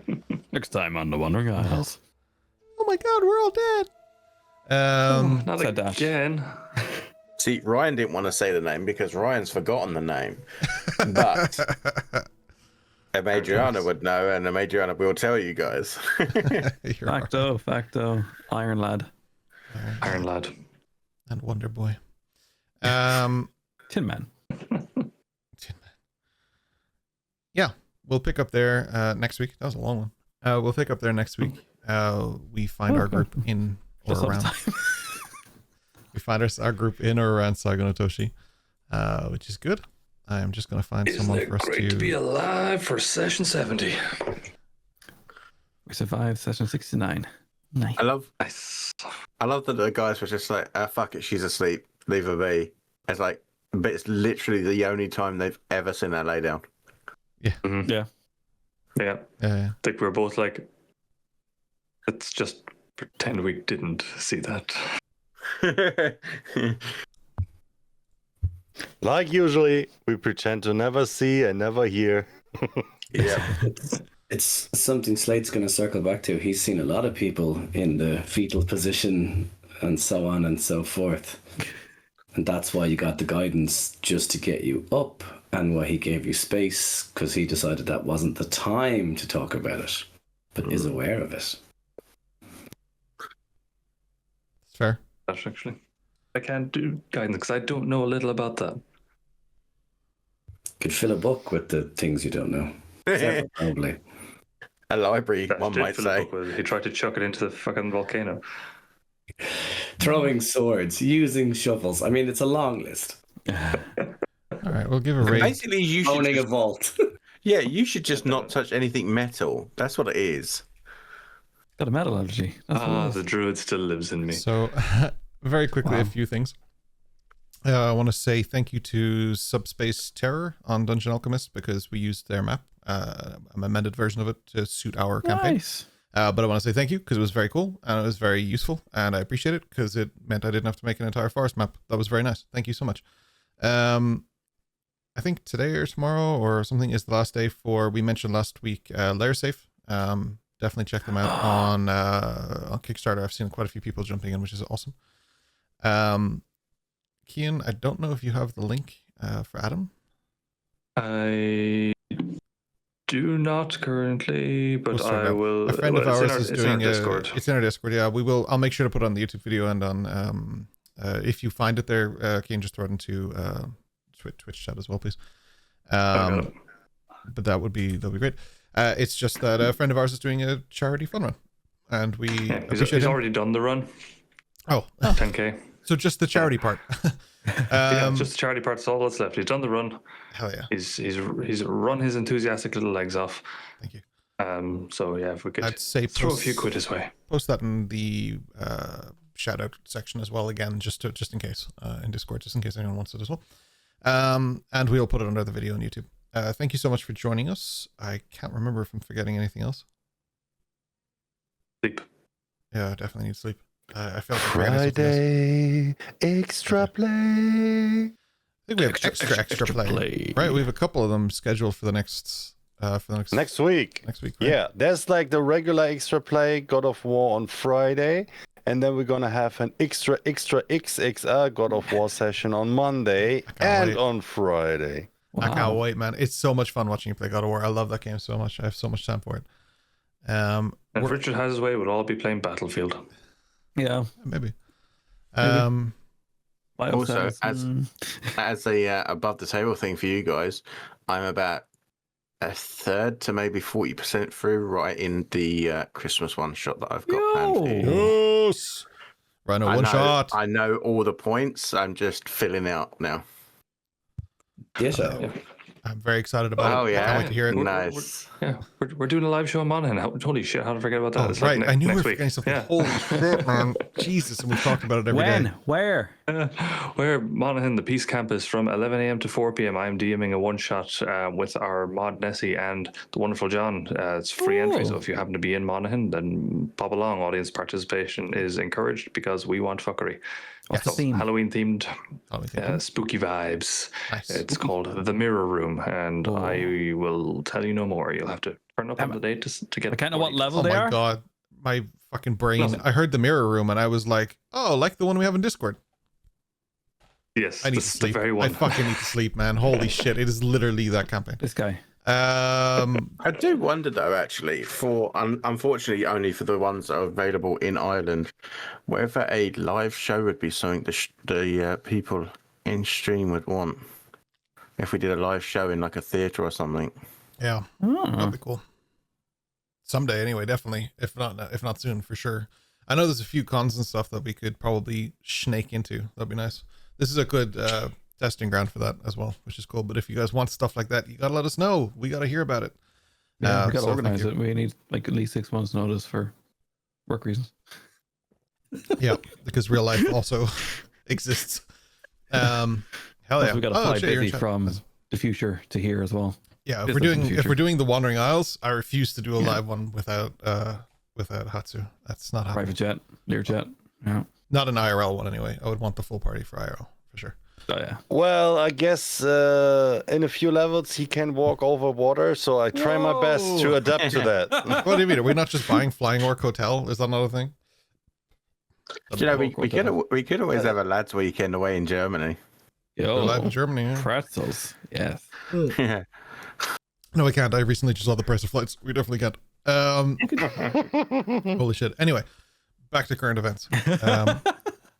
Happy Pokemon Go level 80 day to those who are doing it. Actually, I have to check if I leveled up to level 80 now. Anyway, besides all of that, can I swing in a wire throwing fireballs? Of course you can, Jay. What do you mean? Of course you can. Speaking of Pokemon, will there be a Pokemon stream from Roper soon on Extra Play? I have to get a capture card, but I want to. I would love to stream. I haven't touched it yet. Like I have, like ZY, YZ, ZA, Za, Pokemon Za. I would love to. I need to source a capture card, but I would love to. I can't just because it won't accept my Switch as currency. I know. It is capture currency, yeah. But I would love to. Yes. Subsidies terror. Oh, the people. We're raiding. We are raiding. Fucking hell, man. Catchy cantrips. I'm so sorry. I'm dying. He hasn't had coffee all week. Oh no, I'm off. I'm off the caffeine. Good. Catchy cantrips. They are doing a charity fundraiser stream, D&D themed, and they have all sorts of stuff going on here, which looks really nice. So send them our love and be charitable if you're so available to do so. And if not, don't worry. Just lurk them, give them some love, because that always helps. I will press this raid button and I will stop talking. Someone else talk. Okay. Use our emotes. Drop the emote. Say hi. Thank you for joining. Session 69. It was very nice. We all survived the battle. Mostly. We'll see. What jog?